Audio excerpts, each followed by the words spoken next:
How terrifying a hero driven to darkness by despair can be. Despite having the power of a monster, he has never killed a single criminal. Because as a hero, Seo Kang-ho promised his teammates he would never kill. So he spared the strongest villain in the world and sent him to prison to await execution. But on the day the villain was to be executed, an incident occurred. All the superpower control devices in the prison were simultaneously disabled, restoring the powers of all the inmates. Unfortunately, Seo Kang-yu, the protagonist's older brother, was in charge of executing Seong-hwan that day. Knowing Kang-yu was not as strong as his brother, he did not hesitate to strike him down. Seo Kang-ho, upon hearing the news, could not contain his anger and rushed to the prison to help. He used the title of a warden to start a brutal execution, slaughtering all the prisoners. Promises mean nothing at a time like this. If I don't kill him, he'll kill me. Let's move on to the main story. The story begins with images of massive smoke rising from beneath the ground, followed by large jagged craters as if a fierce battle had just taken place. At this moment, a tired man sweating with many wounds and blood on his face appears, while beneath him, a white-haired man dressed in white is being choked and pinned down. The two seem to be nearing the end of their battle, but unexpectedly the man being choked below, blood pouring out, smirks without a hint of fear. Ha ha ha, just as expected. Then he glanced sideways again. Unlike those worthless scum, this was the image of others lying exhausted and defeated on the ground. The scene of the wounded appeared, with raindrops falling, making it even more desolate. The black-haired man above could no longer bear the mocking tone and hissed bitterly, "Shut up, just kill me." The white-haired guy below still grinned wickedly. "Only you have the ability to kill me." The black-haired man above just coldly stared at him with sharp eyes. "Is that so? But the one who takes your life won't be me. I've already made a promise to my comrades." As he spoke, he grabbed his collar, staring intently at him while shouting, "I will make you face the death penalty and the law." As for the white-haired guy, he just smirked at me. "I still regret it to this day," the black-haired man shouted. "May will have to face the judgment of justice and then regret it. I should have killed him back then." At this moment, the news bulletin showed an editor reporting urgent news, alongside an image of the white-haired man with the caption, "The worst villain Seong-hwan," a villain who brought fear to the entire world. So it turns out this villain's name is Seong-hwan, folks. The judge's hammer slammed down hard on the table and the verdict was announced. Seong-hwan was now pinned tightly to a wooden board, surrounded by soldiers in protective gear holding guns, extremely alert. The verdict is once again the death penalty. Eung-hwan is now forced to wear a special device to control his powers. But this villain, despite being captured, still confidently wears a bright smile and is imprisoned in Lucilla's prison, where the most dangerous criminals are held. He is locked in the deepest basement of the prison. On the 5th floor, a memorial service called Justice is scheduled for tonight. Someone watching the news clenched their teeth in deep anger, a wound still taped on their face. To commemorate the image of a girl with shoulder-length purple hair, a monk, a girl with long blonde hair, a man with a beard, and a boy with blue hair. Heroes who sacrificed themselves fighting. Alongside Seo Kang-yu against Seong-hwan. The other guy, Seo Kang-yu, is now recovering, and upon hearing the news, his face turned cold to the point of being frightening. The TV continues to broadcast, and the government truly appreciates the sacrifice of those who have passed. Suddenly, someone took the remote and turned it off. A voice called out. Our Seo Kang-yu coldly turned his head. The person entering was a young man dressed in a police uniform who spoke up. "If your body is aching, you should lie down, not sit there watching TV like that. This is Lucilla Seo Kang-ho, the prison warden." Seo Kang-yu spoke again. "This man is my older brother, a prison warden." Then Seo Kang-yu spoke up. "Brother?" He looked down at his two hands, confused and speechless. "You damn perverted bastard!" His face darkened with a terrifying expression as he exclaimed, "You should have killed him yourself when you had the chance." Your brother immediately spoke up to reassure you. "Kang-yu, you already promised your teammates." At that moment, your blonde female teammate named Lao Sa spoke very seriously. "A hero saves lives, not takes them. No matter how cruel the enemy is, you cannot kill people recklessly with your own hands. Because they are also human, their fate will be judged by the law." But Seo Kang-yu objected, "What if they kill us?" Lao X then said, "Promise me, no matter what happens, you must not kill." She reminded her teammates like that. At that moment, I could only silently obey the warden. Returning to the present. Seo Kang-ho. His brother spoke up again. "I agree too, because the only thing that can judge a person is the law." As he spoke, he lowered his head, not happy at all. His brother was somewhat reluctant, and of course, as a prison guard, he had to keep this matter secret. "This is classified information. Seong-hwan will be executed next week, and I will carry out the sentence." Seo Kang-yu was surprised and looked over. His brother continued, "You kept your promise to your comrades. You did well. Now leave the ending of his life to us guards. Then let's go." Seo Kang-yu looked up at his brother, even more astonished. At that moment, Seo Kang-ho reached out to catch him, smiling and said, "Come meet your colleagues." The scene then shifted to another setting where letters and flowers for the fallen heroes were piled high. The people gathered together with banners, their faces filled with grief and anger, as the images of the fallen heroes were lined up neatly and respectfully. The two Seo Kang brothers also appeared there to honor their comrades, holding a brightly bloomed white chrysanthemum for their beloved teammates. It quickly reached a week later, and the funeral home was still crowded with people coming and going. The day of Seong Hwan's execution had also arrived. The wooden board pinning the villain appeared, but Seong Hwan was gone. Instead, there was a memorial photo of Seo Kang-ho, M's brother. Seeing this image was truly shocking everyone. It's heartbreaking. Has he really died? Seo Kang-yu was in tears, unable to believe this truth, overwhelmed with pain and speechless. Why is it that the person sentenced to death by the law did not die? The image of the sinister Seong Hwan appears. My brother, a warden, had to die. Seo Kang-ho's memorial photo stood there smiling, a prison guard who always did his job well. In front were memorial chrysanthemums and a censer burning with smoke rising. At that moment, Seo Kang-yu could only sit dazed beside his brother's portrait. As he sank into despair, a voice called out, Seo Kang-yu. At that moment, a girl appeared, followed by two men in uniform, and they walked in. She spoke up. Long time no see. This girl is a prison officer named Ho Se-ju. Can we have a little talk? Seo Kang-yu glanced wearily at the group with irritation. At that moment, a tablet with a video already playing was brought out, and Seong-yu asked irritably, What is this? Is it because of the car? He replied immediately. This is a video of Seong Hwan's execution that took place today. The scene shifts to the events in the video playing, showing evenly paced footsteps. Seong Hwan is tightly bound on a board being escorted by several jailers. Seo Kang-ho was walking beside him when the guy glanced over and sneered, Hey, you look alike. He leaned close to you and continued speaking, very much like Seo Kang-yu. You're really brothers? Seo Kang-ho just stayed silent and glared at him. He kept casually asking, Are you a jailer? Brothers are really different, huh? Haha, between the two of you, who's the older brother? Who's the younger? Seong Hwan then asked, How do you feel after killing someone? Seo Kang-ho finally spoke up in annoyance. What? While Seong Hwan still wore that wicked smile. You're a prison guard, right? Isn't your job also to kill people just like me? How does it feel? He seemed to be deliberately provoking Seo Kang-ho, but he remained silent and contemplative. Then he glanced over and said something sinister. I find it a bit of a pity. Seo Kang-ho asked irritably. Seong Hwan smirked wickedly and spoke vile words that stirred anger. Killing someone with just a light touch is no fun at all. At this moment, Seo Kang-ho was truly agitated and blurted out, Damn it! He pointed at him, gritting his teeth, and said, Even killing monsters like you who aren't even human makes me feel incredibly guilty. Even though I only lightly pressed the button, the truth is, he has always had nightmares while sleeping, waking up every night in torment and despair. Nightmares every night leave him exhausted and unable to get a good night's sleep. They are nightmares. The images of other criminals appeared and shouted, You're just like me. Even though he smiled wickedly before dying and cursed Seo Kang-ho's job, they were just murderers. Nothing more, nothing less. Seo Kang-ho was so agitated that he blurted out, The prisoners I executed have haunted me even in my dreams. Seong Hwan then smirked and asked, So what motivates you to keep being a prison guard? At that moment, my brother was deep in thought. Well, everyone has their own job. I'm just doing my duty as a prison guard. From this moment, before carrying out the sentence, Seo Kang-ho sat in front of Seong Hwan and asked, Do you have anything else to say? Seong Hwan calmly replied, I just want to ask. He laughed wildly and said, It doesn't matter. Which one of you two is the older brother? The older brother then gave the order over the radio to begin the execution. The three guards were about to press the button, two fingers nearly touching it, while Seong Hwan, still calm and smirking, pressed the button with one finger. Just as the button was about to be pressed, a flash of light suddenly appeared in the darkness. At that moment, the video on the tablet was paused. Seong-yu could not believe the footage on the computer and was speechless. Jose spoke up again as the sentence was being carried out, and black lines appeared on the screen due to signal interference. At that moment in Lou Lucas prison, the ceiling appeared along with a long light bulb that was not lit. The guards were extremely panicked and exclaimed, What is this? Power outage in the prison. Then they glanced over at Seong Hwan. Could there really be a red button on Seong Hwan's collar? He laughed like a demon as he pressed down hard on the red button.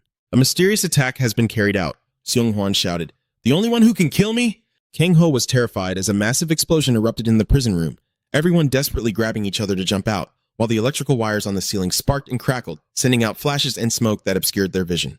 A prison guard tried to shout loudly into the walkie-talkie. Everyone, catch him quickly. Alarm, need backup. To unlock the control device, he hurriedly spoke as fast as he could. I'll say it again. Death row inmate in the control room. But at that moment, Seong Hwan appeared behind the warden, looking at him with demonic eyes. Immediately, the warden's face began to swell in terror. Cries of pain echoed, Ah! Seong Hwan then grinned widely with delight, and the body of the guard swelled until it exploded, shocking Seo Kang-ho. His gaze went blank as he saw the fresh blood of his comrade. Seo Kang-ho collapsed to the ground. Seong Hwan stepped over the pool of blood and approached him, speaking. When I saw you, he looked down at him with a look of disgust. I know you're the older brother, right? Seo Kang-ho, filled with rage, gripped the knife tightly, then leapt up and swung it down at him with all his might. But Seung Hwan simply raised his hand, and immediately Seo Kang Ho's arm shattered. His eyes filled with pain and rage, and he couldn't help but fall, clutching his wound with his other hand. Seung Hwan's eye widened as he asked, "Am I right?" Seo Kang Ho's whole body trembled, but he still tried to reach out with his other hand to grab the knife. "We must be judged by the law." Seo Kang Ho's bloodied fist tightened, veins bulging under the strain, while Seung Hwan stood there with a contemptuous gaze. Seo Kang Ho swung the knife down with all his strength, shouting that the monster must be punished according to the law. But Seung Hwan simply reached out once more, and immediately a splash of blood flew through the air, leaving only a few scraps of cloth behind. The familiar helmet fell down. Above, sparks of electricity flashed across the ceiling. Below stood the demon-like figure, and on the ground was something no one wanted to see. Seo Kang Ho's head lay right in his own pool of blood. The demon stared at the empty hat in silence. "What is it?" he sneered and continued speaking. "To get the exact answer, you have to ask Seo Kang Yu." Back in the present, Seo Kang Yu is still in shock, his eyes wide and unblinking.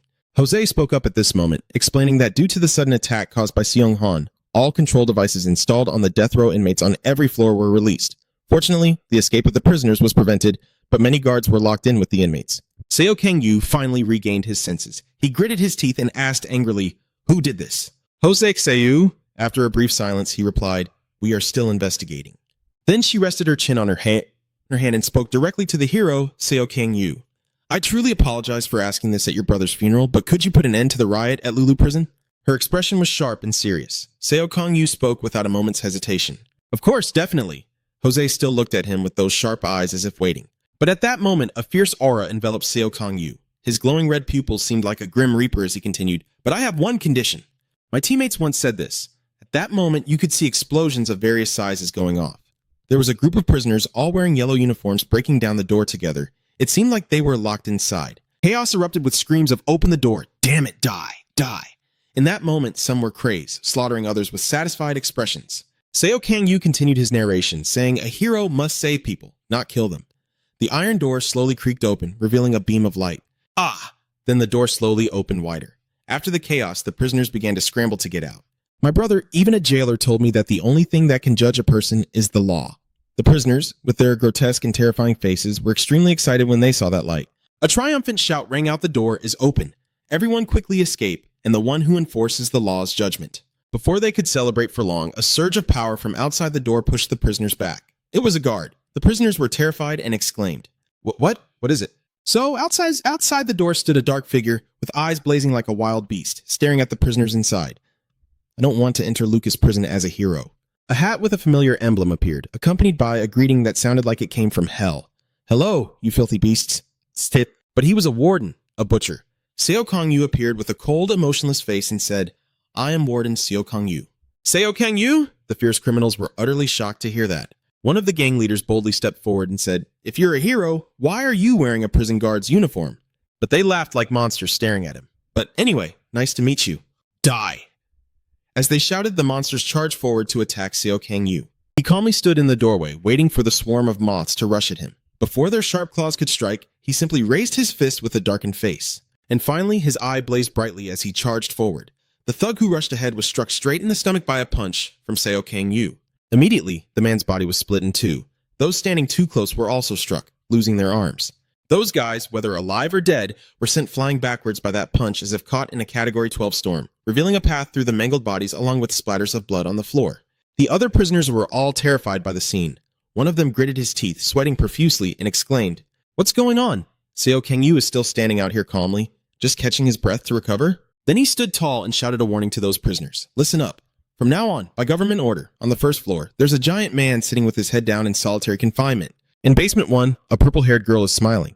In basement 2, there is a group of people with unclear faces, only their glowing eyes visible. In the third basement, a person with blue-tinted hair and a glowing symbol under their eyes. In the fourth basement, a girl with long blue hair is seen half-faced. In the fifth basement, a familiar blood-stained hat appeared. Seo Kang Yu continued, "All my brother's work."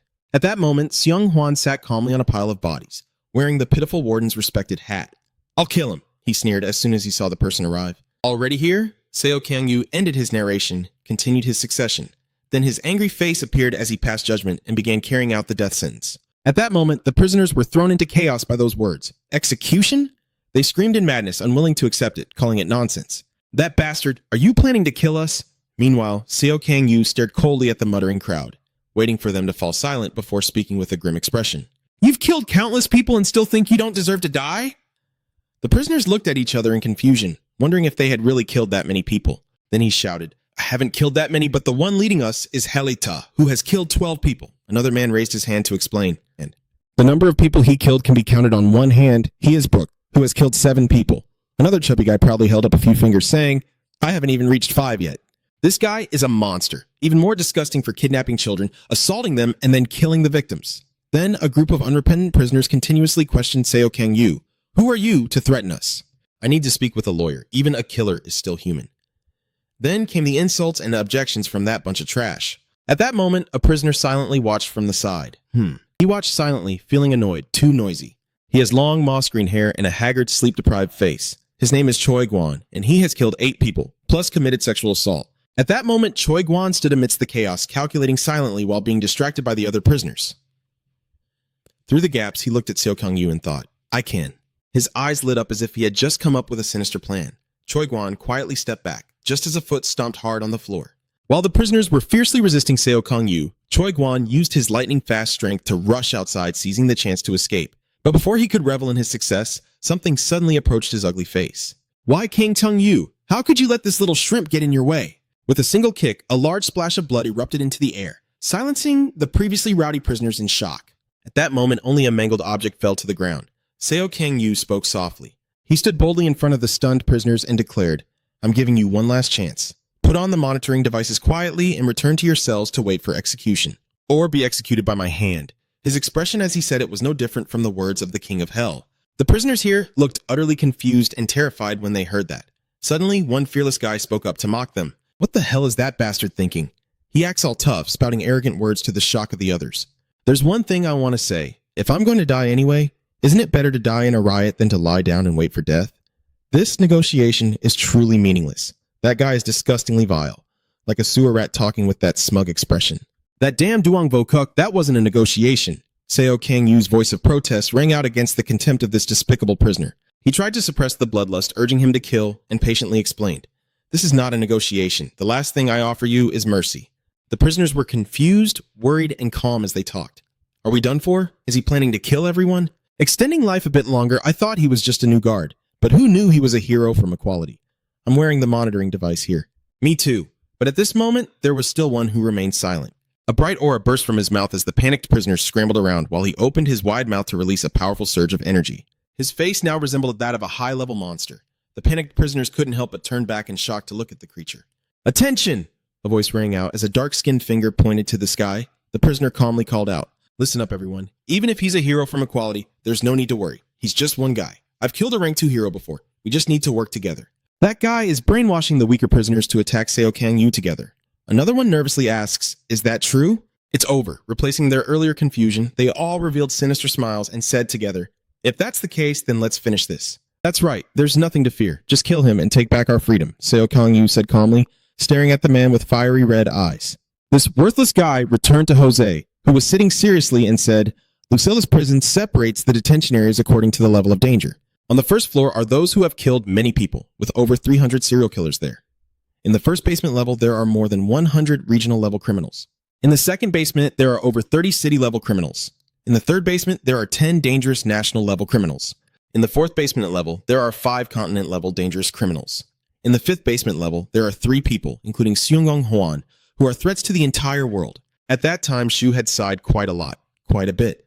However, the number of prisoners that needed to be dealt with would be much fewer. She spoke with a very serious expression. The prisoners in the second basement appeared, their heads locked in place by a golden ring.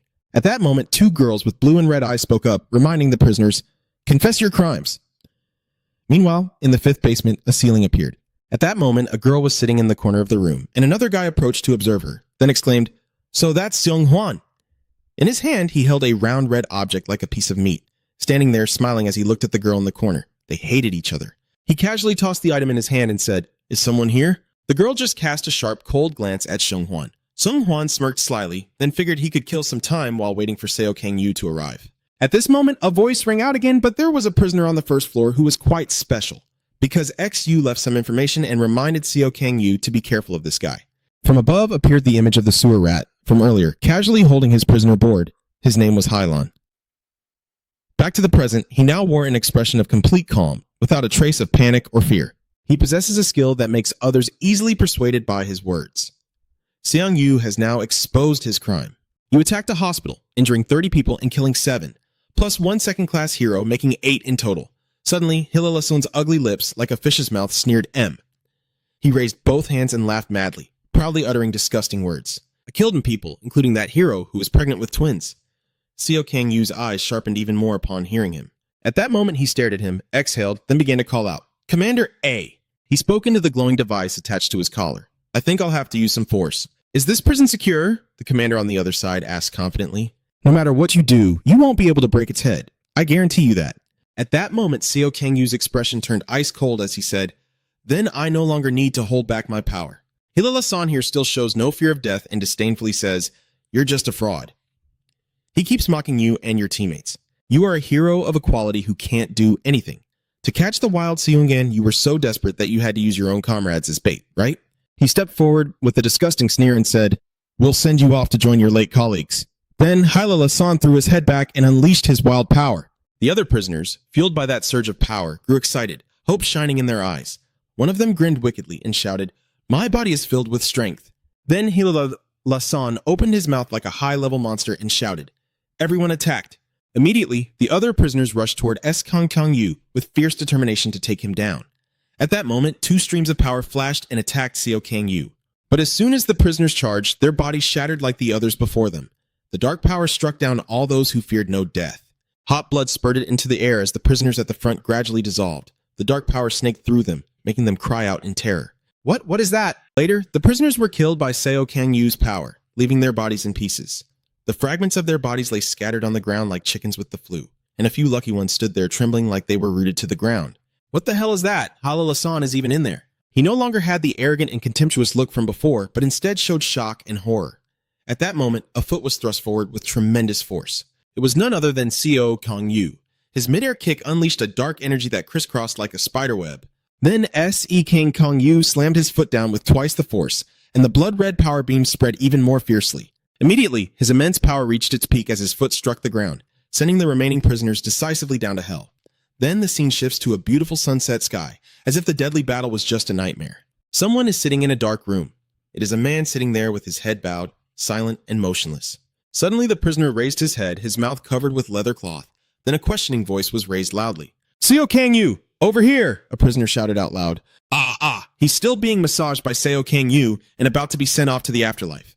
But he can't help but curse out loud. Damn it! Then his eyes rolled back in fear. Seo Kang-yu was still jumping up and down, taking care of the remaining prisoners, who could only cower and dodge. Seo Kang-yu's eyes blazed as he charged forward with a deadly spinning fist that transformed into a powerful force descending upon them. Screams echoed out. No, stop it. Blood kept spurting into the air. The words death rang out, and his fist was like a net piercing through all the prisoners there. That fist was like the claw of a giant beast. The prisoners were terrified as the blood-red power wrapped around them, and Hai-sun was no exception. He was cut in half by that sharp force, his face showing no pain at first. Moments later, his eyes rolled back, and he looked up in disbelief. Impossible. The result of Seo Kang-yu's assault was that the remaining prisoners were cut in half. After Seo Kang-yu withdrew his power, only a wasteland of corpses remained behind. Only then did Seo Kang-yu speak up. Execution on the first floor complete. Let's move to the solitary confinement room. Behind him was a scene no one would ever want to witness in their lifetime, but it was well deserved for those people. So many had been killed, the number impossible to count when faced with that mountain of corpses. Dozens, hundreds, Seo Kang-yu's deadly fists were still blazing with power. At this moment, he stood before 2 prisoners, one big and one small, both utterly panicked. Seo Kang-yu spoke up. Choose, either wear the device or die. His voice was cold and his eyes sharp. The smaller one gritted his teeth in fear, while the bigger one clenched his teeth in anger and shouted, You! That guy arrogantly raised his hand to attack Seo Kang-yu, who had just cursed him. But with a simple kick, Seo Kang-yu shattered him like the other prisoners before, about 30,000 on the first floor. The smaller one was terrified when he saw the bigger one die in an instant. Then he quickly came to his senses, raised his hands, and hurriedly surrendered. I will wear it. I will wear the device, Seo Kang-yu said and took it away. That guy stammered in response. Yes, sir. He panicked, raising both hands cautiously, and said, Please, give it to me. Seo Kang-yu's sharp eyes stared at him. Just when he thought this guy valued his life, he suddenly smiled a sinister grin, releasing a power from his hands that he believed was stronger than Seo Kang-yu's, while insulting him as a bastard. Then he confidently unleashed that power towards Seo Kang-yu. He laughed like a madman. Do you really think I would listen to you, you bastard? Suddenly his eyes widened, and after that attack, Seo Kang-yu Van stood firm without a scratch. The man exclaimed in disbelief. Huh? One of the villains that Tan captured said, those who lack physical strength are truly pathetic. Equal division of shrimp tails, a female prisoner shackled and glowing appeared. Despite being blinded by the light, she laughed madly and said, you don't know how it feels to crush someone from afar, do you? A familiar fist punched the guy in the face. If it were Malay, that guy's head would have been smashed to pieces in midair immediately. Isn't it just like smashing an egg with your hand? Later, Seo Kang-yu was in a cleaner, different space. He pressed the red button on the wall. After the door opened, the silhouette of Seo Kang-yu appeared backlit. A voice from inside echoed, it's really noisy out here. And I just looked at him with cold eyes. That prisoner with the swollen mouth kept speaking. It's been 3 years. I knew you would come. Seo Kang-yu frowned in discomfort. The man continued to speak. Long time no see, Hero Kang-yu. This guy is a solitary confinement prisoner on the first floor of the human-eating torture chamber. He asked again if I still remembered him. Then Findio the Kiok stood up and said, it seemed like you had changed jobs, huh? It didn't look good at all. Instead of responding to his nonsense, Kang-yu coldly said, choose between life and death. Kiok Findio took off the gag, his vile face twisted as he started ranting. If I had known we'd meet like this, you and your hero friends from your equality guild, cut to earlier when Kiok Findio was just captured by the Occult Hero Squad and slammed against a rock.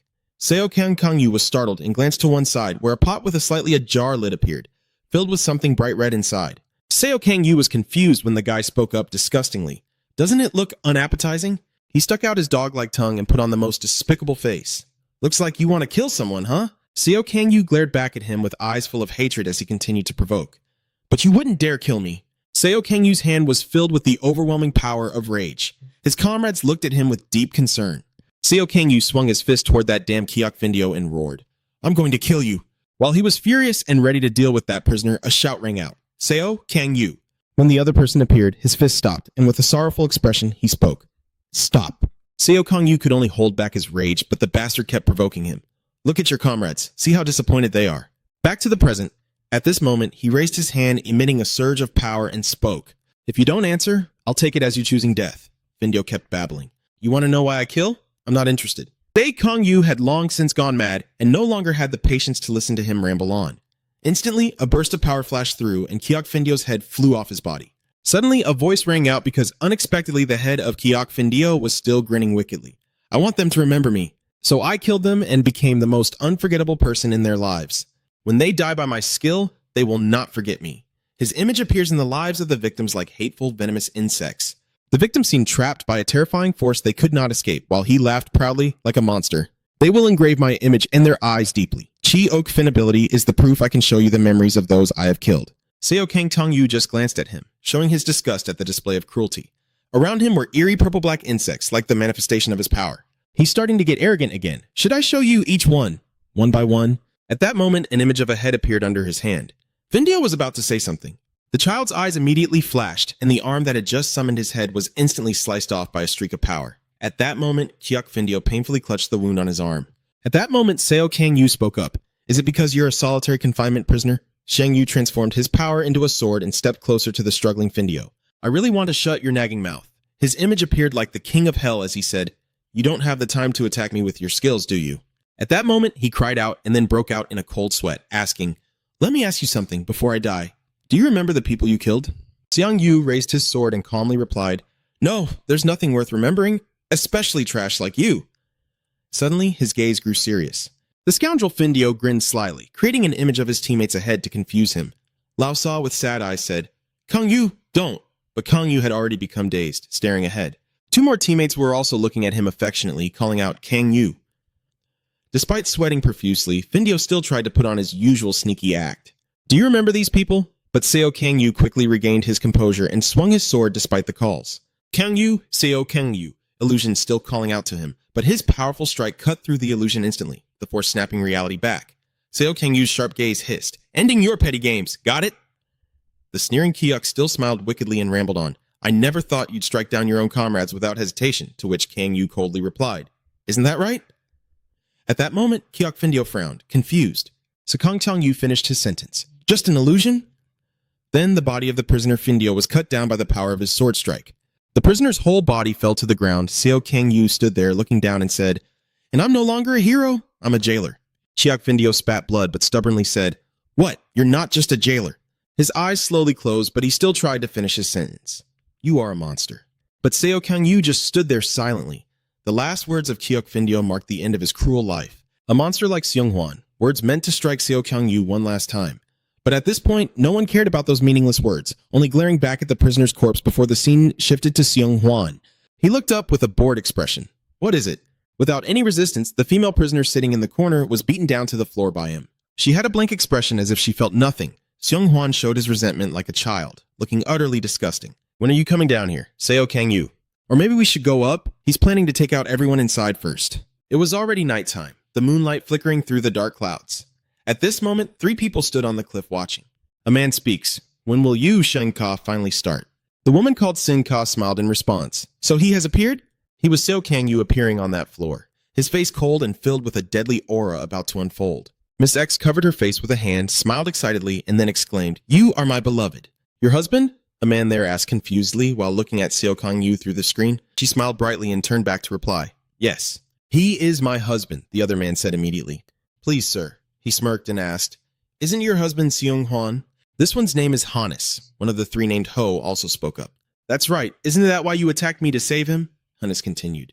"And the person over there is a hero, but he is the least useful for human progress." She calmly replied, "I used to be a hero." But then her face twisted into madness as she exclaimed, "No, I don't see any hero at all." Everything fell silent after that statement. Seo Kang-yu's face was cold but still alert. Hannes said, "Then you should choose just one." Hato added, "That's right, polygamy is illegal." As for her, she looked thoughtful about the choice, unsure if he was younger or older. This was very important because they were incompatible. 2. The symbol in her pupil glowed. "The one who survives is my destiny." She acts like she's so valuable to be chosen. She puts on a sinister look, waiting expectantly. "So who is it then?" At that moment, a ceiling full of shadows appeared, and Jo Yu appeared behind Seo Kang-yu, saying, "Well done." Prison guard Seo Kang-yu. Her sharp gaze fell on the corpse of the prisoner as she continued speaking. "The first basement has already been cleared. Also, since you mentioned it, the prisoner's strength increases exponentially, so take a break for a bit." Seo Kang-yu didn't let her finish and immediately refused. He turned back with a bitter face and said, "I'm coming there right now. Open the door." Jose was momentarily stunned, then replied, "Understood. Before you go down there, I want to ask you for a favor. In this lower level, the second basement, there are still guards alive sending signals, showing images of weak guards standing among dangerous prisoners. How many guards do you think are on each floor?" A female guard gritted her teeth and raised her baton to defend herself. Kang-yu replied to Jose, "I don't know, but is it possible to save them and bring them back to their families?" Jose responded, "All communication devices on the first basement level are broken, so I don't know the exact number, but I'm sure there is only one person." The image of bloodstains on the floor appears, caused by a guard who was attacked and lost both legs. He is trying to crawl across the floor because all communication devices on the 5th basement level are still working. The camera footage appeared, showing the guard who had crawled there, surely screaming in despair in front of the camera. "Save me! Save me! Someone! Please!" But at that moment, behind the poor prison guard appeared Seung-hwan along with another prisoner. His cruel gaze raised his hand, and immediately the warden's face swelled up, followed by a horrific explosion, with blood splattering in front of the camera. Seung-hwan grinned arrogantly at the surveillance camera. "I'll show those up there this." In Seung-hwan's hand was that disgusting red round lump. Seung-yu adjusted his hat and said, "I'm going down," startling everyone. Do X-yu replied, "I will open the door between the 2 basements." Then she spoke into the walkie-talkie for permission. The door now revealed a sliver of light. While Seo Kang-yu waited for it to open, Do X-yu warned once again that he must be careful because the power difference between the prisoners on the 2 floors was like night and day. As he finished speaking, the door opened before his sharp eyes. Seo Kang-yu's gaze grew serious as the door swung open and a group of fierce prisoners charged out together to attack him.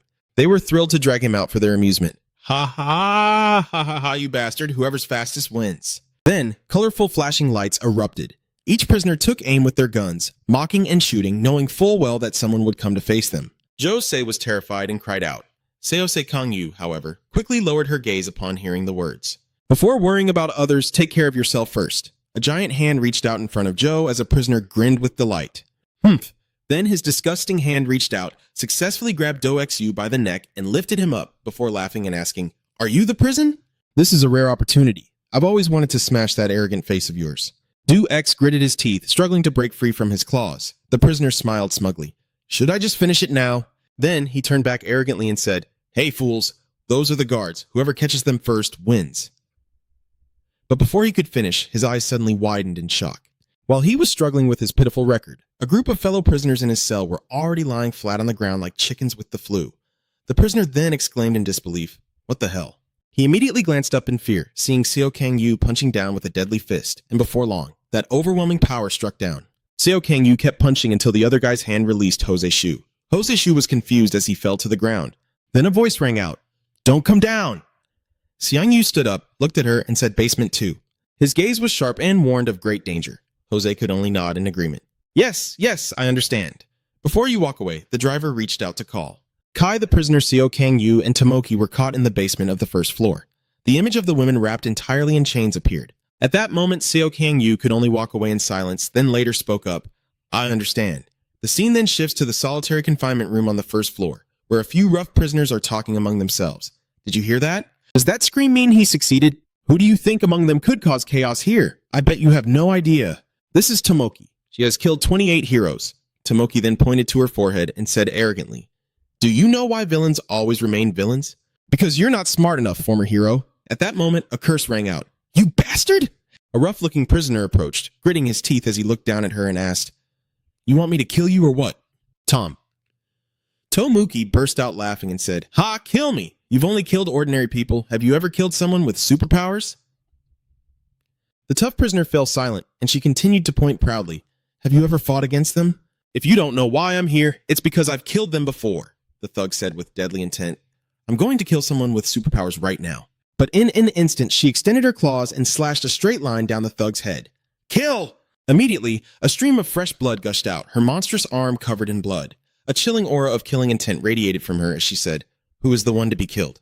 Completely stupid. Those in the room were frozen in terror as she proudly continued. When I was a hero, I caught countless villains, so I know how to capture those with superpowers. With that knowledge, I have killed countless heroes, Tom Tomoki said with a bright smile as she stood before the body she had split in two. Now I will teach those who are on my side. She even stuck out her tongue to lick the blood on her hand disgustingly, then declared, I will show you how to hunt someone with superpowers. At that moment, Seo Kang-yu's image appeared in the prison. His sharp gaze fixed ahead, she continued. And more importantly, her expression twisted into a sinister smile like a venomous snake as she said, I know Seo Kang-yu's power. At that moment, an astonished voice rang out. How could she know Seo Kang-yu's abilities? Tomoki Tom then sat down on someone who was bowing like a throne, placing her hand on her chest and confidently replied, I was once a hero too. I have reliable sources of information. Another prisoner asked, So what if you know anything about him? He is a hero in Equality, an organization of top-tier heroes, unlike third-rate heroes like her. The shrimp kid then put on a sinister expression. Then she started explaining that since Lao X became the chairman, there have been changes in the hero profession. First, the way heroes operate changed. They are no longer allowed to kill prisoners at will. Second, they often hold group training sessions among heroes. Finally, the hero ranking system from rank 1 to 5 was abolished. Tom Tomoki confidently said, I'm bringing this up because the time S. Kang-yu joined Equality was when the ranking system was under maintenance. S. Kang-yu was specially recruited despite having no notable achievements. Or in other words, he got in through connections, and there are even rumors that he is Lao Sha's lover. The prisoner still hesitated a little. Actually, I've never seen him fight, but the way he cleared the first floor in the blink of an eye means he must be at least rank 3, one level above us. Tom laughed scornfully. The first floor is full of bugs, and even you guys can handle that. The one with the spiky hair is Choi Mok Gang, who has killed 1,738 people, while the scarred one running down his face is Hoen Hien EU, who has killed 1,983 people. Her voice echoed, making it seem effortless. The one with big round eyes is Kurian, who has killed 2,270 people. The one with narrow, thoughtful eyes is Mizujonak, who has killed 3,521 people. Right? A large, muscular young man named Spick has killed 6,435 people. The other prisoners were still confused. Tom Tomoki continued. I'm not saying Seo Kang-yu is weak. He's really strong. But I'm very confident because I know his weakness, so we can work together to take him down. At that moment, Spei asked if you knew his weakness and casually said, Why do you guys keep hesitating like that? How long are you going to keep thinking? Make a decision quickly. Those guys are still hesitating, and Seo Kang-yu is just coming in now. He's almost here. The prisoners immediately scrambled and raised their hands after hearing that. I'll join too. As Speak remained silent, she turned to ask you, what about you? At that moment, he also made a decision. What do you mean by joining the plan? Since the last era, when humans began to awaken superpowers, scientists have classified superpowers into three main types through research. The type that can transform or enhance the body is the physical ability group, while the type that can create objects out of nothing is the creative ability. Those who possess powers outside the other two groups are called anomalies. The prisoner stood there, staring straight ahead, waiting. At that moment, a familiar hat appeared as Kang Yu stepped through the door to the anticipation of the prisoners. He was here. Immediately, two of them exchanged glances, creating sparks that shot straight into the eyes of another prisoner. The target is in sight. Immediately, a powerful force surged into Speck's head. He spoke up and asked, "Do you see him?" Tomoki, still sitting calmly on someone else's back, replied, "I do." Physical abilities, telepathic communication. Her eyes were also filled with that bright lightning. Confidently analyzing Seo Kang Chang-yu, Seo Kang Chang-yu's power is also physical like mine. Tomoki thinks she knows Seo Kang Chang-yu's weakness after watching him train every day. The HL-12 training robot switched to battle mode, and she disdainfully watched him, checking him out. At this moment, he is training with the giant robot in light battle mode. Right now, at this moment, Seo Kang-yu stepped forward in front of the prisoners and said his signature line, "Wearing the tracking device already? All right then. If you want to die, just tell me." Suddenly, a burst of power flashed down from the ceiling toward him. Shortly after, a bright explosion erupted beside Seo Kang-yu, and she still confidently thought, he didn't dodge, did he? At that moment, a prisoner excitedly reached out and unleashed his power. Tomoki used the prison cell doors to form a defensive line, allowing the powered and supernatural prisoners to launch continuous attacks. The prisoners with abilities continuously unleashed their powers towards Seong-yu. Meanwhile, Speak was still wielding that power and speaking up. "You're right, he just stood there and took the hit." Tomoki smiled with satisfaction. But Tomoki also knew the reason Seo Kang-yu didn't dodge those attacks was because a huge explosion appeared, yet it couldn't harm Seo Kang-yu. After the explosion faded, Seo Kang-yu was still standing there coldly. From behind him came a force that seemed even stronger rushing forward, but Tomoki still had one more card hidden, and that was the strike from behind. Seo Kang-yu coldly turned around and glanced at a long-range strike. His calm eyes suddenly filled with panic. Seo Kang-yu's body was shattered and shaken by that force. His hand also began to change slightly under the impact. After the strike faded, Seo Kang-yu stood motionless there. The one who launched the long-range attack finished and broke into a smug smile. At that moment, the small button on Seo Kang-yu's collar lit up, the power-limiting device. Like you said, I collected these from the warden's corpse, a hand holding out that collar. That was the Speak guy. He still asked with some doubt, "But will it be effective?" "This is equipment from the first basement level." Tomoki immediately assured that it would be fine. "We just need to equip him with more." Those are items from the first basement level. For a rank 2 hero, 10 of them are enough. Even a rank 1 hero wearing 15 would lose all their power. Million can equip it for him using his skill. The guy called Million, holding a bunch of those devices, replied with a smile. "All right, he has killed 2,421 people and has the ability to control objects." Then, Tomoki continued, "Just to be safe, put 30 of them on him." At this point, Seo Kang-yu was covered in countless power-restraining devices, yet he remained motionless. The others cheered excitedly. "You're done for, you bastard! We've strapped the suppression devices on you!" However, there are 3 mistakes in Tomoki's plan, but soon their joy turned into shock and horror.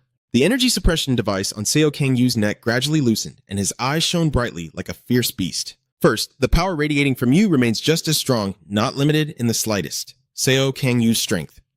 The prisoners looked on in horror as the power-limiting devices snapped off and fell into the air, followed by a godlike fist descending. Seo Kang-yu's punch cracked them open like the prisoners on the first floor, many times stronger than a first-class hero. The prisoner was coughing up blood from anaphylaxis, the lightning power helmet shattered, and Speak shouted in horror. The restriction devices were all broken. At this moment, Tomoki also lost all his previous arrogance and stared at the scene without blinking, exclaiming, "What the hell?" Immediately, a desperate scream echoed. "That's it." The prisoners turned to run away under Seo Kang-yu's gaze. "Damn it!"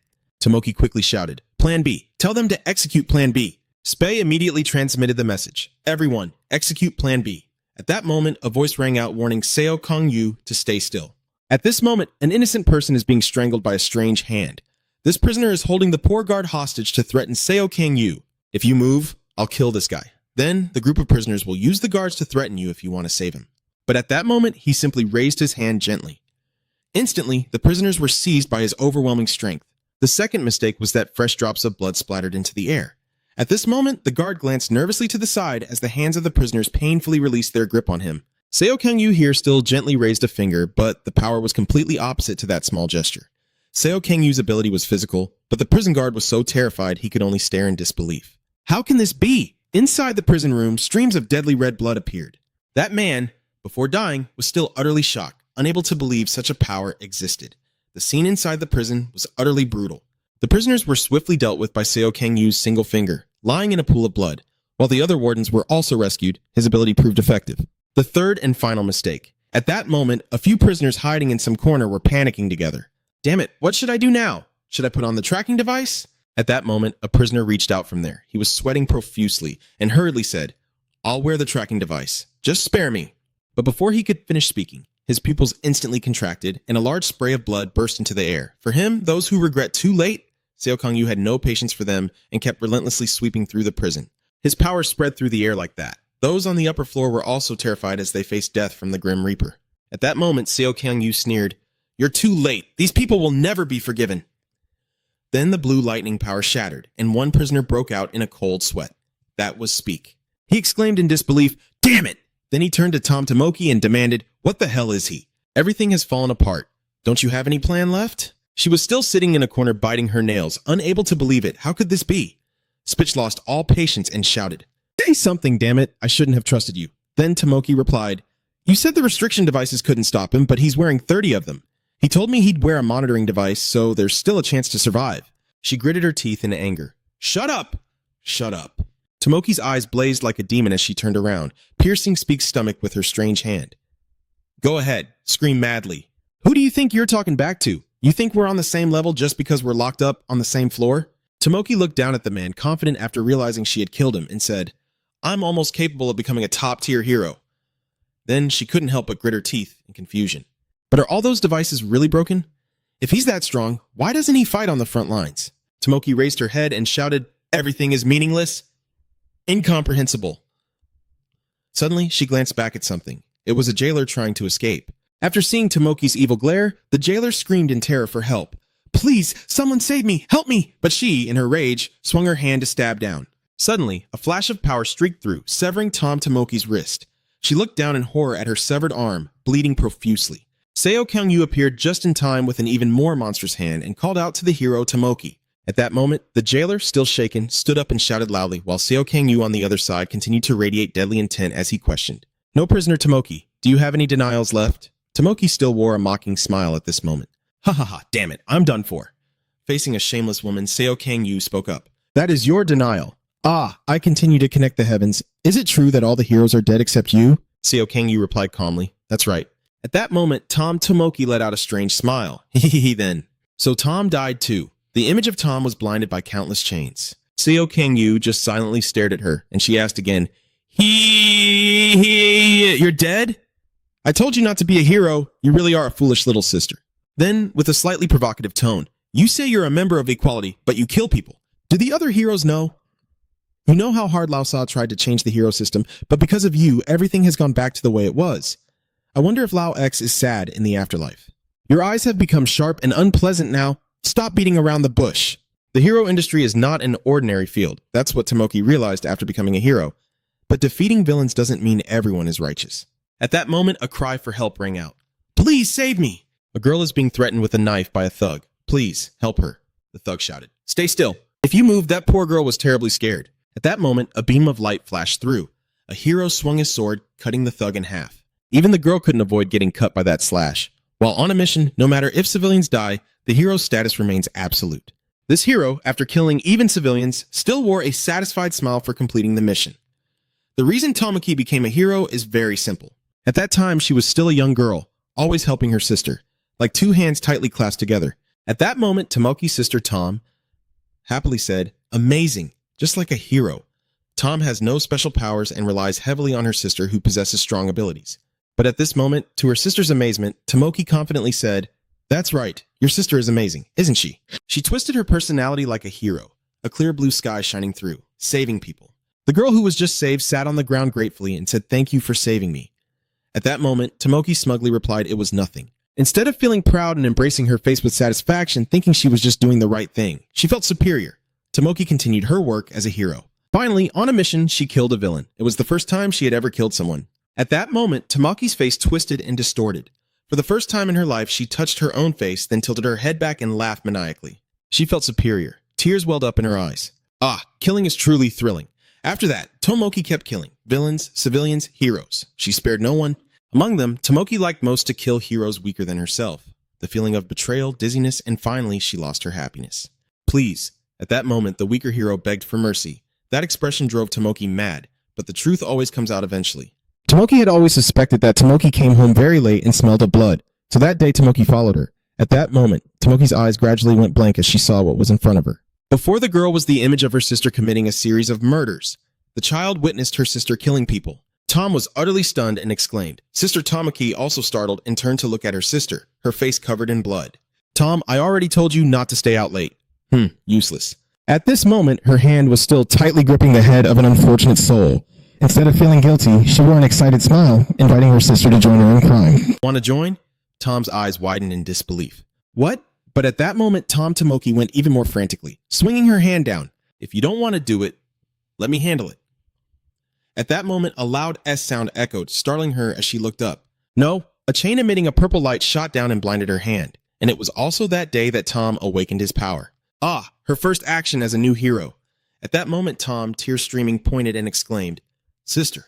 Since then, Tom became a hero and relentlessly chased after his sister who had turned into a villain.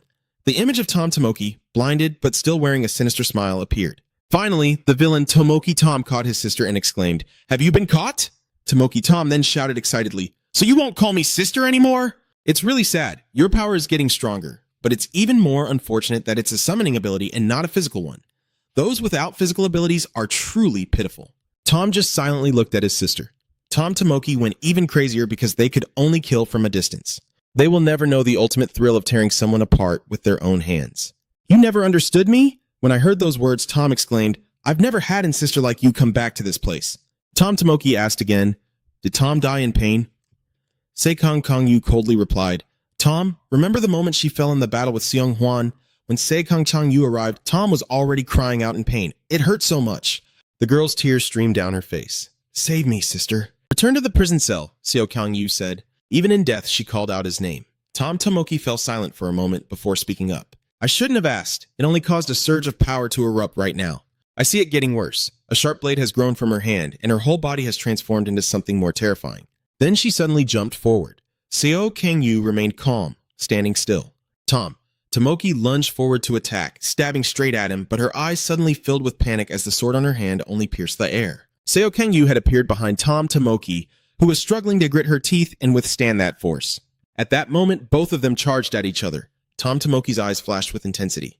Immediately, she was kicked by Seikang Yu and flew backward, causing a huge explosion.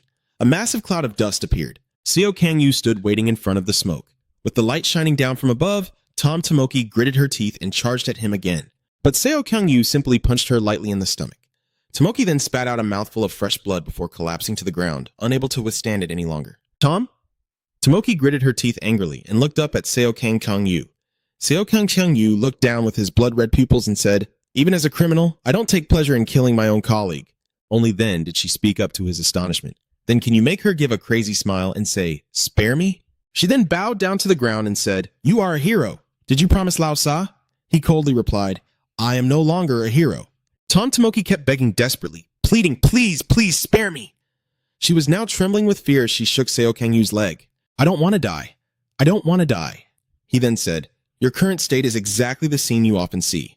The scene of the victims painfully and desperately begging appeared. Please, spare me. Please, spare me. Tomoki. Seikang Yu's eyes were sharp.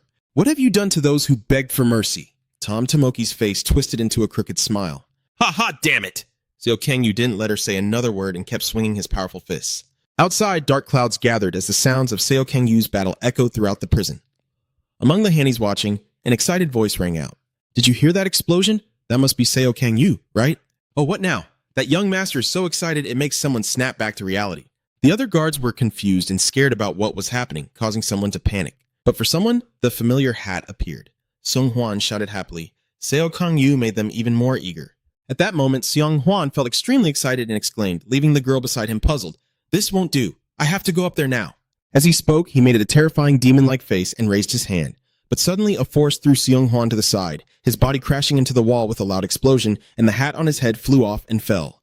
Wow! Seong Hwan widened his eyes and exclaimed, I'm really surprised. A voice rang out. So boring, kid. Someone stepped forward, much to the surprise of Seong Hwan and the prisoner girl. It was an old prisoner with a wrinkled face. Want to play with me? The man's name is Kingston. Sung Hwan grabbed the hat and put it on his head, then sneered. Ah, you're so scary. Kingston now broke into a twisted smile and asked, Are you scared? Basement level 5, prisoner number 001. He's just a kind old man who wants to play with children. At that moment, a voice of alarm rang out. Sir, Jose? He stopped and asked. What's going on? A guard watching through the camera hurriedly reports that Kingston and Hwang Sung-onin have just encountered each other on the 5th basement floor. Hearing that, Dosi said with a pleased expression, That's great. The guard looked puzzled and said, Uh-huh. She continued, One of them will have to die. Personally, I want Kingston to win. He's not as dangerous as Seung Hwan. Jose's eyes narrowed dangerously, and a flash of red light appeared. Why is that woman going with him? The image of the female prisoner walking with Seung Hwan appears. Back in the cell, Seung Hwan spoke up. Hey old man, are you planning to mess with me? Kingston smiled brightly and replied, Of course. At that moment, he put on the innocent face of a spoiled child as if to say, You won't give in, huh? But then Kingston's eyes gleamed dangerously as he said, But this old man just wants to play with you. Kingston was the first prisoner of Luculus Prison, the oldest inmate serving a major sentence, unlike the prisoners in the 4th and 5th basements who had killed millions. He only killed 3 people. The first to die was the most powerful and evil villain at the time, Caracas. The other 2 who died were the most talented heroes at that time, Clark and Hilo. He appeared out of nowhere and killed the 3 strongest men at the time. His face was covered in blood as he exclaimed, I killed all those who were called unbeatable. Now am I unbeatable? At that moment, Kingston stood before everyone and asked, It's useless. I let myself be captured by the government. If we talk about risk, he was the least likely, but he surrendered after killing only a few people. And that was also the time when the relationship between the government and the Hero Association was far from good. He had avoided execution for 30 years, and now back in the present, Kingston raised his hand with a gentle expression and said, I won't kill you, just take it easy. If you trample on the seedlings, I'll feel guilty. At this moment, Seung Hwan became serious and prepared to respond. Immediately, a hand was raised, followed by the corpses of the unfortunate guards. The bodies hovered in the air, controlled by Seung Hwan, and moments later, they transformed into floating chunks of flesh. He said with a cold expression, Let's play a little game. At that moment, Seung Hwan launched the round meatballs to attack Kingston. Kingston remained calm, standing there waiting. After a moment, he raised his hand and swiftly swatted at the round meatballs with a speed too fast to see, catching them one after another. That hand caught the meatballs, while the other jabbed out to shatter them. Streams of power kept swinging through the air. Kingston's hand kept waving in the air, and soon his power formed a swirling vortex. Kingston now combined both hands to create that powerful force. At this moment, his eyes had become sharp. The sharp hand thrust forward, the fabric on his body fluttering in the air, while the round meatballs flew straight behind. Immediately, those meatballs exploded into large blood splatters in the air. The drops of blood fell down below. Seung Hwan stared thoughtfully at the rain of blood, while Kingston glanced up with sharp eyes and then broke into a sinister smile. After finishing, he stood up and said, I thought you were using psychokinesis, but your current attack and defense are like this, so you're not a fake psychokinetic? Do you have any other way to attack? The guy replied, I have thought about that too. I knew it. Playing with an old man is boring. What's the fun in killing someone who's about to die? Kingston was momentarily stunned, then squinted and exclaimed, You really are an arrogant kid. I've met many people like you before, like frogs at the bottom of a well, all thinking they're the strongest. His foot glided lightly over the ground, then stomped down hard, cracking the floor beneath him. Chunks of rock echoed through the air, and with Kingston's pride shining through the dust storm he created, a terrified scream suddenly rang out. The prison guard panicked and shouted, At this rate, the underground level will collapse. Duexi immediately reminded them not to make a fuss. Even the power of a level 1 or 2 hero couldn't destroy this prison. There are 20 layers of special walls. How could they be broken? Everyone, stay calm. Inside, Kingston's face darkened as he said, I will straighten out that attitude of yours. Saying that, he rushed forward. As the floor began to crumble and disappear, Seung Hwan stood there watching the scenes before him, then he looked up with wide eyes. The image of Kingston stomping on Seung Hwan appeared. At that moment, his foot was about to crush his face. At that moment, a massive explosion erupted, obscuring everything from view. Outside, the sky remained filled with thick black clouds. Inside, the prison guard was still screaming, Do X.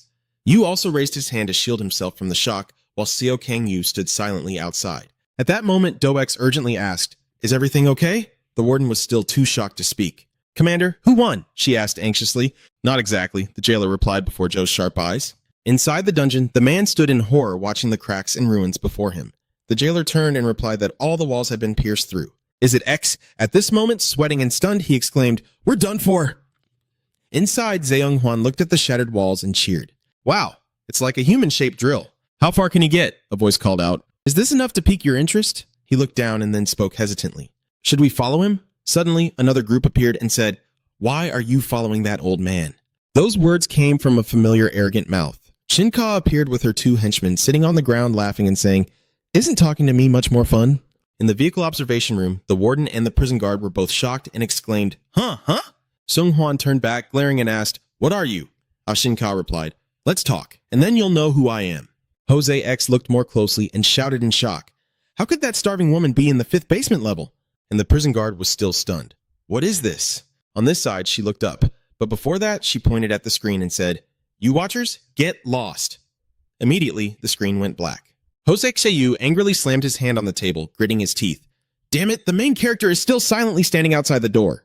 Xiang Yu spoke into the communication device on his collar. "Commander, the work on the 1st basement level is complete. Please open the door to the 2nd basement." But at this moment, the voice on the other end of the line was cut off. "Seo Kang Yu, wait." Seo Kang Yu was still standing there waiting. After a while, he grew a bit worried and called back, "Sir." There was no response at all before the connection was cut off. Silence fell over the space once again.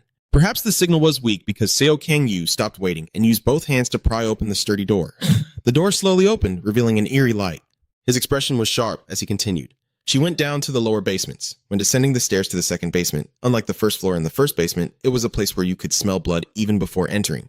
"There is no smell here." Seo Kang Yu pressed his lips together cautiously. It was very clean. Everything was extremely quiet. There was no body in sight. The light from the bulb flickered there, but not even a person was present. As Kongu stepped inside, a sudden cry caught his attention. A prison guard girl ran out in panic, shouting, "Don't come near!" Meanwhile, a group of monsters with sharp teeth were chasing after her.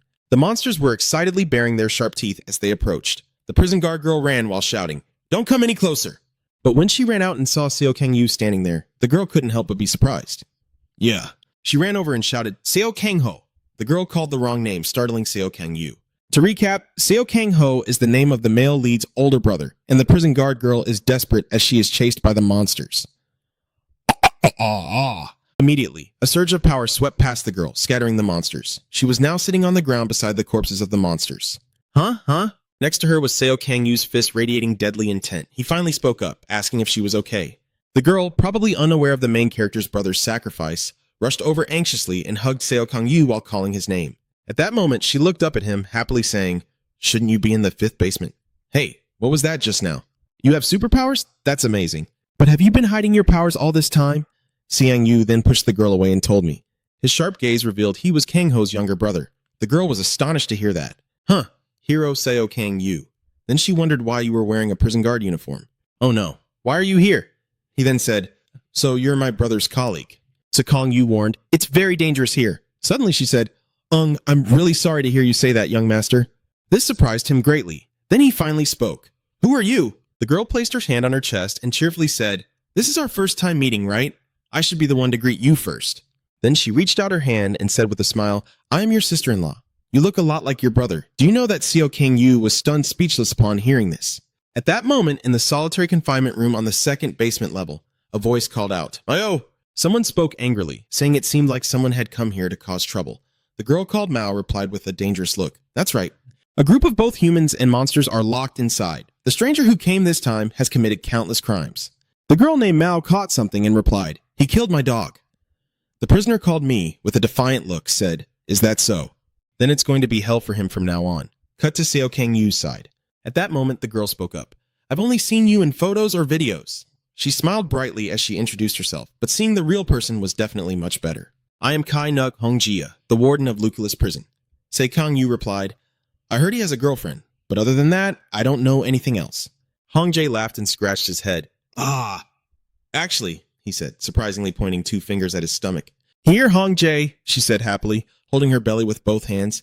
"Inside here is the child who will call you uncle." Seo Kang Yu's eyes showed clear shock, and he exclaimed in disbelief, "What?" She still replied cheerfully, "Can't see it clearly yet. It's less than a month away, and I only just found out recently too. And because it involves Seong Hwan, I didn't want to reveal it too soon." After a moment of shock, he blurted out, "Is what you said true?" Seeing his serious expression, Hong Din also became confused and asked, "Are you okay? Is something wrong?" Seo Kang Yu looked away and avoided the question. "No, not at all." She asked again, "What are you doing here, Kang Yu? Did you come to put down the riot?" "But you're also wearing a prison guard uniform." Seo Kang Yu replied that he had been assigned as a special guard to execute prisoners in Lucullus Prison. Hong Jae was utterly shocked upon hearing that. She found it hard to believe. "Are you the executioner? Why would you?" she asked, a bit confused. Was it an order from the warden? Seo Kang-yu immediately explained. It seems they didn't inform everyone, so I'll give you a brief explanation.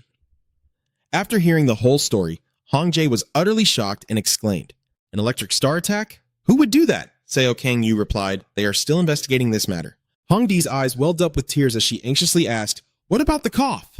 He must have been in the 5th basement to carry out the sentence. Seo Kang-yu didn't know how to respond. My brother just stood there holding his stomach and crying. Seo Kang-yu couldn't bring himself to speak, only closing his eyes in helplessness. But he changed the subject as a distress signal came from the 5th basement floor. Hearing that, Hong Dee put her hand on her chest and sighed in relief. Ah, thank heavens. Seo Kang-yu saw her like that and could only bow his head in silence. Then he said it was very dangerous here, so she should stay on the upper floors and he would take her there. No way, Hong Jae said. If you want to go down to the lower floors, you'll need me. He asked in surprise. Why? Hong Jae explained. When I look at a target, I have the ability to read their memories. My special power is mind reading. Then she waved her hand and said, I haven't read your memories yet, Kang-yu. Don't worry, I don't use my power carelessly like that. Seong-yu just stared at her speechless. Hong Jae then continued, I use this ability to provide psychological therapy for prisoners and to verify whether what they did is truly a crime. Say Kong Tong-yu asked, But how is your ability useful to me? She explained. Right now, the 2nd basement's solitary confinement is under Miel and Miles' control. They are 2 brothers with a special summoning ability. Their power gives them strength. The monsters appear and turn others into puppets by stabbing their hearts. Now, all the prisoners in the 2nd basement are their puppets. Seo Kang-yu spoke up now, surprising her. I already know a little about their abilities. They are Mago's disciples. The image of Mago appears.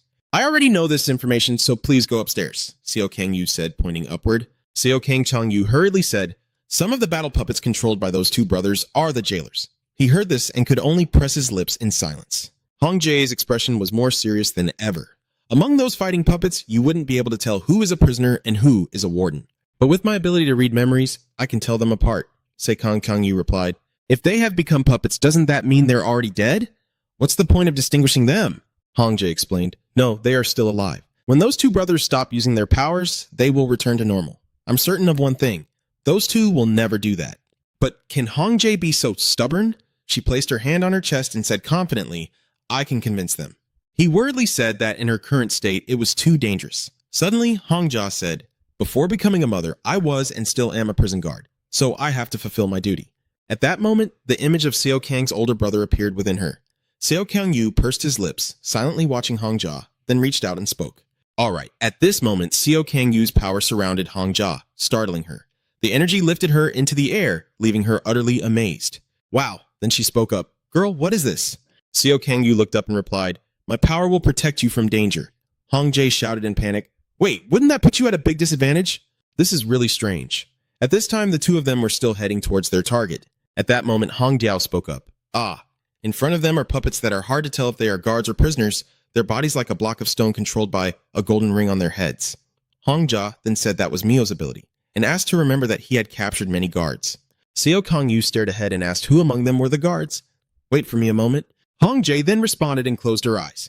When she opened them, her pupils glowed as she continuously scanned the puppets. Then she gave the result. The 2 people at the back are the guards. First, we need to defeat them and then gather them into a group. Suddenly, Hong Jae looked down at her hands in panic. Huh? She was already behind Seo Kang-yu's protective circle at that moment. She kept calling out anxiously. I can't see anything. Kang-yu, what girl is this? Hong Jae kept shouting inside, but it was no longer clear. So Kang-yu fell silent for a moment before speaking. The difference between them was that his power passed over the floor, sparing the living, while the beams of his power struck the identical puppets. They were the jailers. At that moment, his power enveloped the 2 puppets tightly. Another puppet, unaffected by the power, leapt up and lunged to attack Seo Kang-yu.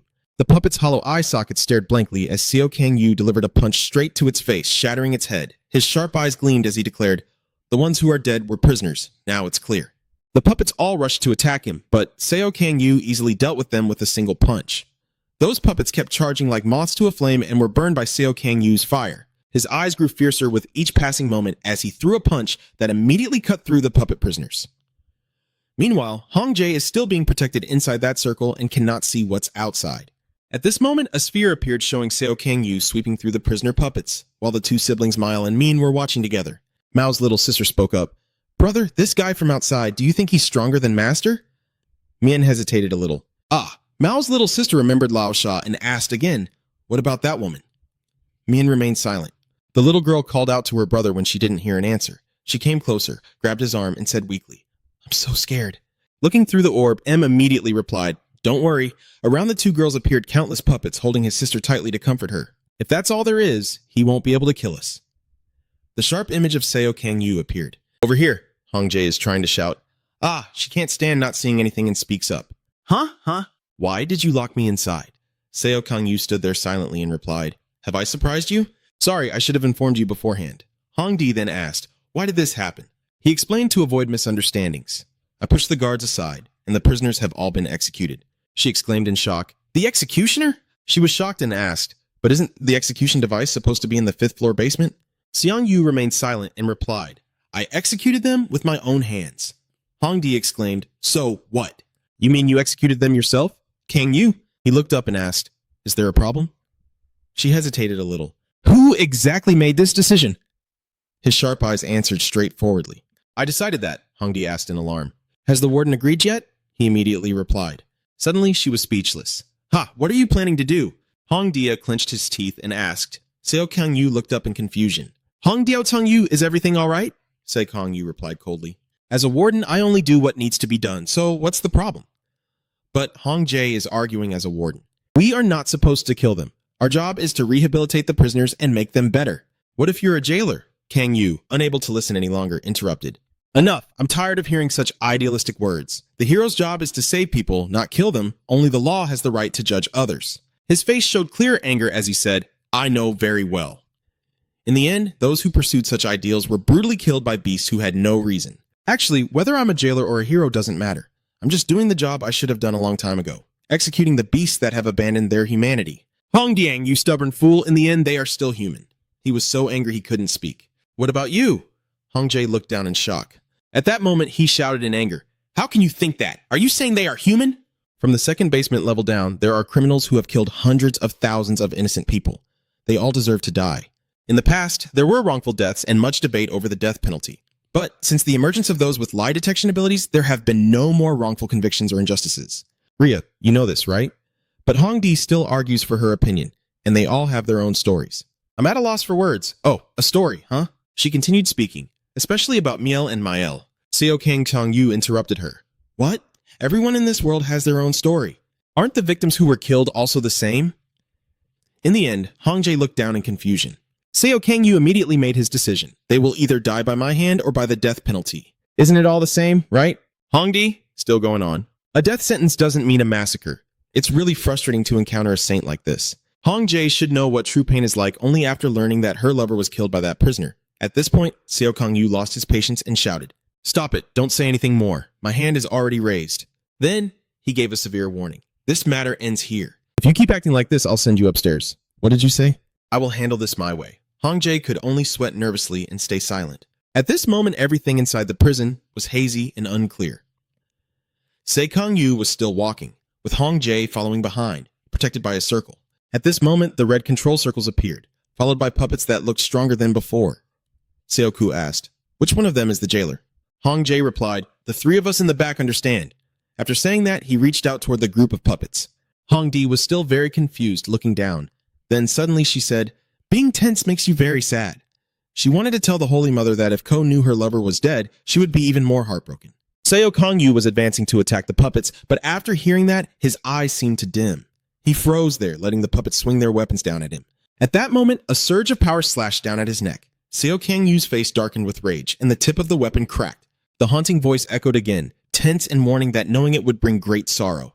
His eyes widened, as if about to shatter. His eyes blazed brightly as the puppet stabbed at him, yet he bore no wounds. Seo Kang-yu felt his frustration and anger building up, and at that moment, he threw a deadly punch. When the words about others' ideals echoed in his mind, Seo Kang-yu grew even more frenzied, as if wanting to unleash his pent-up rage. His comrade's words appeared, followed by a powerful punch. Then the image of his brother appeared again with words. Seo Kang-yu no longer wanted to hold back his anger. Hong Jae was terrified when he saw the scene. Immediately, a puppet was cut down by the powerful energy waves.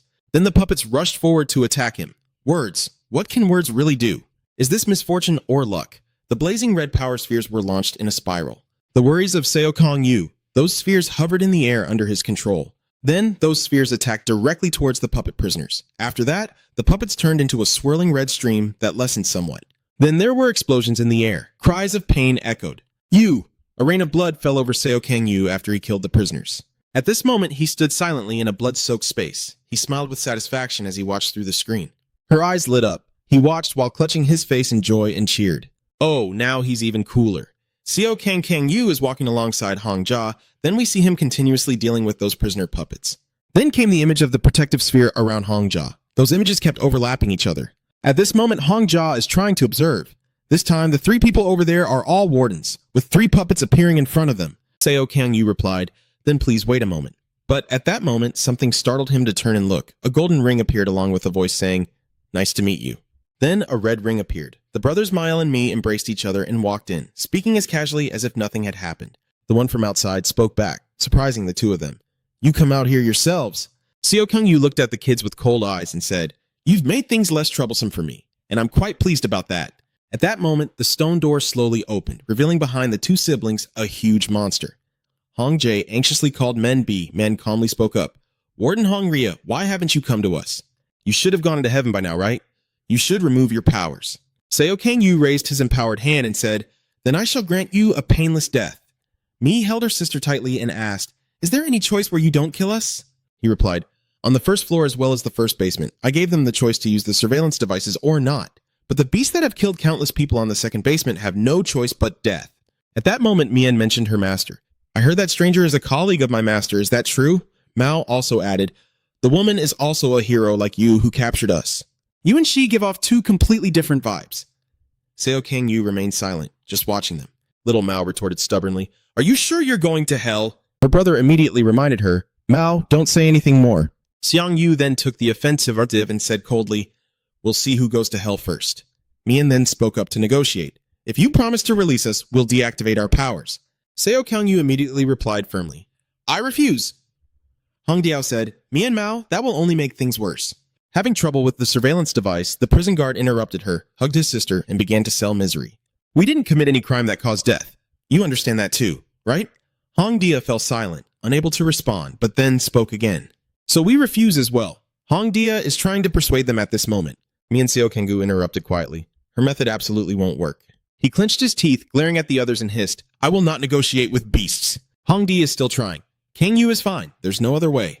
Seoku forged a weapon from his power and said even beasts should feel pain. Before the Reaper's hammer, Mian still wanted to negotiate. "You outsider, we do not want to fight you. If you are willing to listen to our story, we can negotiate." Xiang Yu clenched the hammer and interrupted. "I refuse." Hong Di is still trying to persuade from above. "Xiang Yu, if you talk to them, this could be resolved peacefully." Xiang Yu then raised his hand toward the protective orbit and hissed in anger. "Please stay there. At this moment, your power is also attacking the two prisoner brothers over there." His beam of power pierced through them and lifted them into the air. The strand of power tightened around their bodies, causing them great pain as they cried out. As for the method of torturing villains, the image of a ruthless man appeared. Seo Kang-yu, with blood-red eyes, looked up and continued, "Then I already know. I never thought the day would come when those words would be useful." At that moment, the two brothers were terrified of Seo Kang-yu's power. On the mean side, someone spoke up, "Talking is useless now. You are not human." Mao's body also emitted a glow as he frowned and explained, "We are neither beasts nor monsters."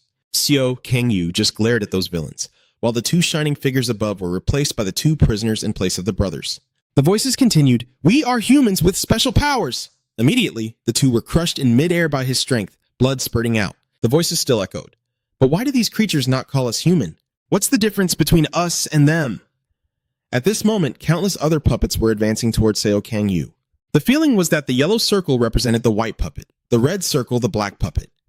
Seo Kang-yu glanced for just a moment and had already severed the heads of those puppets. At this moment, he gritted his teeth in anger upon realizing he had been deceived by this bastard. Mao, observing the orb, couldn't help but break out in a cold sweat, terrified. Mian anxiously turned around and asked, "Mao, do you need my help?" The girl immediately replied, "No, thank you. His defense is too strong." Mi was standing behind the puppets in front. The demon pig raised its hand to create a magic circle and said loudly, "Let me help you." Then she pressed the magic circle onto the orb. Immediately, the matrix expanded and fell before Seo Kang-yu. At that moment, several red circles appeared in the air, revealing terrifying giant monsters on the matrix circle. So this is the power of the summoner. A monster with two huge round eyes appeared. But compared to humans, they were nothing. Seo Kang-yu wasn't afraid of any of them and charged to attack the monsters. He jumped onto the monster, each stomp releasing a powerful force. He then charged to attack the monsters behind.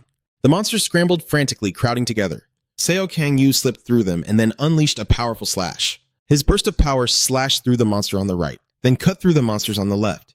He circled around the monsters, then stopped, pursing his lips in anticipation. The demoness looked at the orb and, seeing the scene, broke out in a cold sweat. Then she turned to her brother and asked, "Brother, how much longer can you hold on?" Mian immediately replied, "Probably about 10 minutes. 10 minutes, her hand came down, then the ghost bit her finger hard, drawing blood. Not long after, she raised her bleeding finger above the orb and shouted. Then this time she pressed her bloodied hand down onto the orb. Immediately, a wave of overwhelming pressure pressed down, causing me to panic and turn back to look at the force now crushing the space below. Everything was engulfed in dust and smoke. The ghost raised its hand to cover its mouth, coughing. Meanwhile, Men looked up in confusion and asked, "What just happened?" At that moment, a cloak appeared, and Seo Kang-yu was now standing in front of the two prisoner brothers. Faced with this terror, Mao cried uncontrollably, and his older brother was just as frightened. Then Seo Kang-yu spoke up. "Now that I think about it, if I caught each one of them, a big hole breaking through dozens of layers would appear. That's exactly what Seo Kang-yu did."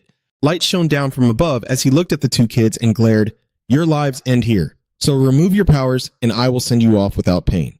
At that moment, his power radiated out, attacking the two others. The wall, that large hole, still caused a significant shock to anyone who saw it. The two brothers cried out in fear. How many powers does he really have? Seo Kang-yu then clenched his fist and stepped closer to them, saying, "Dispel your power."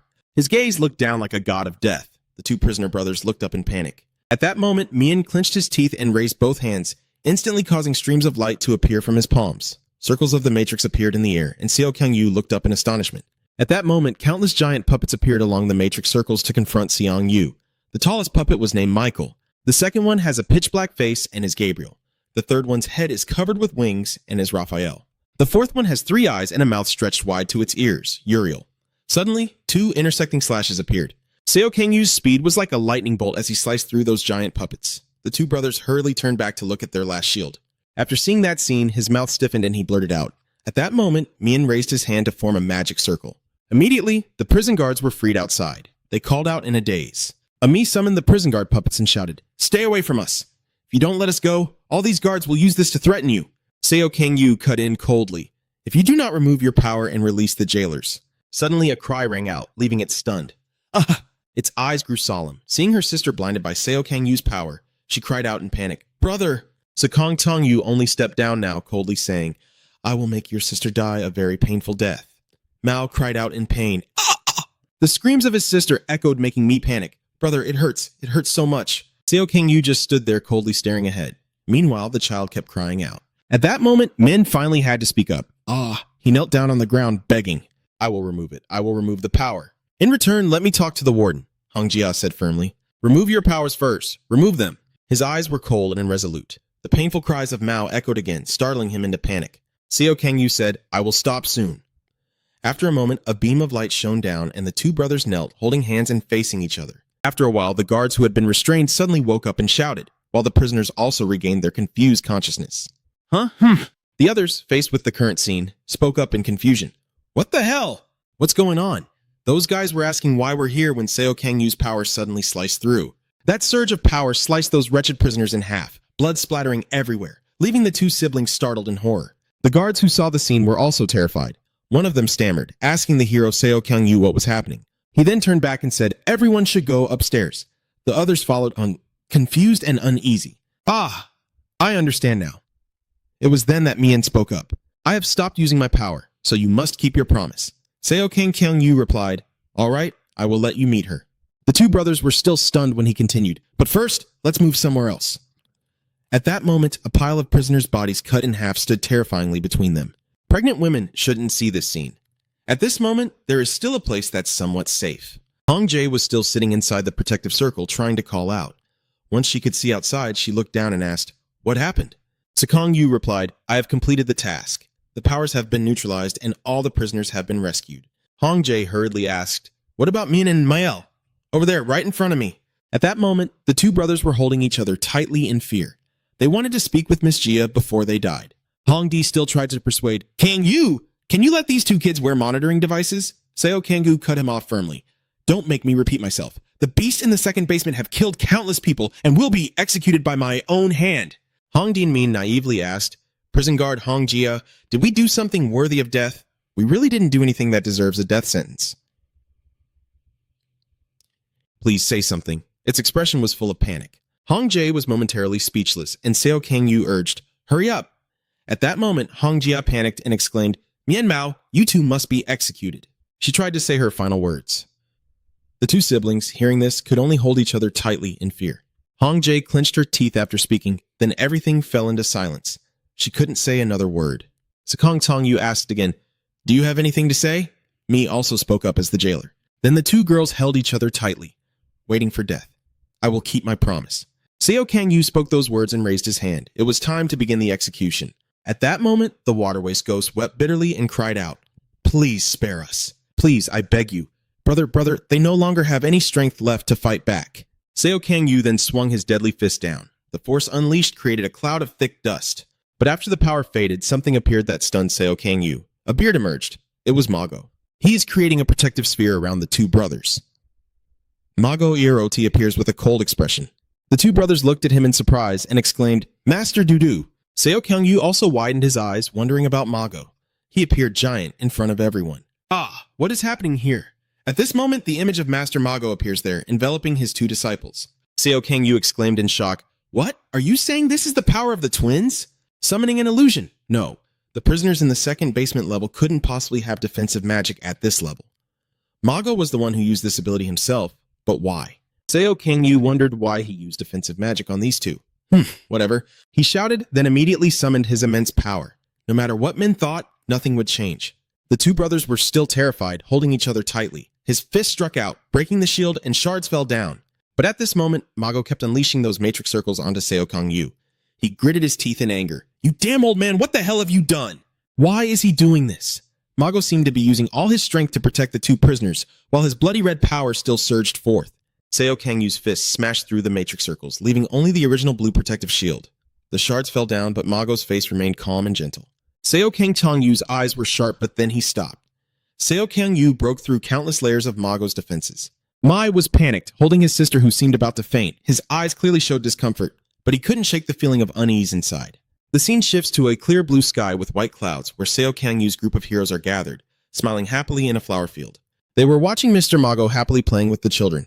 The curly-haired hero sighed and said, "Doesn't that old man ever get tired?" The bald guy laughed and said coughing would be better. The curly-haired guy then turned to Tom with a bright smile. "To me, after we get married, we'll have kids too, right?" Tom replied irritably. "When did I say I would marry you?" the curly-haired guy teased. "Oh, come on. I hate people like you who cheat on others. I've never deceived anyone," Curly Hair retorted. Lao Sa saw them like that and spoke up. "Come on, don't argue anymore." Suddenly, a loud voice called out, making everyone look over in surprise. "Everyone, come on." Mr. Mago wrapped his arms around the kids with a bright smile and said, "Don't just sit up there watching. Come down and play with the children." The sky was still clear and blue. Seo Kang-yu's teammates joined in the cheerful play with the children, but he sat quietly under a tree, watching. Suddenly, a voice called out, "S. Kang-yu." Mago approached him and asked, "You don't like kids?" He replied, "It's not really that. I just don't know how to interact with them." He smiled, sat down beside me and said, "You just need to imitate what your parents did when you were little." Seo Kang-yu calmly replied, "My parents passed away shortly after I was born, so the only family I have is my older brother." Mr. Mago broke out in a cold sweat, feeling guilty. Then he raised his hand to cough and said, "About this, I apologize to you." He glanced at Yu hesitantly, and Yu quickly looked away. Suddenly, Mr. Mago smiled brightly and called out to Kang-yu. He pointed to himself and said to Seo Kang-yu, "Then you can practice with me here. Try acting like a child." He looked over with a very puzzled expression and then let out a sigh. Mr. Mago laughed again and said, Ho, ho, ho, I was just joking. Just having a bit of fun. I didn't know you could make that kind of expression, but I'm not entirely joking. If you're having a hard time, you can act like a child in front of me." Seong Yu silently watched his teammates playing with the children, then said, "I refuse." At that moment, the sky darkened with black clouds pouring rain. At that moment, Seong Hwan appeared, raising his hand covered in blood, while Seo Kyung-yu stood there stunned under the cold rain. He glanced down to see his two teammates, Curly Hair and Tom, holding each other tightly as they awaited death. Seo Chang-yu then glanced to the side, where Lao Sa and the monk had already stopped breathing. Drops of blood fell steadily. Seo Kang-yu's eyes welled up with tears of blood, full of bitter resentment. While he was still drowning in despair, a voice called out. Seo Kang-yu, though on the brink of death, did not forget to comfort him. It's okay. Even though your lost treasure can't be opened now, everything will be fine." At this moment, the fragments reappeared in the present time. Seo Kang-yu then punched and shattered those matrix circles. So when only one layer of Mago's defense remained, Mawel inside had completely fainted, leaving only Mian still panicked and looking up. Mago's protective shield circle was also gradually fading away. He closed his eyes, then gave a gentle smile. Seo Kang-yu could only look up helplessly before channeling his power outward. Seo Kang-yu released Hong Jae outside, leaving her confused and panicked. Hey! After safely bringing her down to the ground, he called out, "Can you read the memories of that ability?" Hong Di said, "I can do that." Seo Kang-yu then pointed upward and said, "Then read the memories of that power for me." I need to know what that old man was thinking when he did this. Hong Di looked at Mago in the protective magic circle and asked, confused, What is that? The hero Mago? After a moment, she revealed the memory within that power. In her hands were Mago and the two condemned brothers happily together. This was a memory contained within the power of hero Mago. Seo Kang-yu sat down on the ground, annoyed, saying it looked really unpleasant. Hong Jae immediately objected, "I think it's cute." He asked again, "Why are the memories of those murderers here too?" She explained, "That's because he used his power on them."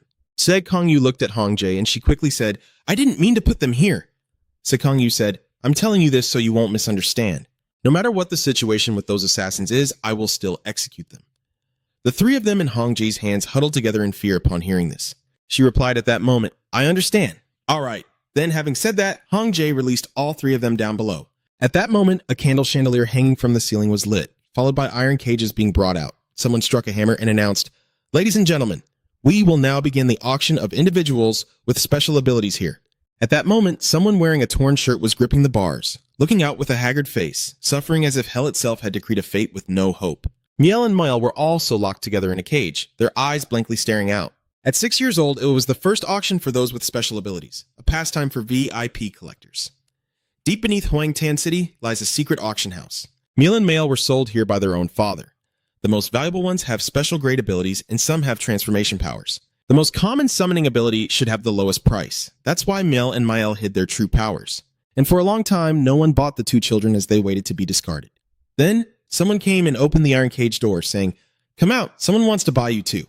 It was a man and a woman. The woman spoke up excitedly as soon as she saw the two kids. "Oh, these kids? They can summon both angels and demons?" The man then asked, "So you want to buy them?" "I asked because there are no returns here," the woman replied with a smile. "Oh, I was just curious," he asked back irritably. "What?" I put on a crazy old lady face and said, "I wonder what would happen if you crossbreed an angel with a demon." The two brothers were extremely startled and confused by this. She continued, "You must be too young to understand, but you'll figure it out soon enough." As she spoke, she looked at them with a sinister gaze, her eyes wide open as if she were under a spell. Suddenly, a surge of power shot down from the ceiling, causing the two to look up in alarm as a blazing molten lava ball fell straight down before their stunned eyes. Then, the entire building was thrown into chaos and shattered by that energy. Switching to another scene, a sky filled with smoke appears, and in the middle of the city, a huge devastated crater emerges. The adult couple just protected inside a shield circle gasped in horror. "What is that?" The two siblings inside were also protected within a shield. Mi shook her sister's shoulder and called out to Melo, "Are you okay?" Mao was so terrified that he couldn't speak. "Mian, what's wrong?" At that moment, everyone was protected within the shield. A laugh echoed, causing the two brothers to look up. "Oh ho ho ho ho." At that moment, a familiar set of horns appeared. Mago raised his hand to playfully twirl his mustache with a bright smile, while beside him floated a girl wearing bunny ears. He still wore a mischievous grin and said, "It's magic." At that moment, the girl with rabbit ears shouted, "Come on, Mago. Her name is Lipus." "Mago's assistant is a summoning psychic," Lipus scolded angrily. "What kind of demon level is this? How am I supposed to keep up?" Mago still smiled mischievously. "Ho ho ho ho. If you work hard, you can do it." "Lipus, I've told you before. With summoning abilities, imagination is extremely important." Lepus grumbled in response, "But you teach too fast." Mr. Mago then changed the subject. "Have you completed the task I assigned?" Lepus replied, "I have teleported all the auction participants and released those who were imprisoned." Mago then said, "Let's move on to the next level." Lears felt helpless. "What is this time? How can I summon after such a huge ice wall?" Suddenly, a noise made them look down to see Mean holding her little sister, looking up and asking if they could take them along since he's a summoner, right? "We also have the ability to summon." Lepus shook his head. "No way, he already promised to take only you as his disciple." Mago smiled brightly and retorted, "I never made that promise." She gasped in surprise upon hearing that. Mago then turned to the two kids and said, "Let's see what kind of power you two have." Lears clenched his teeth in anger and said, "Liar." At this moment, Me summoned an angel. An angel, while Emma summoned a demon and a demon? Lip was amazed and thoughtful. The summons of these two kids were strange. Usually children only summon toys and dogs. Mago hesitated for a moment. It's done. He observed the two siblings, assessing them inwardly. How interesting. Being someone who loved children, Mago didn't hesitate to smile and extend his hand, saying, "All right, follow me. I'll teach you magic." Lepus could only puff up his cheeks in anger from behind. For 3 years, Mago had taught me and Mile how to summon, and imagination was the most important key to summoning abilities. The images in my mind appear when using supernatural powers. Mai summons angels because she remembers her mother, the one who protected everyone when she was little. As for Mayo summoning demons, it's probably because of the influence of her cruel father. At that moment, Mago happily taught while saying, "If I look at this world from multiple dimensions, I can endure a lot, but focusing on just one thing is fine too." Lear smiled brightly from behind and said, "Meteors are the best?" Mago pointed behind and said, "Like that rabbit over there, I don't know which path the two kids will take." At that moment, the two siblings were a bit confused. "We really like heaven and hell." Mago was surprised to hear that. "Heaven and hell?" Lepus also sighed. "Different from normal kids, right?" They immediately explained. "My mother told me before she passed away. Good people will go to heaven and bad people must go to hell. Those words have always been our refuge. We want this world to have only justice. The good will go to heaven and the bad will go to hell." The two brothers spoke these words with bright faces. Mago smiled warmly, ruffling their heads, and said, "I'm sure you two can do it because you are the kindest children." One day, as dark clouds gathered in the sky, a voice called out urgently, "Mago! Mago!" Lears ran over, panicked, saying, "The Hero Association needs your help." He exclaimed in shock, "Why now?" Mago now showed a rare look of anger. "They ignored my offer and now they ask for my help?" Lepus is still confused. Wet has appeared in Poland. The image of a man with glowing marks on his face and neck appeared. Upon hearing this news, Mr. Mago exclaimed in shock, "What did you say? I must endure the Hero Assembly immediately." "What are they doing?" Lepus replied immediately. "I don't know either," Mago said tiredly, holding his head. "Oh my god!" You just stood there silently for a while and then finally spoke up. "Bring me and Mawel here." After meeting and talking, the two brothers were shocked. "You have to go." Mao hugged Mago tightly and cried. "No, please don't go." Mian then asked more firmly, "When will you come back?" Mago replied helplessly, closing her eyes tightly. "The opponent is quite tough. It will probably be a few more years before I can return." Mian asked hesitantly, "Can't we come with you?" He explained, "You and Mao, the enemy is too dangerous. I can't let you two come along. I don't want you to go." Mago could only look down at the grandchildren who had just received his gift with a heavy heart. Tears streaming down, Ma cried out, "I don't want to be abandoned again." Lip quickly scolded, "Abandoned? You two aren't objects." Now Mago gently calls Men Mao. "This is my farewell gift. My psychic symbol is on the kids' clothes, so when we arrive, the guardian will take care of them." As he spoke, he passed his power to the two brothers. Mago closed his eyes gently and said, "One day, we will meet again." But he never expected this would be the last time. The two children could only cling to each other and cry. He didn't forget to remind the two kids to grow up to be good people, but after parting ways with Mago, Mael and the other child didn't go to the hiding place for fear of meeting strangers. Instead, the two children went to a distant place to train their powers on their own. What abilities must I master to become a good person until I meet Mago again? At this moment, Mi emitted a yellow aura. What is good? What is evil? The image of an angel and a demon appeared, while Mael radiated a red aura symbolizing the demon. What should I do with my supernatural power? 2 years later, Mian and Mael decided to define good and evil for themselves and return to their homeland. The good will go to heaven and the wicked must go to hell. Here, they began to create their own heaven and hell from their imagination, which they called Utopia. The expressions on the brothers' faces showed clear excitement. In just 1 month, Miel and Mael transformed the entire city into their own paradise. They watched the town's residents, summon their angels and demons, then oversee the people, choosing who will go to heaven or hell. The twins set these standards based on what they heard from their mother when they were young. Things humans must never do: stealing, littering, causing public disturbances, lying, betraying friends. And so, for them deep in their childhood memories, those things became an unending nightmare. Even for those who met the standards, it would still summon demons and then laugh, saying to the other, "I am always watching you." She lived a meaningful life. The woman held her child tightly, fearfully pleading, "Please, please help us." It replied, "Don't be afraid, this is not the end." Then it commanded the demon to pierce through the two unfortunate mother and child. It proudly said she would have a beautiful dream in heaven. The mother could only cry out in painful despair while it stood there with hands clasped, content, saying forever. Unaware that the commotion from the twins' land had drawn the Hero Association's attention to a towering building, the man with the troubled expression said, "Now, let's begin the meeting. This person is Authority, the chairman of the Hero Association." At this moment, Authority continued speaking. "I have already announced it. Why is it so empty?" In front of him were just 3 young men sitting casually on chairs. At that moment, a blonde girl responded, "Well, I guess they're on vacation or something like that. You are Xiao Benju, a rank 3 hero."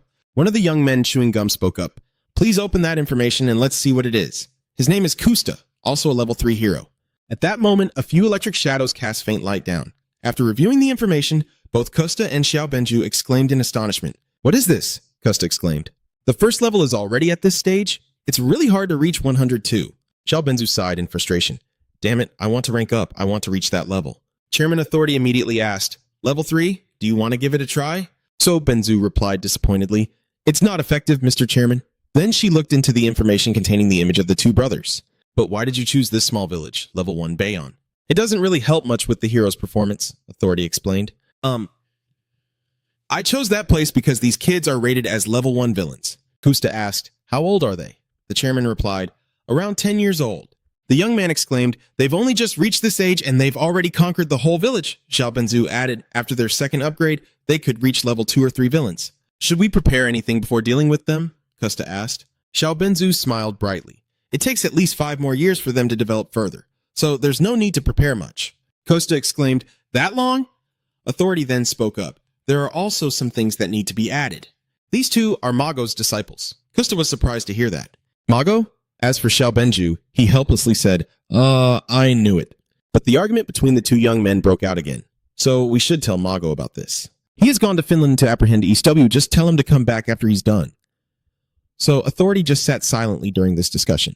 At that moment, a beautiful set of nails was held up, and the other person who had been silent suddenly raised their hand to volunteer. This girl wears a mask, her head full of hair clips, her pupils shining with heart shapes as she asks, "Can I go?"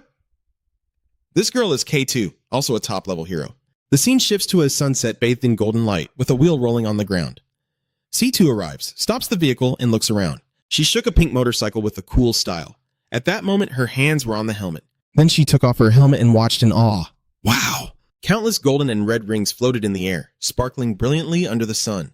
Ka-hai couldn't help but marvel at the magnificent scene. She didn't know that she was being watched through a crystal ball. On the other side, the two brothers were closely monitoring every move of K2.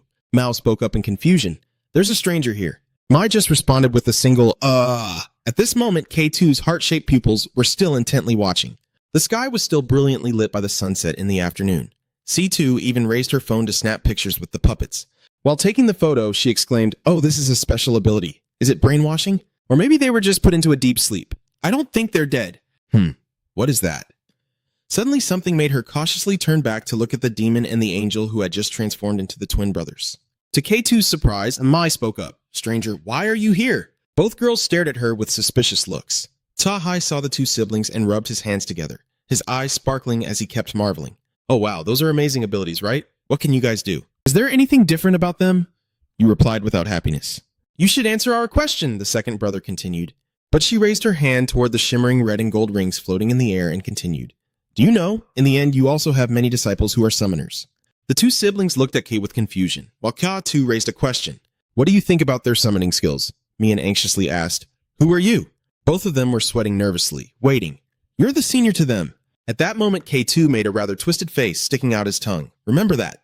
Mai stepped forward to shield her younger sister and said, "We have no seniors except Los." K2 laughed and replied, "The master has already removed your name from the list of disciples." Seeing its furrowed brow, she continued, "I think I cared too much about some sharp objects." As she spoke, she rolled up her sleeve to reveal numerous scars of all sizes.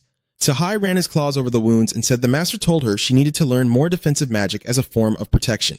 "Unfortunately, I didn't like that, so I didn't follow the teacher's advice. He stopped paying attention to me." The two on this side were even more confused after hearing that. Suddenly, Cha-hai exclaimed, "It's embarrassing." She tiredly bowed her head and spoke. "The teacher is really terrible. So terrible." Then came the frantic sounds of K2, clutching her face as tears streamed down. "It's not right. It's wrong. It can't be. It's wrong. Wrong." Those girls couldn't help but be horrified by the scene. Little Ma clung to her brother, scared, and said, "Brother, she's really terrifying." The second singer was still in a state of agony, shouting, "Teacher, you said I have magical talent. I just want to be praised, even if it's just a smile from you." As she spoke, she unleashed a surge of furious power, but the teacher crossed me off. At that moment, Min quickly raised her hand to form a magic circle. She shouted urgently, "If you don't leave this place immediately!" But now its eyes glowed with a different color. Sharp objects like knives appeared in the air, reflecting K2's loss of control. The objects in the air trembled violently as the two brothers grew more terrified and screamed out. At this moment, K2's weapons attacked the puppets of the two brothers, splattering blood across the air. Fresh blood kept spurting out, and the poor victims continuously gasped, vomiting up mouthfuls of blood. After witnessing the horrific scene, Only the blood-stained weapons of the second brother remained in the air. If you do this, tears will still flow. Yet she will still wear a sinister smile and speak out. Will you notice me again, teacher? Meanwhile, K2 below was still raising both hands to control the weapons, laughing maniacally. Ha ha ha. Meanwhile, the victims were in agony, as if descending into hell, and the expression on K2's face was twisted and grotesque as he exclaimed, "This is so much fun." Mia fell to the ground when she saw this scene. He turned to check on his sister. "Maeo, are you okay?" Little Maeo also panicked and knelt down, calling out, "Brother," while the two of them watched in horror as Keishai massacred their puppets, both gritting their teeth in fear of this man. "What is that, woman?" "Ah, right." After all the killing, Keishai spoke up. It turns out this is the feeling. The poor souls were pierced with knives all over their bodies, looking utterly terrifying. Keishai stood amidst the pile of corpses he had created, jumping around with excitement. This is even more interesting than I thought. At this moment, there is also someone in the air with a golden halo above their head. K2 saw it, and her face clearly showed excitement. More than that. In her hand, she conjured another weapon and frantically hurled it at the other person while shouting, "I want even more." But at that moment, the two appeared immediately and created a shield to block the attack. Seeing that, Keishai's face twisted even more. Wow, the kids can use protective magic. The twin brothers furrowed their brows and stared outside. Keishai was still in a frenzy, and the kids had learned a lot from the master, hadn't they? Then, immediately, an angel puppet silently attacked from behind. At that moment, a purple magic circle appeared. The puppet hesitated to strike stealthily, and K2's voice rang out, but in her hand appeared a giant pair of scissors that cut the puppet in half. Then Keishai glanced over, smiled wickedly, and continued, "This still isn't enough." Seeing that, men angrily shouted, "This is you! You have to go to hell!" The second one held the giant scissors, winked and puckered his lips, saying, "You kids are too rude when talking about the reward. Ha, Chi here has always wanted to use her power in a crowded place like this. But after all, I am a hero. I knew I would get caught if I did that, so I held myself back. But thank you all for preparing this place, and finally I can make my dream come true." So as I was speaking, K2 raised her hand again, and I think I can summon it. At that moment, K2's expression changed. She clenched her teeth, sweating profusely. Then, unable to bear it any longer, screams erupted. "Ah!" The twin brothers here were once again thrown into panic. Keishai's mouth was wide open as she screamed. At that moment, a paper-cutting blade began to appear. The blade emerged from a tear in the sky, looking absolutely terrifying. The eyes, nose, and mouth of the second sister were bleeding, yet she still wore a satisfied smile. Haha, here it is. Imagination is the most important thing for a summoner. The experience of slaughtering countless lives had amplified her imagination and made her powers even stronger.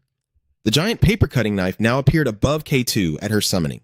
"Ah, this is the first time I've summoned something this huge," Keishai shouted excitedly. "It's so huge. It's really cool." Keishai broke into a manic smile. Then he stopped that twisted expression and instead, with a cold look, raised his hand forward and said, "It's all thanks to you kids. Now it's time to say goodbye." But suddenly, K2 was grabbed by some giant monster, leaving only his outstretched hand.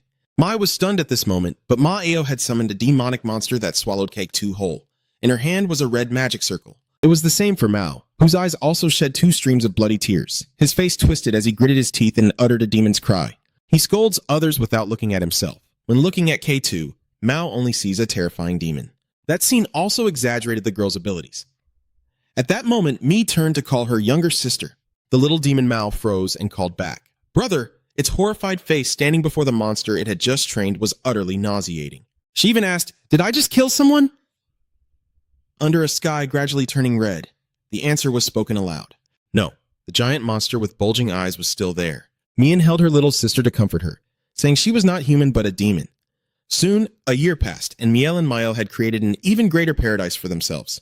The sky was filled with sparkling red and yellow rings, and the Hero Association once again recorded them as villains from the second basement of Lucilla's prison. Second basement level. At that moment, a trembling finger scrolled through the information about those 2 demons. Mr. Mago said in disbelief, "Miel and Mael?" The chairman then spoke up. "They are your disciples, right?" Mago was still in shock as he looked at the achievements of his 2 disciples. How did things end up like this? The chairman also added, "We are very curious as well." After a moment, Mr. Mago stood up and turned away, saying, "Let me go there." The chairman suddenly stopped him. "Huh? You can't go?" Mago asked, confused. "What?" The chairman replied tensely, "I can't let you handle this case." "What do you mean?" The chairman immediately explained. "Clearly, I told you to go kill East West and come back, but you didn't follow my instructions, right? Instead, you captured her and handed her over to the government. If that's the case, then I can't follow your request either." Mr. Mago lost his temper and raised his voice. "If we keep talking like this, nothing will be solved. I will go." The authority chairman slammed his hand on the table and shouted, "I've made myself clear. You're not the one who's allowed to leave." The table was already cracked from that slam. Mago was not to be outdone and began raising his hand to create magic circles. "Stop it! You speak as if you were a power-hungry madman!" Suddenly, a voice rang out. "Let me go!" That person appeared, cutting off the confrontation between Mago and authority. That person was Lhasa Hyun. She spoke with an expressionless face. "I will be the one to go there. Lhasa, third-class hero." The authority agreed after hearing that. "Huh? Actually, using this as a mission to promote a level 3 hero is a good idea. You should be the one to go." Mago was still angrily interrupting. "I already said I would." But then a loud call rang out, causing him to stop. Mago's eyes were filled with shock. Lhasa, with a confident and determined expression, stepped closer to him. He could only stand there silently, saying nothing. At that moment, Lhasa placed his hand on his chest with a trustworthy expression and said, "Trust me." Then the scene shifted to the city with red and yellow rings in the sky. At that moment, a voice called out, "Mao!" Meanwhile, the two were still holding each other, watching the situation through the red orb. Mai said worriedly, "A small intruder, Mao. Stay calm." "That's right, brother. No matter how cruel these two are, they still put on innocent faces." When someone arrived, they looked through the orb and saw it was Lhasa. These two put on scared faces, unaware of how many crimes she has committed. Outside, Lhasa just smiled and glanced up as the sunlight shone down on the buildings. Lhasa stood proudly in the sunlight, her gaze distant. She was observing something. In the sky were 3 people, their heads covered with something, their arms and legs hanging loosely. Does she think they are heroes who took on this mission before? At least they are still alive. Lhasa was still watching. Mi and Mao looked back at her, and one of them spoke up. "Who are you out there? Why did you come here?" She calmly introduced herself. "I am the hero, Lhasa. I'm here to take you back." The 2 girls were doubtful. A hero? A different hero? Someone cast a formation spell, and the monster summoned by these 2 girls threatened Lhasa. They warned her to leave immediately, or they would send her to hell. "All right then, I will return." Lhasa smiled, a bright smile like sunshine, and said, "I want both of you to come back with me. Let's go home together." The monsters sank into the flames. Maya and Mael were shocked that their power was defeated by B. Lhasa stood tall even in the sea of fire. She walked over to them and looked at them, saying, "You are children with kind hearts. I don't sense any murderous intent in your attacks." Her expression changed as she spoke. "It's sad. If the people who came here were true heroes, the situation wouldn't have gotten this bad." She slowly walked toward the 2 of them. The 2 girls helplessly held each other. "Isn't it strange? You think what you're doing is right, but countless people come to stop you. Don't come any closer." Facing their panicked eyes, Lhasa remained calm. "Don't be afraid. I won't hurt you too," Lhasa continued. "But what you're doing is wrong. Your teacher is very upset." The 2 girls widened their eyes when they heard their teacher mentioned. They talked to each other. "Teacher Mago, has he really come back?" "Maio, don't believe this lie." "I'm straightforward. I'm not lying." She reached out to them and spoke with a smile. "Unleash your power and come back to me. It's time to return to Master Mago." The 2 girls opened their eyes wide, looking at her. Mi and Mailo. They reached out and touched her hand. Feeling something, Lhasa held the 2 girls' hands as they walked together. The warmth from Lhasa was indescribable. The sun slowly setting. The 2 girls gaped in amazement at what they saw, while Lhasa remained calm and said, "I knew it." Mago stood facing them. "Come with me." Ha quickly rushed into Mago's arms. He also opened his arms wide to welcome them. "Teacher, Mao." The 2 girls burst into tears, their noses running as they spoke to him. "Teacher, actually, our abilities are a type of supernatural power. Mom told us to keep it a secret from others." He was surprised to hear Men and Mao speak. "You only accept summoners as students, right? Sorry for lying to you." He asked again, "Do I only accept summoners? Who said that?" "A hero named Quithu said she was your apprentice." Mago remembered her, finding it hard to believe the information he just heard. "An apprentice of mine? Me in? I've never taken anyone in besides the 2 of you in Lipus." His explanation surprised the 2 girls. "I only met her once at the guild and just gave her a few pieces of advice." "What?" They reunited after 3 years. They shared with each other everything that had happened during those 3 years. The 2 kids shared how hard they tried to grow up well-behaved and how they were misunderstood by others. Even now, Mi and Mael still don't understand that. Mago stood watching the 2 children sleeping soundly on the grass. Lhasa spoke up from behind. "You finished talking with the 2 kids?" Lhasa looked at her seriously, asking for a favor. "Can you entrust them to me?" Lhasa did not answer, but instead brought up another related matter. "Even though they haven't killed anyone in the village yet, they have taken thousands hostage and even killed a hero. It's very unlikely they will avoid the death penalty in court." Mago hurriedly said, "They are simply lost because they are still too young. They have already unleashed their powers. If you entrust them to me, I will help them understand that what they are doing is wrong." "I can't do that," he kept pleading. "Going too far, you said they're just children." You lowered your eyes. "Mago, I don't agree either. The authorities have changed the law to allow the execution of minors, and the law is the law. Moreover, the job of a hero is not to reform criminals, Lhasa. However," she continued, "I sympathize with you. The world has too many problems right now. So, Mago, do you suggest that from now on I can work with you?" He was confused. But what does that have to do with the two children? She continued, her eyes serious, that she would change this world. Mago widened her eyes at Lao Sa's declaration. He spoke up, I have one condition. Then he pointed at the two girls. Until they grow up, don't let them die. Please allow me to use my abilities on them, Lao Sa agreed. Alright. With La Mago's support, he quickly activated his ability. Until they grow up, none of them will have to die. We will change this world before they grow up. A man in a military uniform wearing a hat remained silent as another girl approached him. Kang Yu. According to Kang Tang Yu, he looked toward the source of the sound. A person with light brown hair continued. I've heard Gan Ho talk a lot about you. Lao Sa smiled and reached out his hand. Do you want to change the world with me? He slowly stood up after escaping the memory. Mago was showing him me and Mael. They said we simply judge everyone based on our own rules, but aren't laws just rules set by the people of this world? Kang Yu still didn't respond. The two continued. Is there really any difference between us? The girl finally spoke up. Kang Yu, Gang Ho, and I have been assigned to provide intensive rehabilitation for these two children. She nervously explained as the red rays surrounded her. I never said they did nothing wrong. They need to understand first that what they did was wrong.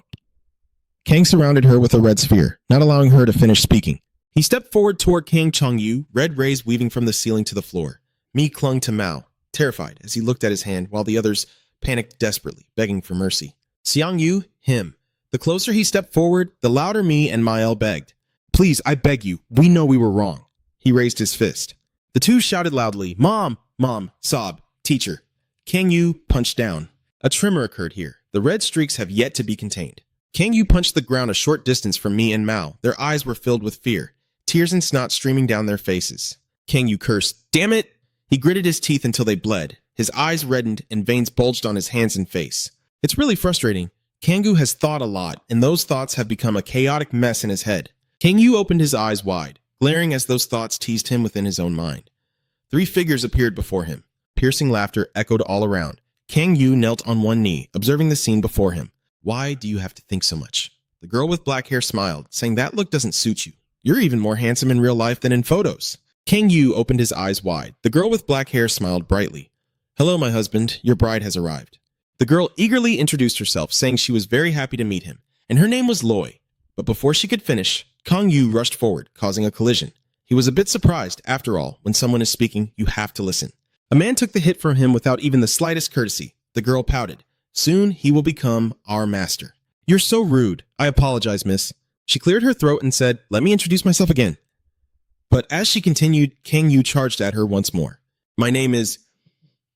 He didn't listen to her and just kept throwing punches. She gently reached out her hand. Ah! A shield was raised between the two of them, easily blocking Kang Yu's attack.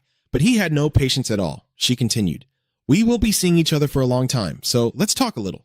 She smiled. My name is Shin Ka. She belongs to the psychic group and has the power to control space. I will be the one to become the matriarch of the new humanity. Where they stood shimmered with purple light from Shin Ka's barrier. Kang Yu wondered. The matriarch. She smiled. That's right. The matriarch is so tired. He's indifferent. It's so exhausting. A crazy person just showed up. Crazy. Please, don't take offense, Ka. On the contrary, you even smiled. Maybe you're the most sane person in this whole place. Isn't that right, everyone? That's right. Yeah, probably. She continued. Kang Yu, do you know that humanity is in danger right now? The singer said seriously. We're on the brink of extinction, and with this group, all of us will be wiped out. Kang Yu, are you really doubting that? Let me ask again. Kang Yu, what do you think is the threat to humanity? You, a member of the EY organization, probably believe that only villains or heroes from the past hold absolute power. She frowned in disagreement, and those behind her echoed the sentiment. However, that was completely wrong. Kang Yu covered his face and sighed. The ones causing the decline of humanity now are the nameless so-called ordinary people. According to your plan, only those with superior genes should be filtered to produce future generations. But because of the sacrifice of those carrying superior genes, the genes that should have been filtered out have instead multiplied terribly. Sync even has data. For example, the second-generation heroes of equality, led by Lhasa, possess superior genes. However, why do they still die despite the logic of nature saying otherwise? It is natural for creatures that cannot evolve to survive to die, but they are desperately trying to prevent that. Kang Yu remained motionless while Shinta kept babbling on. Oh, Kang Yu, you're fine. You're no longer a hero now. Right now, you also take pleasure in killing those with weaker, envious bodies, don't you? She laughed and pointed at you. I fell in love with you when I witnessed that. Kang Yu remained silent. Shinta continued.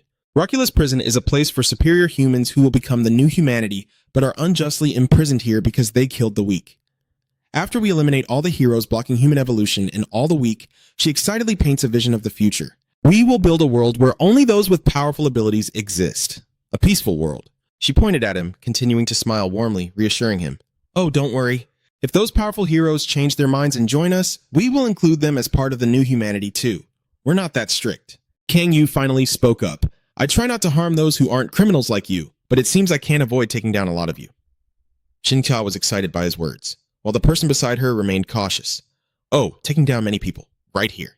Oh my, that's embarrassing. The person next to her had to explain. Sister Shin, I don't think he meant what you're thinking. Sister Shin replied. All right, but don't do it now. We'll do it next time when it's just you and him. I told you it's not what you think. Shut up. How would you even know? Excuse me. Ahem.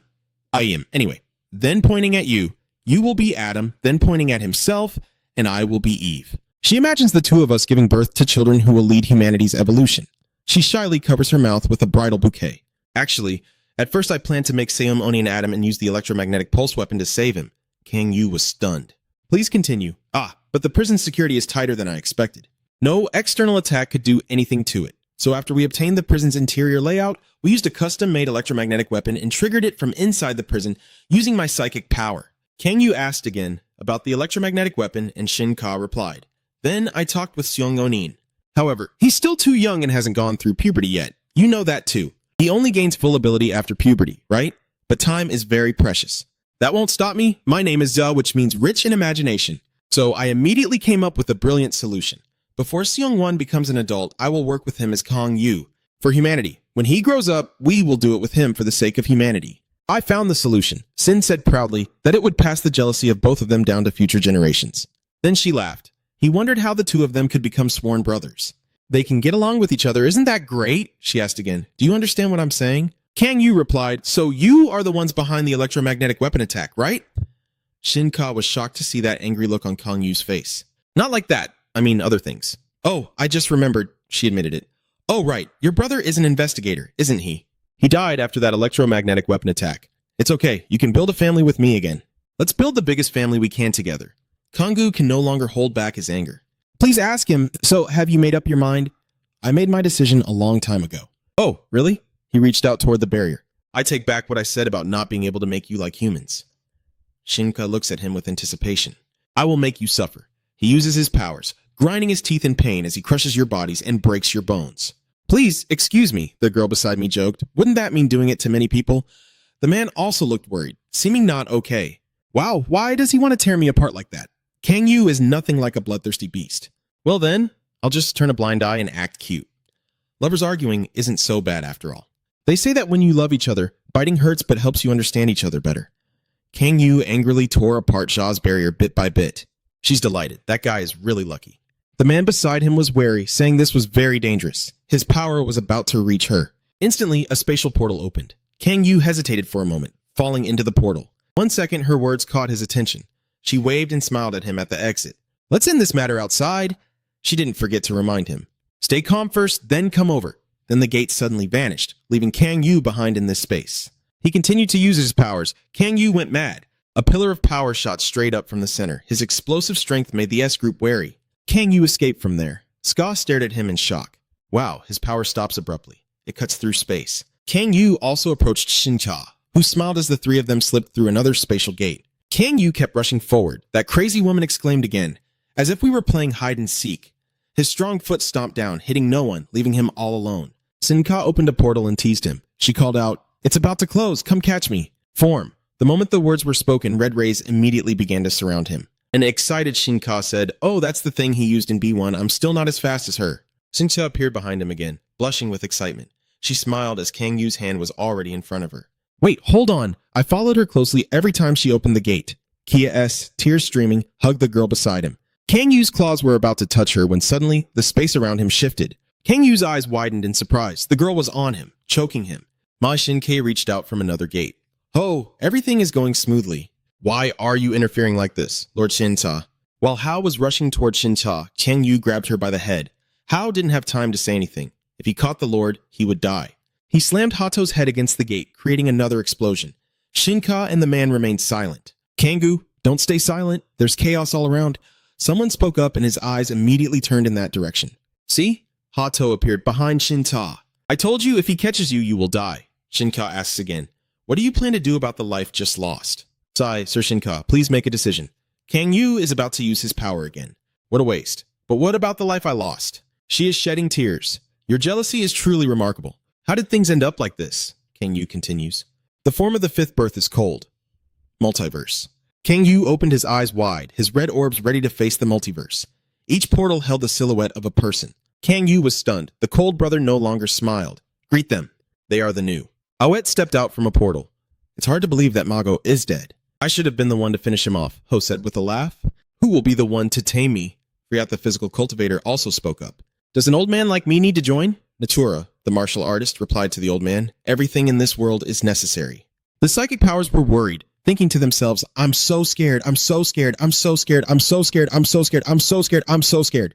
Meanwhile, the micropsychic was puffing on a cigarette, and a hero dressed as a jailer caught my interest. Morez crossed his arms seriously. Ton Kon rudely said, smoke only in designated areas. The two beautiful Tiburons, both physical trainers, appeared together. DH Buzz Buzz, what the hell are you talking about? Hyon Duong, another ability user, burst out laughing. There are many people more evil than demons gathered here.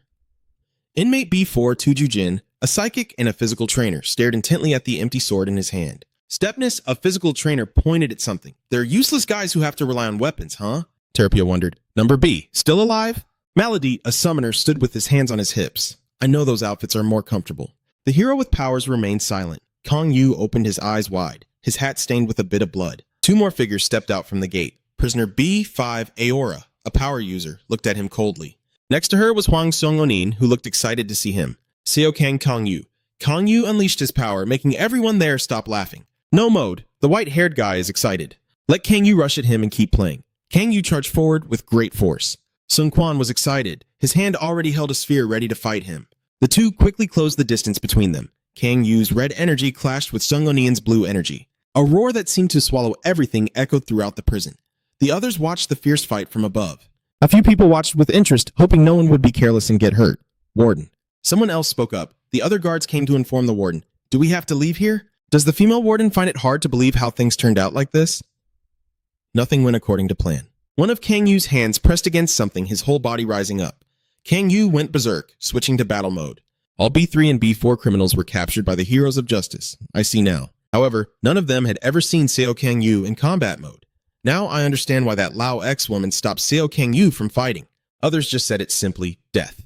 They looked at Kang Yu and thought, so this is what death looks like? Those who have seen his appearance are truly fascinated. It's inspiring and astonishing. That man, does he have a special ability? Then it can't be stolen. Jealous, please sing a sad song. Ha To placed his hand on her head to comfort her. Why did he make such a decision? Sad and Seong gently touched their hats. Are you happy, say Kang Yu? Why didn't you show me this skill before when we fought? You still have it? He laughed, saying, you're really amazing. Kang Yu didn't say much and attacked directly.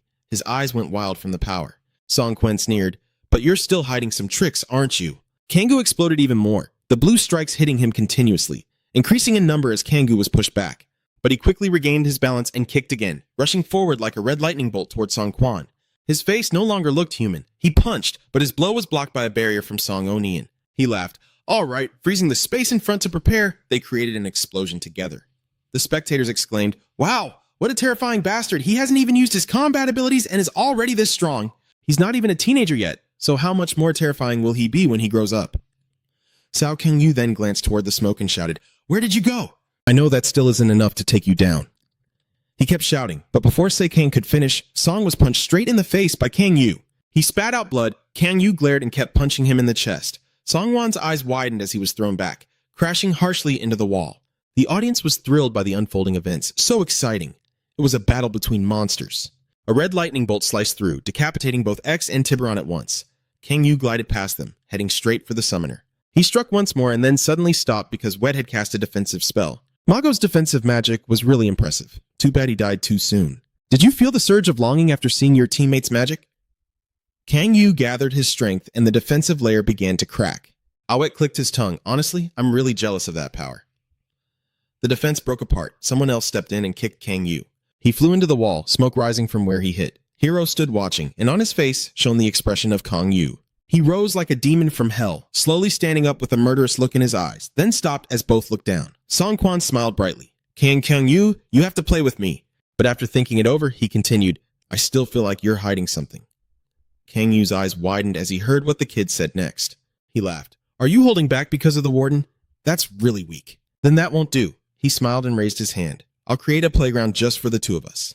His fingers closed. Clouds covered the moon in an instant. The night sky over the prison quickly filled. The earth and rocks shifted. Lao Sa and the others were in disbelief. They were quickly affected, unable to control what this wave really was. The others watched with surprised expressions. The space was distorted by the dual senses. Did I see that wrong? From now on, go out and play, everyone shouted loudly, and the entire prison was transported elsewhere. At that moment, a massive explosion erupted from the building, threatening to blow it apart. Screams echoed, XU and the other jailers were extremely panicked. The red energy waves were spreading toward everyone. At this moment, before being completely sealed by that power, Dozy Yu only had time to scream. What is this again? At this moment, red spheres began to form, created by Se Kang Yu's power, and these spheres grew increasingly dense. Before the big explosion happened again, he threw those spheres away to protect everyone. At that moment, a hand reached out, and Seong Hwan, still holding the piece of meat in one hand, smiled excitedly. This place is quite sturdy. Suddenly, one of his eyes snapped open. At this moment, Seo Kang Yu, glowing red all over, with eyes blazing, threw a punch forward. But someone had already created a shield circle to protect Seong Hwan, so it turned out to be that Shincha. She was standing upstairs, reaching out her hand. The sorceress spoke vile words. You shouldn't interfere when someone is using their skills. The haughty woman flicked her hair and said to her followers, Shall we go too? It's too dusty here. Meanwhile, Tatsujin remained silent, staring upward. Suddenly, she bent down and touched a stone, which was infused with power and began to glow. Seeing that, the singer's eyes and mouth widened in surprise. At this moment, the stone glowed even brighter as Tatsujin channeled power into it, and the eyes of the woman grew more excited. At that moment, a sharp sword appeared. Tai held the newly forged sword with a cold expression. Seeing this, she asked, What are you doing? But without a word, she swung her sword multiple times in the air, leaving the people behind stunned. Seeing this, the young lady's face lit up with excitement. Wow! Then she turned toward the portal and said disdainfully, Why waste your strength like that? We can just go out this way. All right, let's get out of here. Gather up. Cut to outside the city, where the people are all gathered in one place, looking up in panic at the disturbance. It turned out that in front of everyone was the image of Seo Kang Yu, a man glowing red like a coal with two bright eyes, and they all exclaimed in shock, What the hell is that? Then suddenly a magic circle appeared beneath Seo Kang Yu, and he quickly vanished, leaving everyone in confusion. Everyone just stood still for a few seconds. What just happened?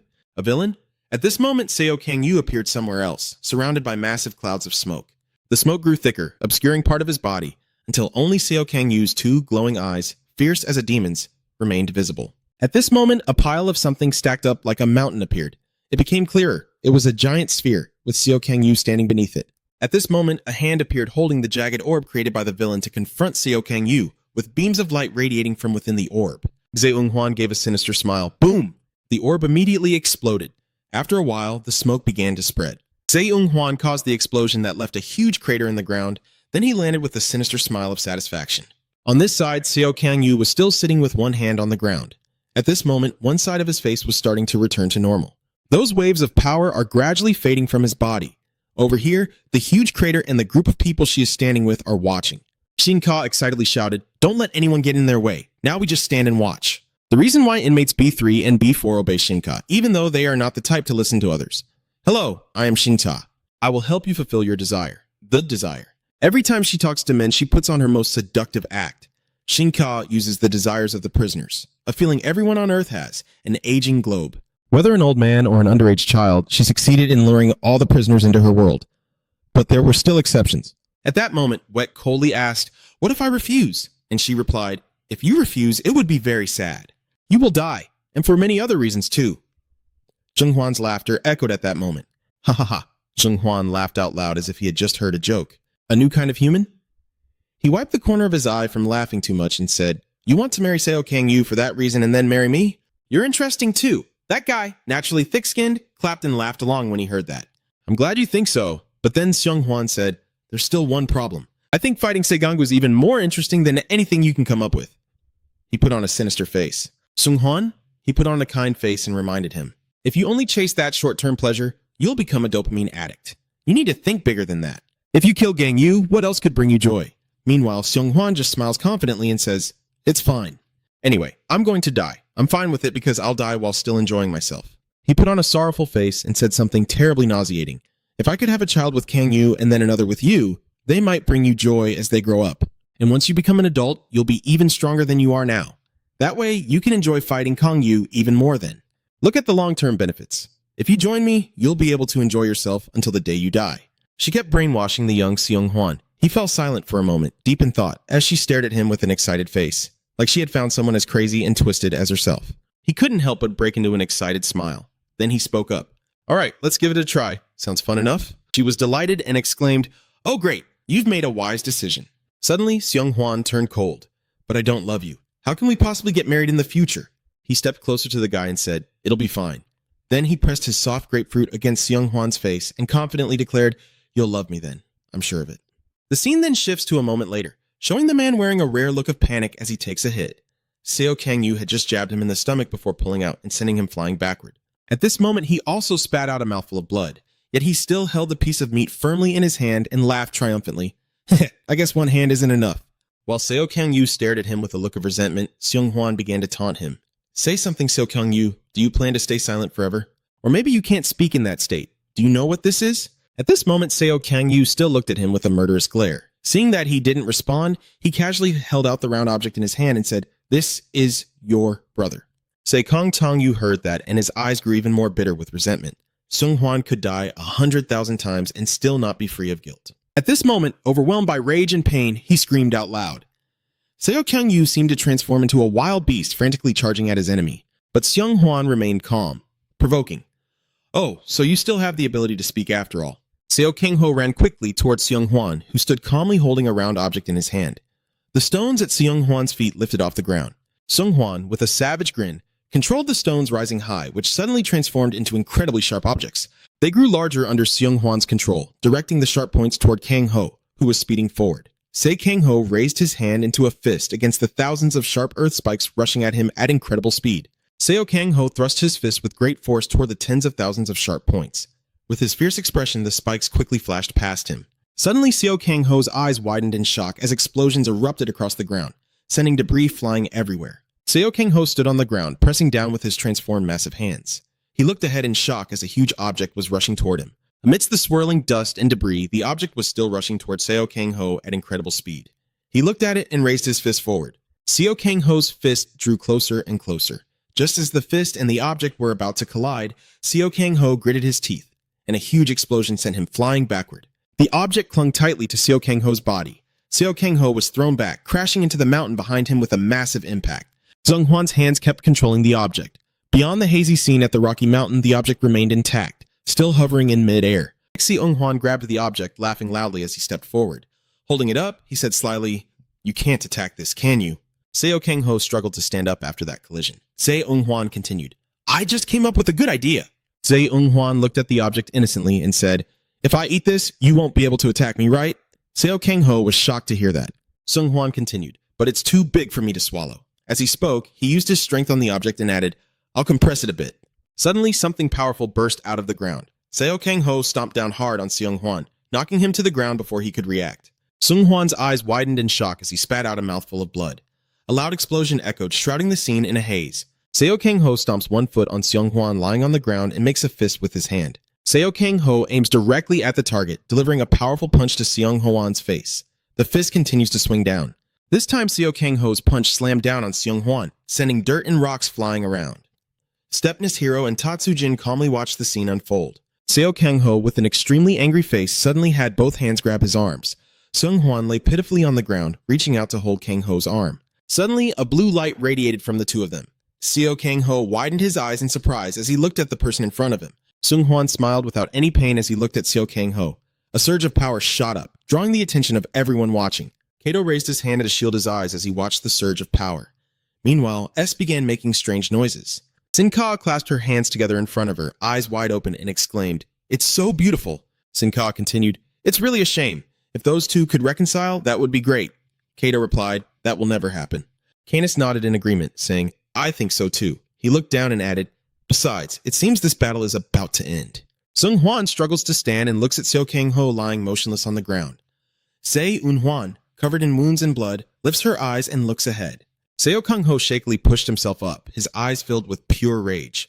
He stood up suddenly while Seong Hwan remained lying on the ground. Seong Hwan opened his eyes wide as waves of power gradually appeared, increasing one after another. Those streams of power advanced and surrounded Seo Kang-ho. More and more appeared on the ground, continuing to approach Kang Ho from afar. Sanke and everyone else stared in amazement at the scene before them. Shinka exclaimed, "What exactly is that?" Sinka and everyone witnessed countless strands intertwining to form a giant structure. A laugh echoed before the massive web. Zheng Huan looked at the massive network miserably and said, "How many skills do you actually have? There's no way to beat you." Zhe Huan looked at the person in front of him and continued, "So, what do you think?"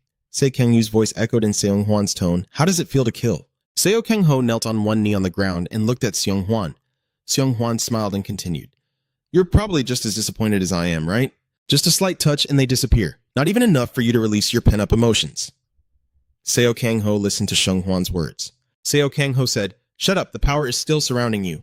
Seong Huan replied, "So what?" Seong Huan said smugly, "After having fun with me, don't you feel relieved for letting go of your negative emotions? You must feel pretty uncomfortable." Seo Kang Ho frowned as he looked at Seong Huan, who spoke about having to suppress his power all this time. He continued, "Because you have to stick with those bastards. Isn't that right?" Lao Sa and Nung, the teammates, appeared before Seong Huan's words. Seong Ho hesitated as he spoke. Seong Huan watched Seo Kang Ho's reaction, then looked at the person in front of him and hesitantly spoke. Seo Kang Ho frowned and said he knew nothing. Seong Huan's eyes showed contempt. He looked up at the massive network and said, "Well, this skill looks pretty dangerous. Is this your final attack?" "I'm almost out of energy too. This is trouble," Zheng Huan continued. "I don't know. That huge network in the sky is really terrifying." Zhe Huan grinned and looked up, saying, "If I listened to Za and became an adult, could I defeat you?" Seo Kang Ho firmly replied, "That will never happen because you will die here." Sung Ka was stunned into silence after hearing that, as the network slowly rose into the sky, covering the entire horizon. Seong Ta exclaimed in shock, "Huh? What is happening in there?" Ska reached out her hand as power surrounded it, a purple circle piercing through the network. Sin Ka panicked, controlling the circle while shouting, "Seong Huan!" S's image appeared inside the circle. Through the circle, Shin Cha witnessed Seong Huan being stabbed painfully, his eyes wide open, countless sharp points piercing through his body, killing him instantly. Seo Kang Ho's eyes widened in shock, his face darkening, as SK witnessed hundreds of blood threads shooting out from Seo Kang Ho and piercing Seong Huan, who stared wide-eyed, mouth agape, unable to utter a single sound. Xingta shouted in panic, "Seong Huan!" She raised her hand to activate her power. Xingta immediately teleported to Seong Huan and gently pulled him through the gate. Seong Huan was limp as Shin Ka carried him away without any movement, as if he had died in the recent fight. Ska panicked and urged, "Heal him quickly." Terapia rolled up his sleeves, stepped forward calmly, and said, "Move aside." He knelt down and inserted his arm into Seong Huan's chest. Immediately after, the blood strands stuck to Seong Huan vanished, or more precisely, Terapia absorbed them into his hand. He marveled, unable to believe that Seong Huan could use his power to protect his weak spots amid the chaos. He said his fighting instincts were impeccable as the blood strands extended up to his elbow. Terapia stood up and said, "It's over. Please check if Seong Huan has woken up and try to wake him if he hasn't. Come on, Ung Huan, wake up." T raised his arm covered in blood vessels, honestly. His expression was emotionless, showing a formidable strength. Then he cut off his own hand in front of the other prisoners, and the hand quickly grew back like new. He asked them, "Now what should I do with Sokang Hoi?" A voice rang out. "What else?" It was Hero. He said coldly, "Kill him on the spot," but someone interrupted. "Wait," everyone turned to the singer. After checking Zheng Huan's pulse, she looked up and said, "Before I do this," she pleaded, a symbol glowing in her eyes, "I want to talk to him one last time. He is here, the one everyone knows, the person Seo Kang Ho is face down on the ground, motionless, at the center of the battlefield." After a moment, Seo Kang Ho staggered to his feet and looked around. Suddenly, something appeared in his sight, a curled-up lump of flesh. Based on the feeling, he knew that was the most important person in his life, his brother Seo Kang Yu. Seo Kang Ho slowly stepped forward, gently bending down to pick him up with all his care. Looking at that lump of flesh, he felt heartbroken, a sense of despair gradually taking over his mind. Seo Kang Ho's vision grew blurry, and he no longer knew if this was real or an illusion. If this were just a dream, it would be so good my brother would still be alive. The teleportation gate suddenly opened right before him. "Please step forward and speak, Kang Yu," she pleaded, her expression full of worry. "It's not too late yet, but life is not a dream." Though exhausted, Seo Kang Ho knew the person before him was an enemy and used his ultimate move. Seo Kang Ho glared at her with hatred, ready to strike. Xingta hesitated, looking confused and troubled. "I really don't understand this." A flash of lightning appeared. Seo Kang Ho was immediately restrained, his face showing clear discomfort. A criminal aligned with the faction used a complex matrix spell. It seems negotiation has failed. Atwit said coldly, "Now we must kill him quickly before he recovers his meager energy." He turned to his colleagues and asked, "Any objections?" They all answered in unison, agreeing wholeheartedly. Frada said pityingly, "I feel sorry for that young man." Weak Ken said, I'm afraid of killing, but I think I'm more afraid of him staying alive. Natura laughed with delight. Returning to the motherland isn't so bad after all. Maladidi stretched and complained, I'm so hungry. Hurry up. Sipin laughed with delight. That guy will surely be able to entertain me. Vi Cam but wrote regretfully, is this the end? What a pity. Hi, Unanduwai smiled. He's even scarier than a demon. Ho saw that and teased him. Rabbit King? A booming voice echoed above them. Make way for me. They looked up, and Hero had already turned into a giant towering behind them. He clenched his fist tightly and swung his punch straight at Seonghwan. Seonghwan curled up, protecting the only thing his brother left behind. He endured the pain without letting out a single groan. Hero would strike first. Hun Duang clenched his hand to summon the Keelan. Waiwet also took action. The criminals in B3 and B4 began to launch their attacks on Seonghwan. A pungent smell of smoke filled the air, and a question suddenly arose in Seonghwan's mind. How long has it been? Seonghwan exhaled after the brutal torture from the criminals. He opens his mouth and lies motionless, clutching a piece of meat in his hand as Hero raises his foot to stomp down. All right, enough. Seonghwan still can't fight back. He can only wait for the blow to fall. A swirling wind rose with Hero's footsteps. It was unclear what he was thinking. Just as he was about to step down, a blue light flashed, and a hand raised to stop him with power. Seonghwan had woken up without anyone noticing. Elder brother Shin, he said to her, didn't you say that I would become stronger when I grew up? Hearing this voice, elder brother Shin turned around in surprise. Seonghwan! The fellow criminals also turned to look at him. Seonghwan said happily, you know what? Then, in front of the criminal gang's gaze, he continued, for the first time in my life, I have a dream to strive for. He said excitedly, his eyes sparkling like stars. I want to defeat Seo Kang Ho, and Shinka was left speechless. Seonghwan continued, so don't kill him, I will be the one to finish that guy. A frowned and exclaimed, enough, we have to kill him right now. She interrupted him. Before West's stunned eyes, she said it was time to go. A clear voice rang out, everyone promised to obey me. Hearing her say that, everyone fell silent. None of them objected. Let's go back. The dust keeps blowing away, with faint light shining through the clouds. Please open the teleportation gate for them to pass through. She said cheerfully to Seonghwan, do you want us to help you? Seonghwan took the hat. It's okay. Putting it on, he glanced back at the car that still lay there lifeless. Seonghwan left a message. Next time we meet, I will win. Then he disappeared through the gate. The news reported that after the electric weapon attack at Ruculus Prison, 8 B3 criminals, 5 B4 criminals, and 3 B5 criminals escaped. What will happen next? From above, an old man had been watching everything all along. He smiled excitedly. Ho ho ho. Kingston smiled. The world is about to become lively. Just as Kingston thought, in the near future, the singer will completely turn the world upside down. Sao Hong, giggling with a diaper on, said, meow, meow, meow, meow, meow. The person opposite seemed surprised. What? Really? It kept babbling on. Meow, meow, meow, meow, meow, meow, meow. The girl hesitated while talking to it, but she was unsure. I'm still not ready. Did Mars answer? Meow, meow, meow. Suddenly, their conversation became distorted. The screen went dark, and the Earth appeared with a strange symbol. A voice rang out with excitement. A new world. The Alpha World welcomes you. Shinka and 2 others appeared. She cheerfully said, hey, hello everyone. I am Shinka, and from now on, I will be your Eva, she said, then introduced the 2 people beside her. Next to me are some guests. The man said, Canis and the cat-eyed girl should introduce herself too. I am Gato. A line appears. The question is, what is the Alpha World? Canis answered this question. The Alpha World is a created world. He continued, for Kilu to bring the infected humans along with the lady to sing as the eve of mankind. The next question appeared. Who has the right to stay in the Alpha World? At this moment, Gato answers, to become part of the Alpha World, the following conditions are required. She pauses briefly before saying, the first condition is that the person must possess strong abilities. At the same time, a muscular man appeared on screen, followed by an image of a group of rats accompanied by Gato's voice. The second condition is that the person must not protect those with rejected genes. Gato continued. The third condition is that the person must be strong enough to sustain the lineage. The screen then displayed another question. What will happen to those who do not meet the criteria? Seo spoke coldly with a look of pity. I believe those with the unchosen genes are guilty of crimes in the old world. They deserve to die.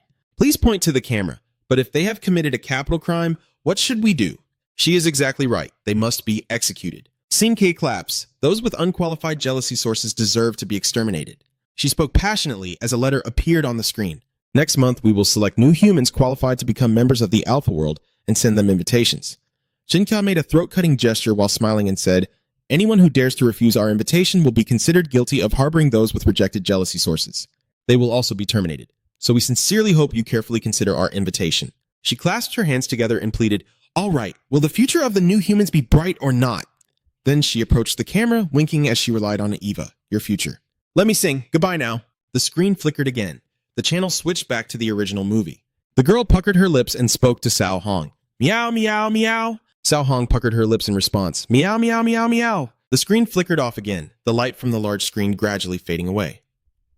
The dark room held 7 people gathered around the conference table. Under the glaring lights, someone spoke up to break the silence. All right. That person spoke about the prison break at Ruculus, and the broadcast was shown to all humanity after the escape, the confident WSC-BZ chairman said. The WSC World Security Council convenes a meeting. Images and information about S appear on the screen. Someone muttered, Singer, that person said the woman attacked with an electric pulse, right? Is she on the villain list? We asked the Hero Association, and they said no. The man with glasses said, This is trouble. Unbelievable. Just as the Justice Heroes were lost not long ago, more problems arise. The woman beside him said, How do we handle this? Someone interrupted. Before dealing with that, let's address a few issues first. Yeah, the leader of the Peace Party stood up and slammed the table. Ruculus Prison's warden Seun took it upon herself to execute inmates whenever she pleased, without ever reporting to her superiors.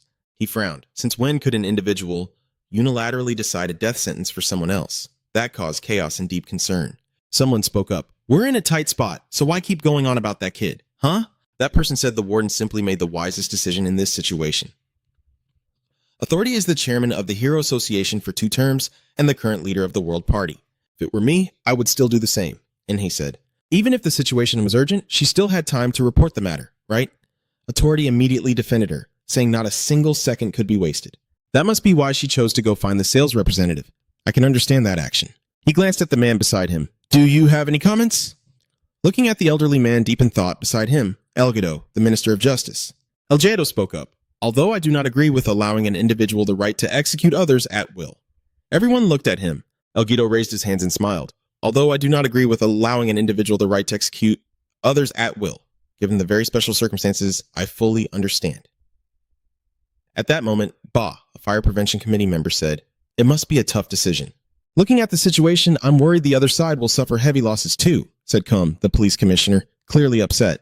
Aren't we already suffering losses? Since the security fell apart after the broadcast, have we ever had a moment to rest?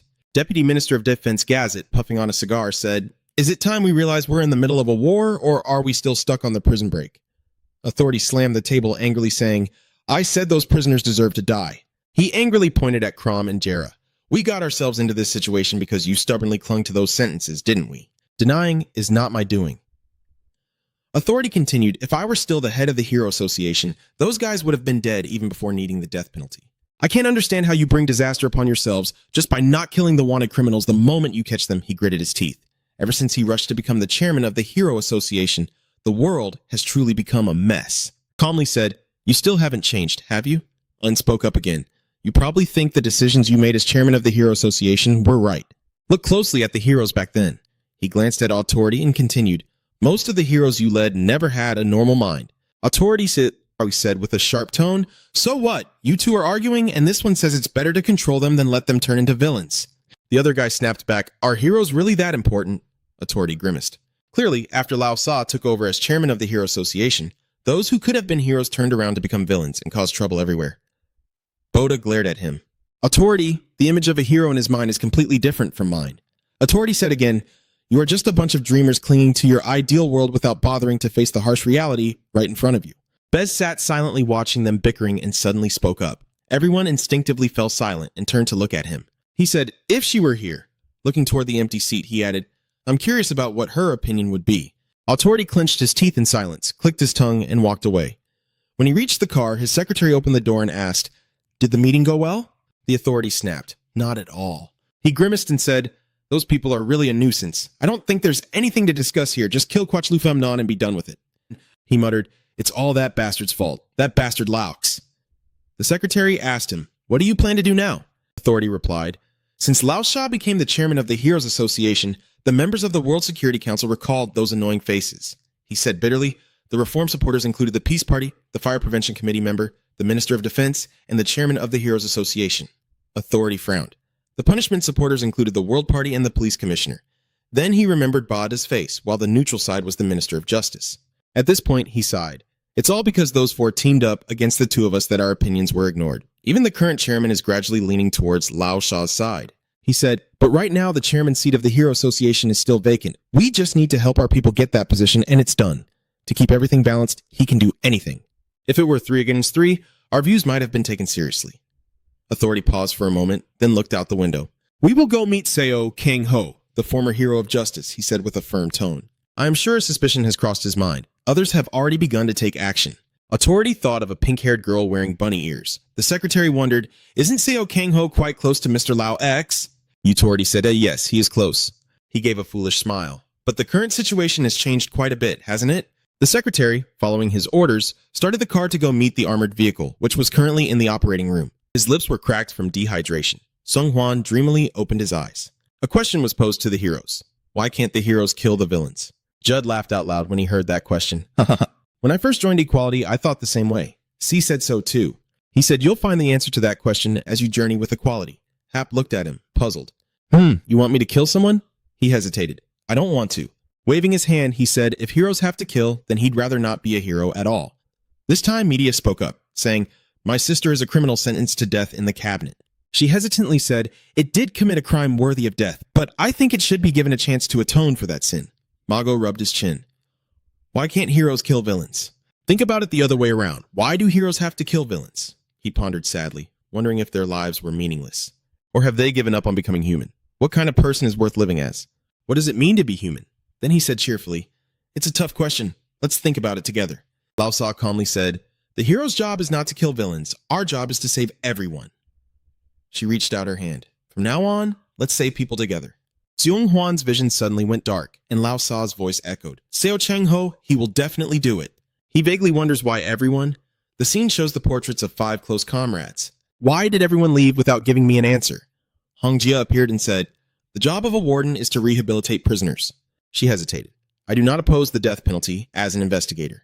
I have the responsibility to tell criminals what they did wrong before they are executed. Se Kong Yu stood before him with tired eyes.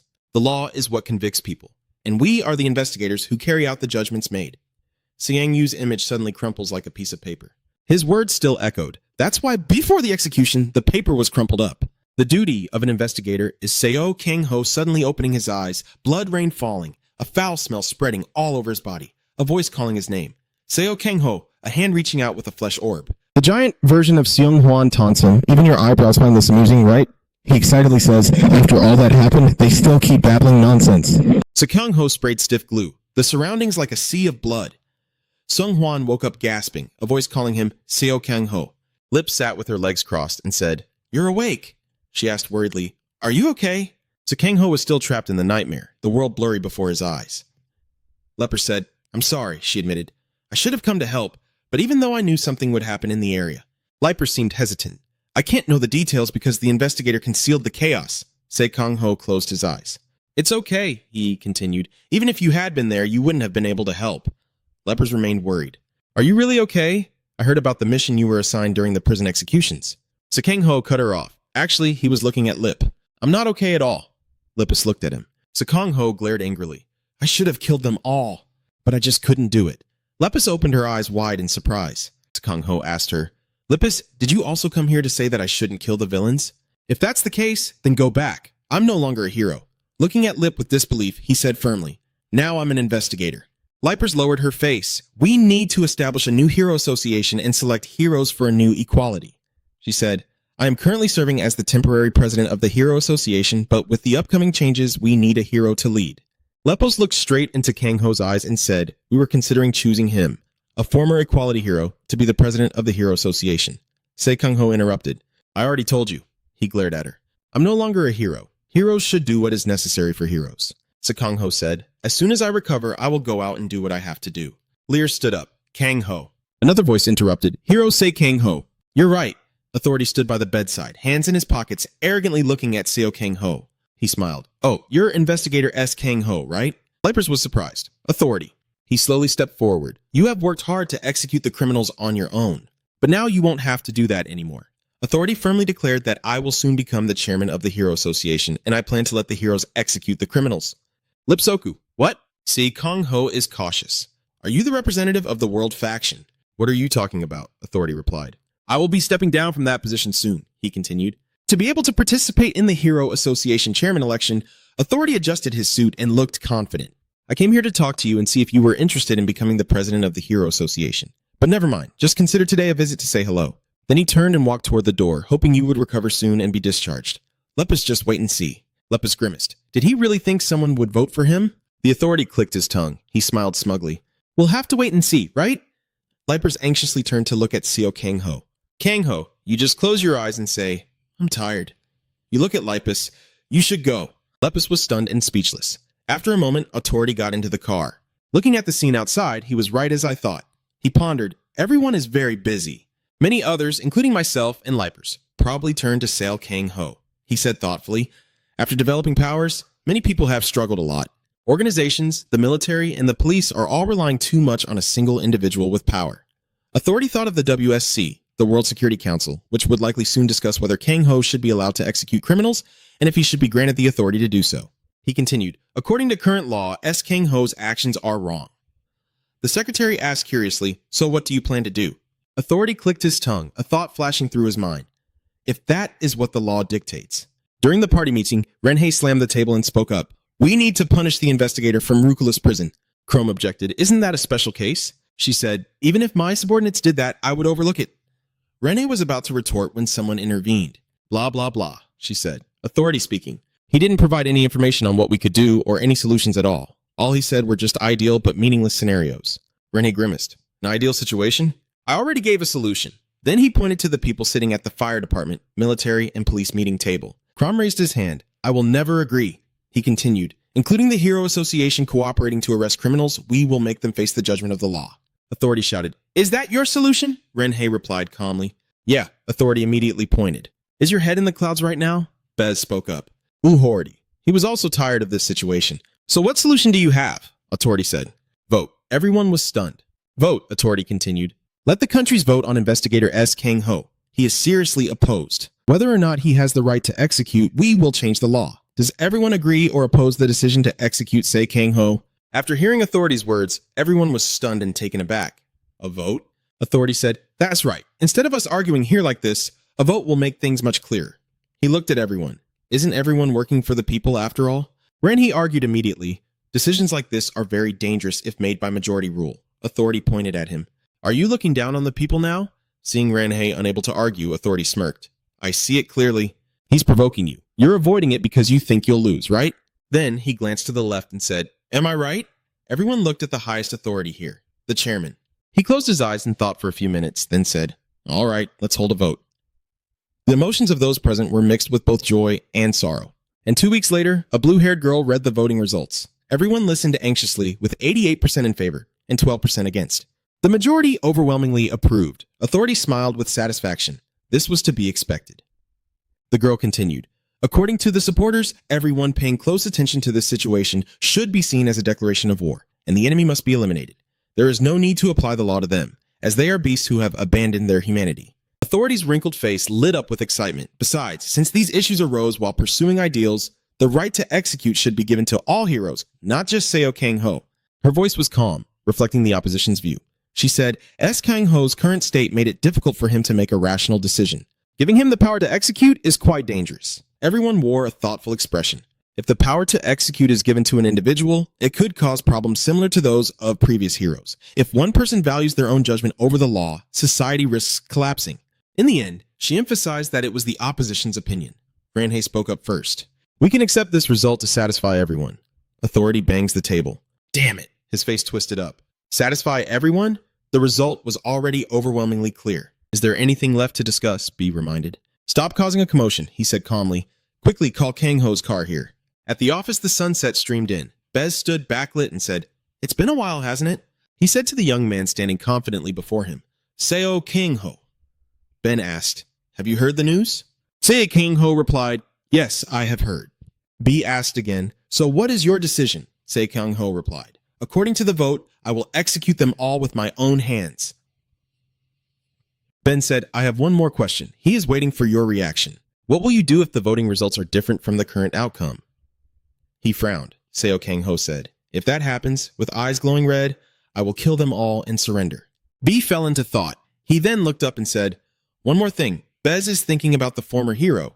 If Lao Sha were here, what do you think she would do? Seo Kang-ho looked surprised, thought for a moment, and then said, for that, just hold on tight and ask Lao X directly. You'll understand better. B sighed, yeah, maybe that's true. He looked Seo Kang-ho straight in the eye with one last question. If you handle this matter, Sang-ho plans to leave but looks back at him. Will you return as a hero? After hearing that, he left, leaving behind a sentence. I'm not sure about that either. The meeting had just ended when the press caught wind and started reporting heavily on Seo Kang-ho. A special law regarding Seo Kang-ho was passed in front of countless reporters pointing their cameras. Chairman B calmly stated that he had granted execution authority to Warden C. Kang-ho to deal with prison breaks. His steely gaze focused on the recent incidents at Ruculus Prison and the prevention of upcoming terrorist attacks. Authority stared intently at the screen. All right, let's start from here step by step. I guess we can restore it to how it was before. Lupus sat on the grass watching the news as well. She remained silent. Everywhere was broadcasting B's speech. A person clutched a jar, tears streaming down their face. She sat slumped on the cold bench, tears falling endlessly. Tension rises elsewhere. A familiar voice echoes once again. Is that how it is? If so, then we need to start preparing right away. Please repeat. Is everyone ready? The wandering criminals are waiting. Please continue. Executioners.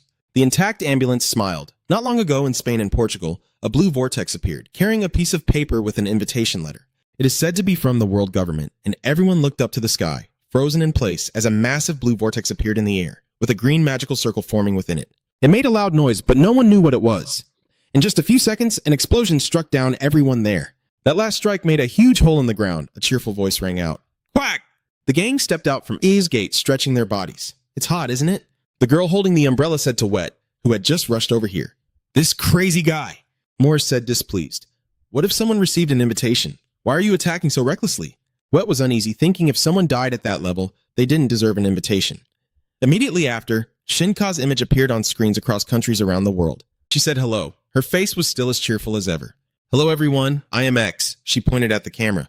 From now on, the members of the World Security Council watched closely. He clearly announced the execution of those carrying the Genoa waste. As Za's sentences began, the criminals slowly moved into the major cities. They eagerly prepared to destroy this place. Seo King put on his helmet, his eyes full of determination. In the Security Council meeting room, the secretary said that in this incident, based on documents sent from the Hero Association, the person with tattoos under his eyes and on his neck is Wet, a summoner type. He is a villain once captured by the Justice Hero Mago, with the ability to turn stolen summoning powers from opponents into seals on his body, and by raising his hand, he can create a massive explosion. Looking at the devastation before him, Wet felt no sympathy at all. They were too weak. He has the ability to copy the summoning powers of his opponents, and he looks at his hand with disgust. I should have stolen Mago's combat sensibility instead. Next is the girl with cat ears from the physical class. She is a villain who was once captured by the hero of justice, Yuri. She has the ability to transform into a fox spirit, and in the blink of an eye, she can kill hundreds of people. Ho sighed. Her face is covered in blood. Where can I find someone who can control me now? Next is Huin Du Yang from the special class, the one who always wears a mysterious smile. He is a villain who was once captured by the hero of justice, Hap. He claps his hands, a blue light flashes, and he releases it. 2. Killen-like creatures appeared, swinging their arms to slaughter. He had the power to summon demons, running around rubbing against things. Ohun scratched his head. Pretty strong, huh? The girl holding the umbrella named Morse also belongs to the special system. She is a villain who was once captured by the hero of justice, Tome. She looks like someone with typical special system powers. Morse stands behind a person who is crawling and crying for help. She said, "You're too noisy, not elegant at all." Then a no entry sign appeared, and Sheeta said, "Ava is right." A bright orange bow suddenly appeared around the neck of that person, and then he was knocked out to death. Moore looked down on him, thinking that an unchosen gene was indeed pathetic from the very start. The secretary concluded that her power is extremely complex. She continued. The Hero Association quickly mobilized forces near Portugal to handle the situation. The authority frowned again, saying, "Their arrival is useless anyway, since you never intended to kill them from the start." Bez spoke up. "It's fine, in that case." He looked at Ba Da. "The firefighters will be prioritized to rescue the people." Ba Da responded clearly, "Yes, Chairman." B then looked over at Guerra and Grom. "The army and police are responsible for protecting the people." Guerra immediately responded clearly. "Sir." Chrome is hesitant. "We don't have enough strength to stop them, so in the end, we'll still have to call the heroes for help." Bez turned to El Judo. "Elido, where is Officer Kang Ho?" Elgato answers, "I'm listening." He said the prison guard said he started heading there as soon as he saw the broadcast. "Hey, why complain now? Haven't we fired her yet?" Bez asked the secretary if there was any way to find out the enemy's purpose this time. The secretary hesitated and said, "We still haven't figured out what they want." Before this attack, S pointed out the targets of all of you. She said to execute all those who were not chosen and to assist those who accepted our invitation to join the Alpha world. Please raise your hand. At first, we will take it easy and let them taste it. Convincing those who accept the invitation will be much easier afterward.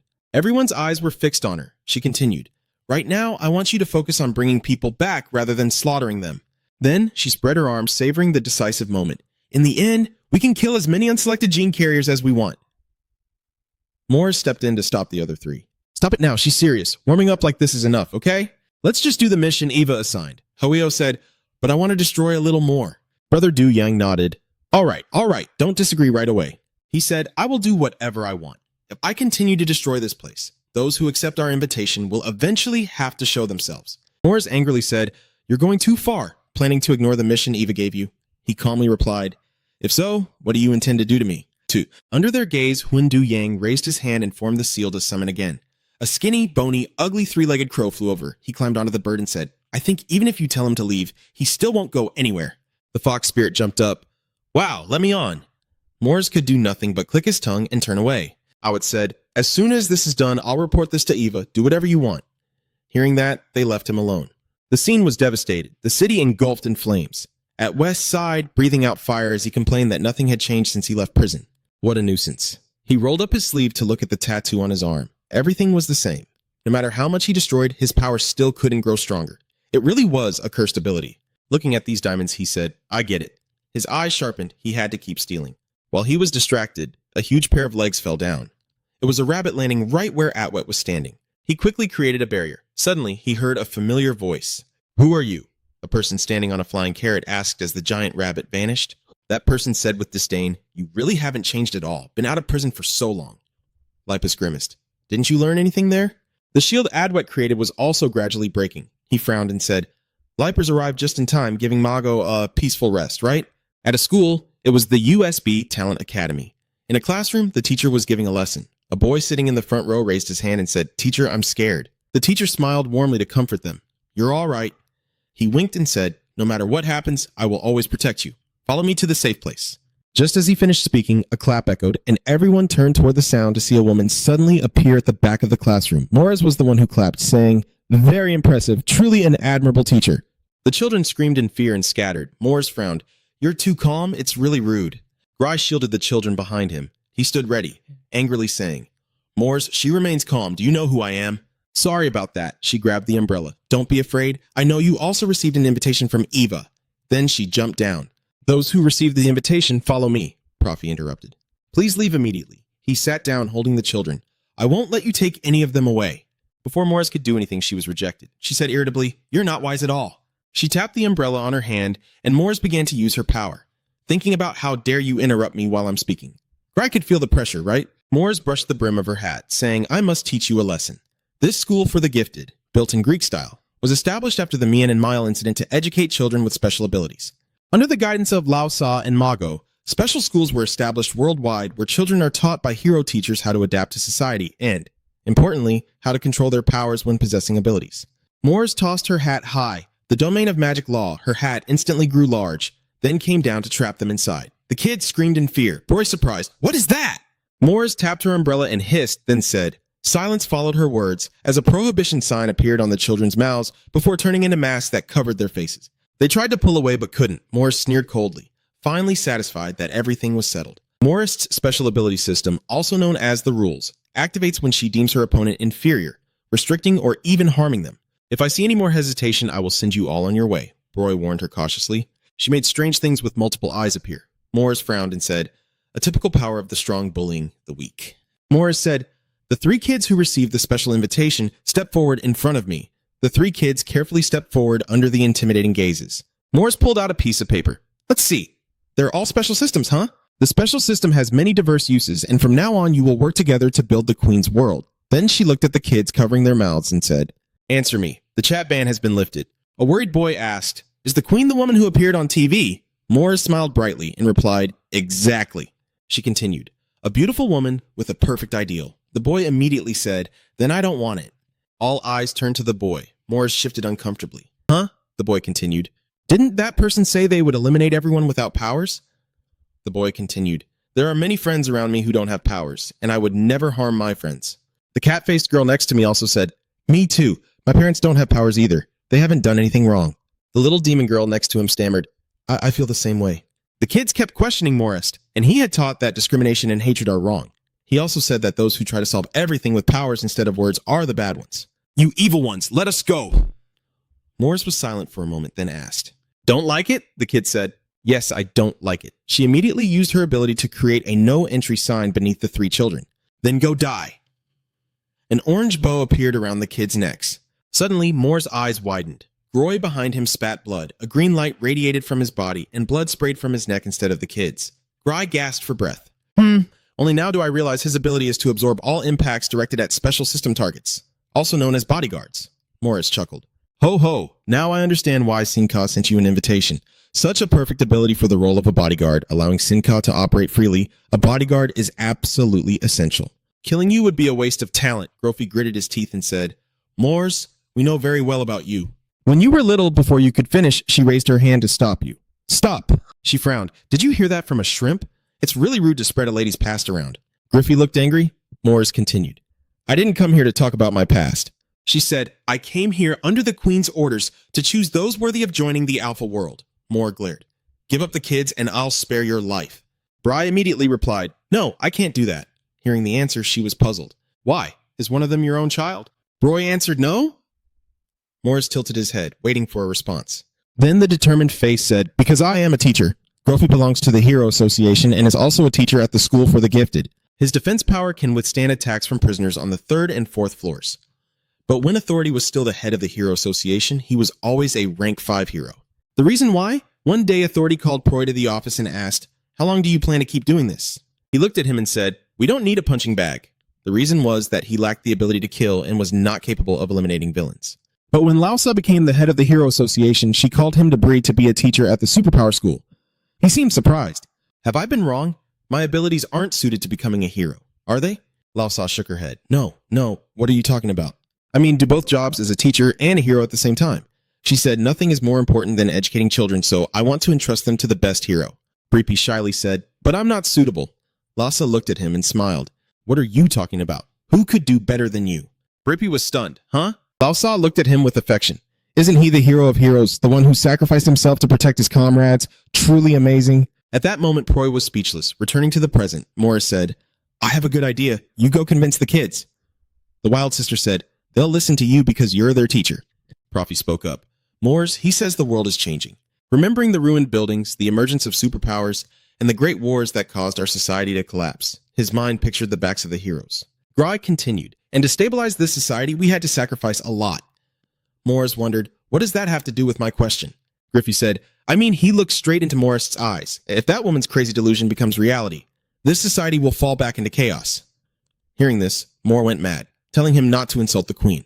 She said, You're being long-winded refusing the Queen's invitation. I don't care if this society falls into chaos or not.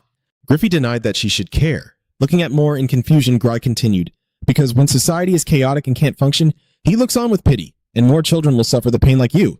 Moores went mad, gritting her teeth. You? She's hot-headed. What do you know to say that? Gry tried to explain as he said, We know her very well. I'll see it. Moores ignored him. She pointed her umbrella at him mockingly. Immediately, a series of iron rods pierced through them. She muttered, All this time, it's been nothing but nonsense. Gry tried to use his power to take the hits for the kids. They were crying. Master. Moores looked down on them trying to resist, truly disgusting. She was furious like the pike, and suddenly a shoe stepped down, making Moore bow her head to the ground. Clearing his throat before everyone's astonished eyes, Seo Kang Hoi, the special prison guard on the 3rd floor, held Morris. Since his Hong Tong Ho stomped on her face, using his power to keep her down so she couldn't lift her head. He angrily said, Bring that bitch out here! Morris couldn't move against Seo Kang Ho's power. She asked, You crazy bastard, are you talking about our queen? So Kang Ho looked down on you, including you too. Morris shouted, You bastard, you damn bastard, just wait! She raised her hand and used her power on Seong Ho. Chains immediately appeared, binding his hands, feet, and neck again. A guillotine appears above Se Kang Ho's head. Morris smugly says, Your judgment day has come. Se Kang Ho used just 1 second of his life to shatter her guillotine. The chains on his hands and neck broke apart all at once. He delivered another blow to Morris' face, causing it to cave in. Her hat gradually shrank back to its original size. Professor stared in disbelief as Seo Kang Ho took him down. Seo Kang Ho said. Broy replied yes. He looked and led the kids out of here. Broy was still pinned down by the iron rod. The power that was cast on us has not yet been neutralized. Hearing this, Seo Kang Ho clenched his fists tightly. He punched Morris in the stomach again, after many more times like that. After a while, Morris became motionless. The things Morris summoned also gradually disappeared. So Kang Ho warned to run as far away as possible. Profi immediately said, "All right, let's go." Seo Kang Ho grabbed Moore by the collar. She still looked dazed. Seo Kang Ho said, "I'll say it one more time. Are you threatening me? Bring that bastard here." Morris gritted his teeth at the threat. He spoke up. "The demeanor of a lady." 2 concentric circles immediately appeared beneath their feet. She exhaled deeply. Phew! Under Seo Kang Ho's gaze, Morris transformed into someone else. "It's been a long time since I looked like this." Seo Kang Ho didn't react in time and was caught by the 2 men. Morris quickly stepped back to keep her distance. The 2 men grabbing him were both invisible and disguised as gentlemen, constantly saying, "Women get priority." Morris raised her umbrella, drew a circle around her territory as a lady, then tossed the umbrella into the air. The umbrella then grew large, shielding Morris beneath it. She said, "If you have to face me, you must be very unlucky." The lady's demeanor is Morris's original form. Once the lady's aura is activated, those who recognize Morris as a lady will also gain superpowers like hers. At the same time, this ability targets the typical weak, which is why Moore frowned. She never thought this power could stand against Seo Kang Ho, the one who can break SK's spacetime ability. "You easily took down the 2 invisible guys right in front of Moore's. She just wants to buy time. This place will be my grave." Moore's main goal is to help the remaining sinners complete their assigned missions and return safely. She was determined to buy as much time as possible. Seo Kang Ho stepped forward. "It seemed you had no intention of bringing her here." Morris chuckled. "I just don't get it." She hid under the umbrella and said, "If I were you and the one chosen by the queen, I would be over the moon. I can't believe you would let such a precious opportunity slip away." Kang Ho didn't care. He unleashed his move, but Morris kept trying, waiting a bit longer. She raised her hand and I said, before this demon, she thought she had to stall as long as possible. Morris said, "I know where the queen is." The veins on Seo Kang Ho's neck bulged. He wanted to kill this loudmouth immediately. "Well, I don't need to know that." Seo Kang Ho kept advancing.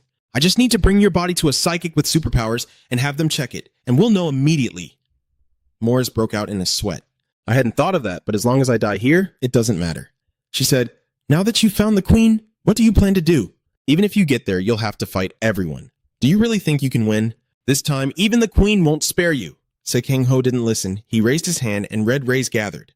"Morris is cautious, I know that." She looks at me warily. "I have to finish this myself." Seo Kang Ho reached out, piercing through the barrier while she was still lost in thought, determined to die without a trace. The red light scattered wildly, and Seo Kang Ho suddenly flinched. In front of him was Sin Ka emerging from the teleport gate. She blocked his attack and giggled, saying, "Do you want to see me that much? I guess your heart has changed its mind, hasn't it?" Morris was surprised. "The queen," she shouted. "It's very dangerous here." Suddenly she glanced at Seo Kang Ho, a fierce aura radiating as she saw he had transformed. Shinka still smiled and said, "Wow, showing all your power right from the start? You must still be focused, but is he all right?" Ignoring her rambling, Seo Kang Ho threw a punch and broke through Za's defense wall. Seo Kang Ho looked at her with deep hatred. "I will kill you with all the strength within me, even if it's just the smallest bit. Please hold my cheek, you're so scary. But why am I not upset at all? Seeing that his mind is always haunted by me makes me very happy. Is this love?" Seo Kang Ho breaks the protective shield around them. He slowly stepped forward and said, "Morris, leave everything here to me. Can you go deal with those who refused our invitation?" Morris said, "At your command, lady." Before she could finish speaking, the red threads rushed in. Seo Kang Ho lunged to kill her, but S was one step ahead and created a teleportation portal for her. Ska seemed surprised. A voice rang out behind the children.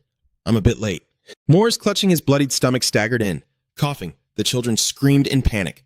Rosie said, "You all run away from here." Morris covered his mouth and coughed up blood. "No, it's not." Suddenly, the cat-faced child stopped and said, "What?" The girl pointed at Moore, saying she is the one who appeared in the textbook over there. Shinka was surprised. "Oh," looking at the sky full of blood threads, she said, "We're just getting started. Aren't you expanding a bit too much already?" Seo Kang Ho appeared and said, "This place will become your grave." Shinka slowly stepped forward very naturally. "To use this technique, you must have transformed into the zero form, right?" She sneered, "I think you shouldn't push yourself too hard." Immediately after, Seo Kang Ho sent the blood strands rushing toward her. His cold gaze looked down as the strands pierced back through him via the blue circle. Shinka raised his hand and said, "Just as you thought, this power still does not suit you." Seo Kang Ho coldly stared at her as the strands wrapped around him. Shinka turned back and spoke into the teleport gate. Canis and Gato. They immediately jumped up, suddenly noticing the strange surroundings.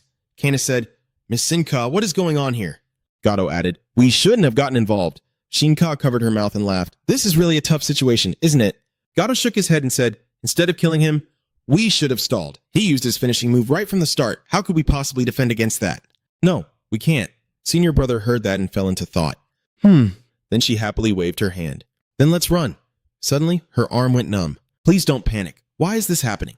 She couldn't open the teleportation gate. Seo Kang-ho spoke up. I told you, didn't I? You used the Black Heaven prison technique to absorb the threads, and this place will become your grave. This is a space created by Seo Kang-ho's power. Once you enter this space, there is no chance to escape. Sink, who was originally outside the space during the battle between Seo Kang-ho and Seong Hwan, was able to use her power to pull a trapped Seong Hwan out. But now that she is inside Seo Kang-ho's space, she will never escape. At this moment, Za finally showed fear. Truly a brute force power. From the sky, strands of blood pierced down. Seo Kang-ho launched his attack. He raised his fist. His punch slammed directly into the hastily formed barrier. The shield shattered instantly. She let out a breath. Canis next to him called out, Miss Shin-ta. The two of them glared fiercely. Canis continued speaking. I think it's time for you to unlock our collars. Please, don't be shy. I promised Seong Hwan that he would be the one to finish Kang-ho once he grew up. Canis said, I don't think we'll leave here alive if we don't kill him. Watching Seo Kang-ho prepare his next move, Xia replied, That's true, but I believe Seong Hwan will understand. She said, All right. The collar chain suddenly brought a pressure that made Canis and Gato alert in that moment. Seeing their unusual reaction, S looked up. What's going on? She widened her eyes at the gathering blood strands. Seo Kang-ho silently watched as a voice rang out. Unmatched in the world. The voice shifted in a different direction. Everyone's gaze here turned toward it. Canis and Gato both barked loudly. The person continued. No one in this world can stand against me! Sin-Kei looked around confused, saying that no matter if there were tens, hundreds, or thousands of enemies, none could stand against him. Seo Kang-ho seemed surprised, and the man continued. Once someone considers me an enemy, the whole world becomes their enemy, yet no one dares to feud with me. A man appeared and laughed, saying, That's what it means to be unrivaled in the world. He asked Seo Kang-ho, What do you think? In front of him sat an old man wrapped in bandages all over. Kingston asked, Don't you want to become unrivaled in the world? Seong-ho did not answer the question, standing still like a statue. He continued, You are strong but not yet unrivaled in the world. He told him, But I can turn you into that. Shinka shouted, What nonsense are you talking about? Are you losing your mind? She said. This old man appeared out of nowhere, and his fist flew straight to her face. Sanka vanished through the teleportation gate like lightning, then popped up on the railing. People are talking. Kingston calmly replied, When men are talking, women shouldn't interrupt. Seeing the stunned looks of the two pets, Xingtia continued, An old man like you should just leave. Her nose is bleeding. Ska immediately covered her nose. The two pets panicked and ran to ask Miss Shin for help as the nosebleed kept flowing nonstop. Miss Shin cursed. Damn it, she glared angrily at Kingston. Old man near death. Hearing that, he also joked. Near death, you say? But I'm still standing here just fine. However, for someone like you, that is impossible. Shin-Ka, angry, raised his hand. Go to hell. She immediately summoned countless teleportation gates. The light emitted from the portals she created shone brightly like stars. Shin-Ka said angrily, You're just an old man on the brink of death. Suddenly, Kingston appeared behind her and shouted, You truly possess a powerful ability. He exclaimed, At that level, you are no less than that white-haired kid. Sign suddenly turned back. She raised her hand to create another portal, but Kingston bent down and easily dodged. Kingston continued, But both you and that kid have a big problem. Shin-Ka widened her eyes as Kingston struck a blow that sent her flying, shattering countless teleportation gates she had created, fragments scattering through the air. And in the end, Shin-Ka coughed up blood, unable to dodge the attack. Kingston still raised his fist and said, You trust your abilities too much. He continued, To the point that you don't bother to train yourself at all. Kingston slowly approached, saying, Your body is what he saw with anger in his eyes, and he gradually said, I will show you that the true strength lies in a body that has put its soul into it. The gates above his head flickered with light, and something was moving very quickly. Kingston realized it was aiming for his left side. He blocked Canis' strike with one hand, then gasped. Oh! Right after that, he vanished right before our eyes. When did Kingston move to another place? He said, Still seeing Shink's two pets charging in? Kingston continued, Your subordinates have trained themselves. Canis and Gato rushed in wildly, reckless of their lives. Kingston also took the hits while S desperately created a portal. Sei Kang-ho had been watching them from far. He was a bit surprised by the unexpected arrival of a character. His eyes sharpened, but after assessing the situation, he quickly decided what to do next. That meant cooperating with Kingston to kill that woman. Thinking this, Seo Kang-ho slowly stepped forward. On the other side, B asked in disbelief as Kingston appeared. The secretary replied, Yes. We received contact from Officer Sei Kang-ho, Boss said. Kingston has always been eccentric, Gara added. It seems he has found someone new that he finds interesting. Ben anxiously said, Doesn't that mean Officer Seal is in danger? Gara puffed his cigar and said, It's okay, even though we don't know how strong Kingston really is. He paused for a moment, then said, But we know what he will do. Crom sighed in frustration. Truly, Vada said, I agree. He will not defend against the officer. Third, After speaking, he glanced at the person opposite him. And you will act unexpectedly as someone else. Next to Leda is an empty seat. Today, old authority is absent again. Returning to Master Proy's hideout and the kids, Morris said, "Notebook?" She burst out laughing. Ha ha ha, why would a textbook have information about me? It's ridiculous. Morris calmed down and grimaced. That really bothered me. Rai spoke up. Not just you, all the criminals in Ruculus prison are recorded in there. Morris was surprised. What? She said disdainfully, to mock the losers? Griffey calmly replied, no, not like that. To understand all of you. After hearing that Law and Mago had established the Ability Academy, a prison officer came to see them, pleased to meet them. A composed officer stepped forward, tipping his hat in greeting. I am an officer of Ruculus prison. My name is S. Kang Kang EU. After hearing him speak, Mago said, you want to add criminology to the required courses? Sekong Yu replied, that's why we need to understand them. Morris is unbelievable. It makes no sense. She looked and said, so what do you think? How do you feel after reading about my past? He said cautiously, when suddenly a voice echoed, why are you trying to talk to a beast? Griffey turned around in surprise and continued, Griffey, you still haven't changed at all. Authority stepped forward, grumbling, I should have gotten rid of you. Grai was stunned. Authority, he said, listen up, you all. What you have been taught is wrong. He looked down at the children. I will teach you that, so take this chance to remember it well. Then Authority looked at Morris. Morris, drenched in blood. Criminals do not become criminals because of their circumstances. Saying that, he loosened his tie. Authority continued his sermon. Those buried in their emotions will say they became criminals because of their upbringing or society. They try to stir your sympathy. He widened his eyes and continued speaking, even if they are criminals, simply because they were born that way. Morris yet hated looking at him. Variants of society like cancerous tumors. Authority rolled up his sleeves to reveal the veins on his arm and the cancerous lumps. He was ready to strike. He continued, they must be completely cut out. I will give you a show. The old authority stood, shielding the children behind him, his gaze filled with anger staring ahead. Moore's voice suddenly rang out. She said, am I the cancer of society? Covered in wounds, holding her bleeding stomach, she stared bitterly at the other person and spoke. The real wrong is this world. Before Morris could finish, he cut him off and silenced him. Authority spoke harsh words. This excuse is disgustingly broad. I'll say it again. Authority rolled up his sleeves, his clenched hand revealing strong muscles with a tone of disdain, and said, no matter what era or society you were born into, you will always be a shallow person. The atmosphere grew tense as he continued. You are simply a tone filled with contempt for more. From the very beginning, your existence has been a mistake. Hearing this, she was furious and screamed, covering her mouth. In the heavy atmosphere, someone spoke up and said, more old man. Authority put his hand into his pants and said, although the pain you endure cannot compare to what countless victims and their families have gone through. He grabbed a watch, and Authority quickly put it on his wrist with a serious tone, saying, but I will bring you the greatest pain within my power. He challenged Morris, who was so angry she clenched her teeth until they bled. Then he said, come on, let's see what I will do. The watch on his wrist was raised. He looked at it and said, about 10 more minutes. Authority, a special system body. At this moment, Morris spoke up with a stance ready to confront the opponent. She stared and exclaimed, come here, swish, swish. With lightning-fast speed, Authority rushed toward Moore and delivered a powerful punch directly to her stomach. 22 was quite surprised by what was happening, and she immediately spat out a small amount of blood, her stomach bleeding uncontrollably. He kept landing brutal blows on Moore, leaving her no time to counterattack, so she had to endure it all. He punched her chest, and she gritted her teeth as the spheres floated in the air. Holding a weapon in her hand, Moore shouted angrily, you bastard! Suddenly, Authority lunged forward and delivered a powerful punch to Morris' stomach, the shockwave from the blow sending red orbs flying behind her. The hands pressed hard on the wound, coldly saying, speed up, swish, swish! Bang, bang. Countless invisible strikes hit Morris's limb joints directly. She was beaten until her face was distorted. Morris quickly spat out a mouthful of blood, and invisible hands appeared out of thin air. Authority quickly grabbed her head tightly, a bright blue light immediately radiating out. Below, a scream of pain that pierces the sky.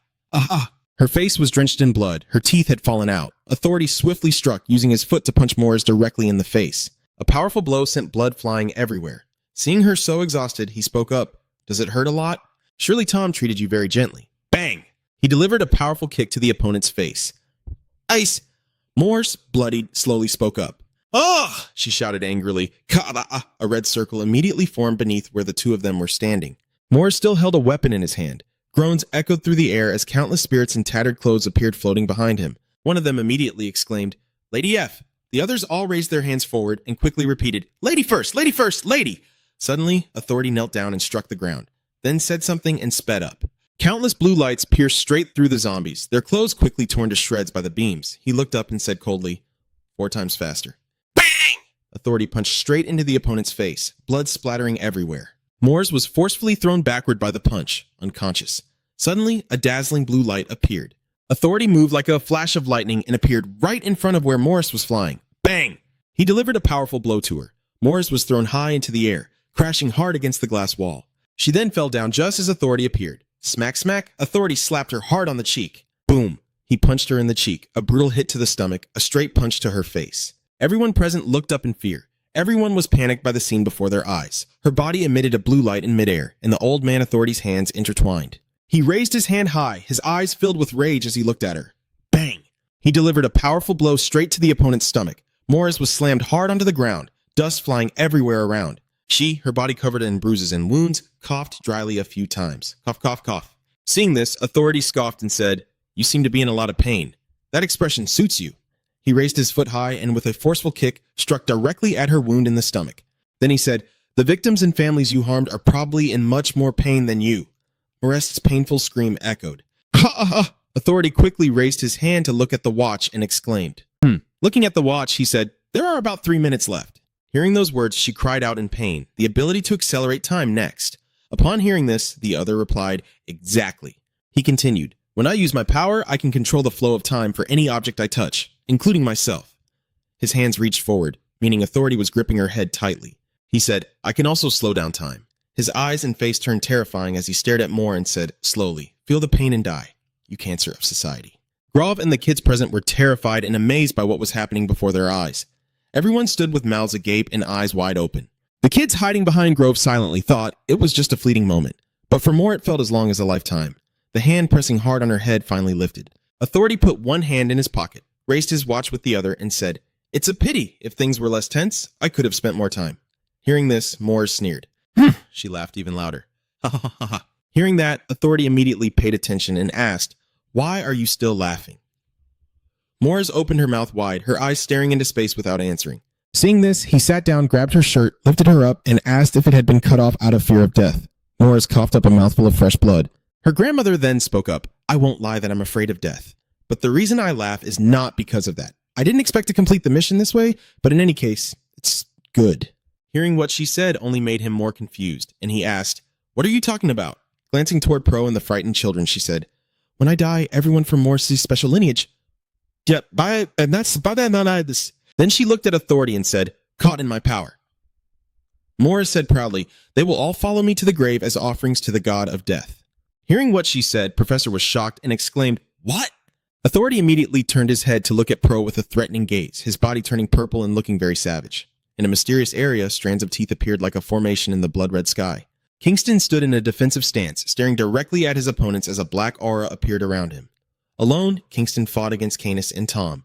They rushed forward with all their strength toward the opponent. A black aura seeped through the air. It enveloped Canis and Tom's bodies, striking directly at their limbs, causing them to cry out in pain as their forms twisted. Tom's eyes filled with fury and hatred as she lunged at Kingston like a flash of lightning, her sharp hand striking toward her opponent while she screamed loudly. Kingston's hands moved faster and struck a blow to the top of his opponent's head.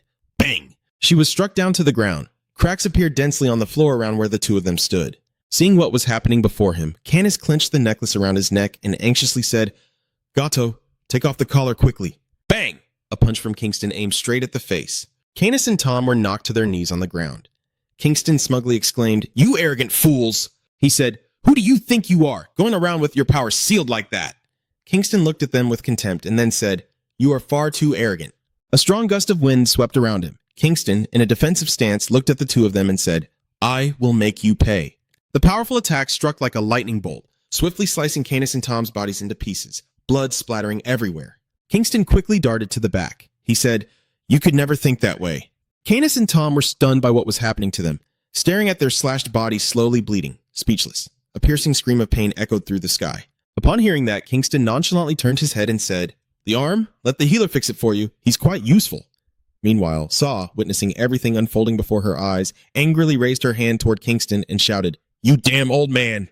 Shinka gritted her teeth and said, "You damn old man, stop!" Suddenly, out of nowhere, someone appeared and punched Saw straight in the stomach, the powerful blow sending her flying into the glass wall, shattering it into pieces. She spat out a mouthful of blood, her body thrown several meters through the air. Shinka clutched her stomach in pain and let out an angry grunt. His eyes filled with hatred stared at the opponent who had just attacked him.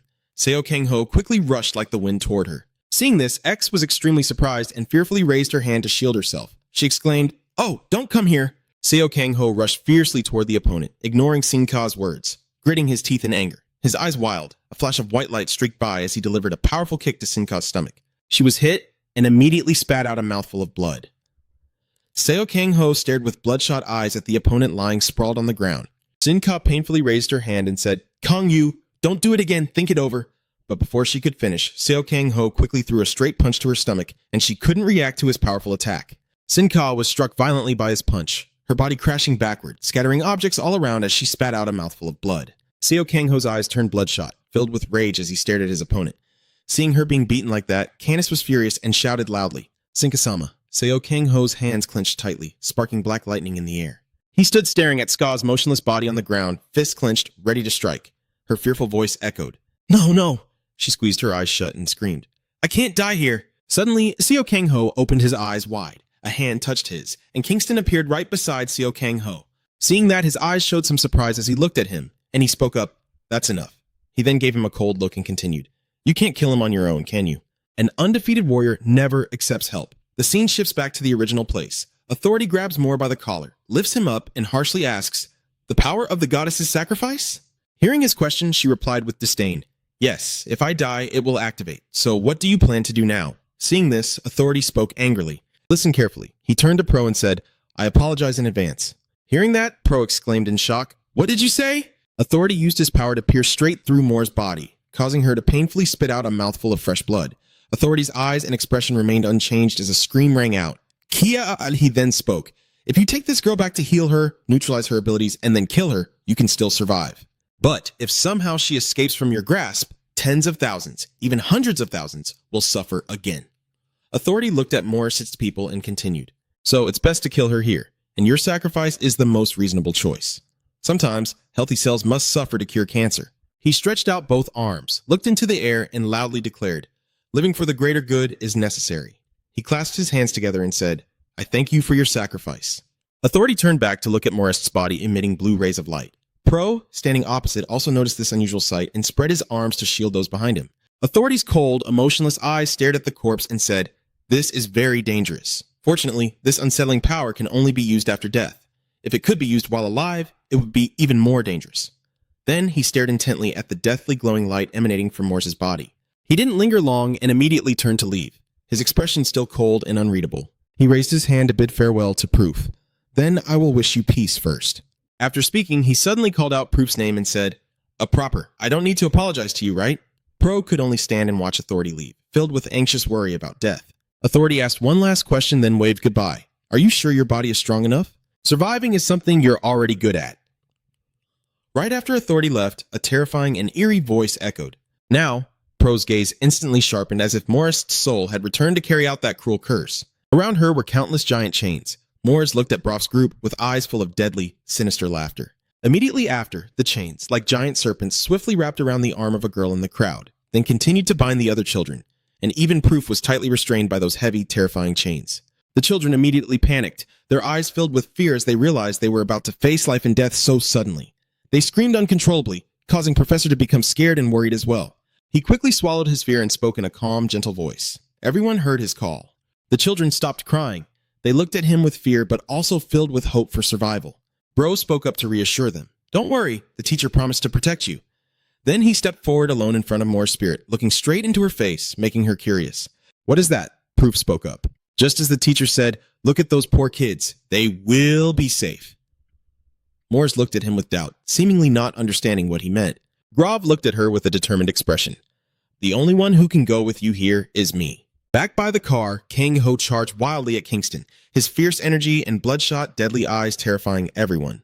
Kingston also braced himself to block Se Kang-ho's direct attack. Two immense forces collided, creating a significant shockwave. Kingston looked at Seo Kang-ho and suddenly smiled, saying, "Just as I thought."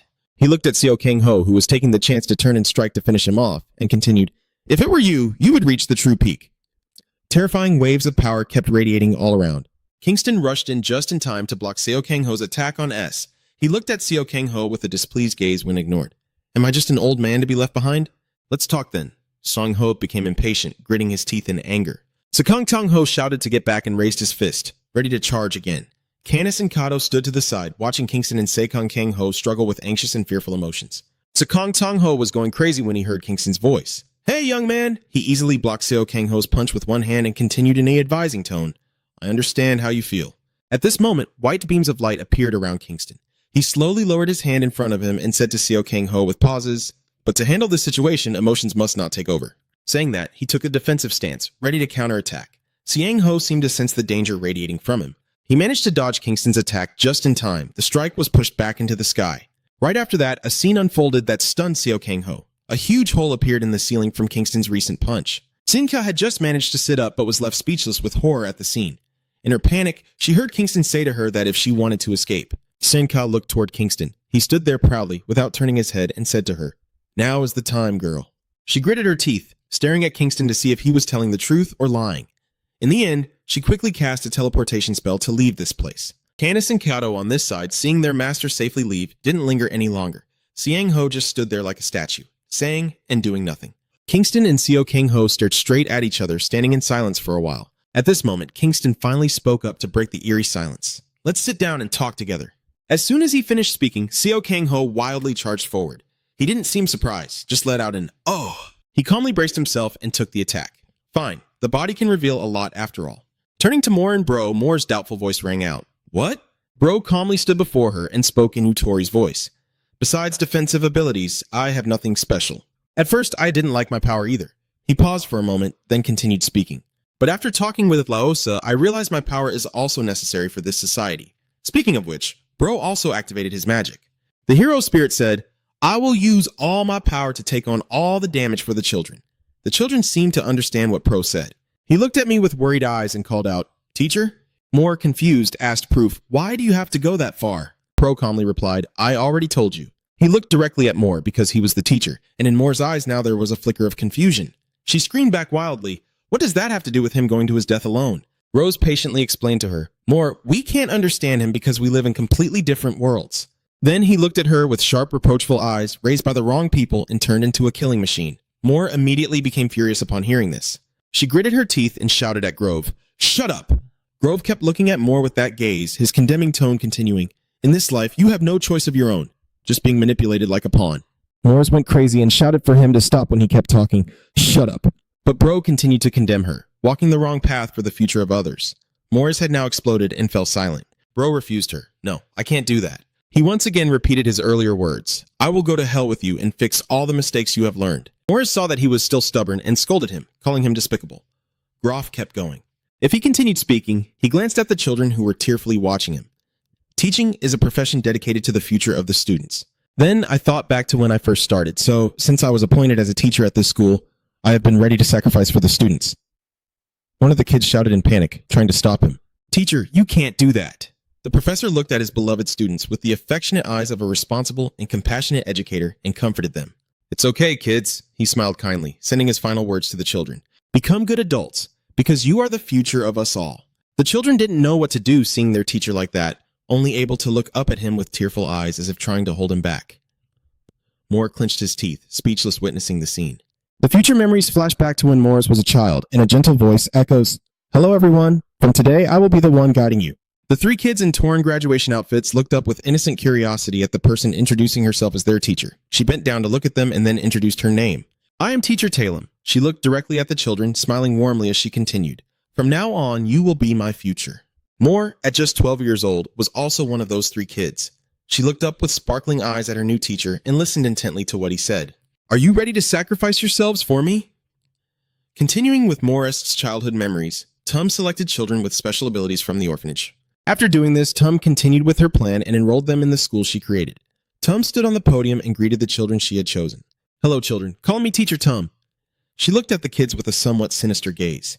Then her next words clearly revealed her greed and ambition. "I will become the queen of this world in the future, and you will receive the lessons." Little Moore looked at her with a shy, fearful gaze, as if sensing something unusual. Tum continued speaking to turn them into loyal warriors of this school. At this point, she spoke in an encouraging tone. "So make sure to keep up with the lessons." Little Moore felt a deep sense of unease at Tum's words, followed by the hellish period, during which Tum trained her to create tools for killing. Moores and the other children spent years learning under Tum's guidance, who relentlessly taught them cruelty, how to use their special powers to kill easily, and then indoctrinated them with lessons on etiquette. Not only that, but brutal demonic methods were also used to test loyalty and much more. After such harsh training, Moores caught Talem's attention due to her exceptional potential and developed her abilities faster than any other child. As a result, she gained Tum's favor and became the class leader, which came with certain powers granted to her by Tum. The class president's authority was to punish other students on behalf of Telem, and she gradually became corrupted from frequently exercising this power to torment her classmates. The innocent, doubtful gaze she once had was gone, replaced by a soul washed clean by inhumane lessons. Moores watched Talem's lesson more seriously than anyone else, her eyes blank as she observed her friends endure painful punishments at her hands. After moments like that, she always felt something was wrong, and it was during those times that Tum would appear on some night. As Moores stood dazed in the hall, Tum appeared from behind and gently asked Han Moore, "How are you, Moore?" She softly inquired about Han's day as class president. Moore hesitated and replied, "Miss, she recalls seeing her classmates scream in pain when they were punished." Then she honestly answered Tai Lum, "I don't know why, but when I punish the underperforming students." Saying this, she looked at Tai Lum with a puzzled gaze. "I feel nauseous and can't control it." Tai Lum just smiled and softly replied, But in those eyes, there was an unmistakable sense of satisfaction. Moores asked suspiciously, "Why is that, ma'am?" TL spoke tenderly, calling out to the little girl Moores. She suddenly asked a very puzzling question. "Do you like insects?" Moores quickly answered honestly. "No, I do feel disgusted." This answer pleased Tum very much. Exactly, that is the issue. Human nature feels disgust when seeing creatures inferior to themselves. At this point, she gently patted Morris's shoulder. It was a completely natural feeling. Then she leaned down, eyes fixed on Moore, but as time passed and her classmates learned to do their part well, that feeling would gradually fade. Tum then spoke seemingly sincere words of encouragement to make Moore trust and completely submit to her. "So do your best, Moore. It's great that I entrusted you with the role of class president." These words seemed to slowly brainwash Moore. Since then, Moore continued to use her authority to punish her classmates. Even though she still felt an inexplicable disgust, and sometimes that nausea seemed unbearable, what was meant to happen eventually did, just as Tai Lum said. Over time, that feeling gradually faded. During a group class, Tai Lum looked down at the students who were about to mature and said, "Time has passed quickly since you all arrived here." She stood proudly on the podium, looked down, and declared boldly, "After 5 years, when you all have grown up, I will become the queen of this world." Just like that, the children who were once young have now grown up, still training fiercely under Tai Lum's watchful eye. Even their fights with each other have become part of their training.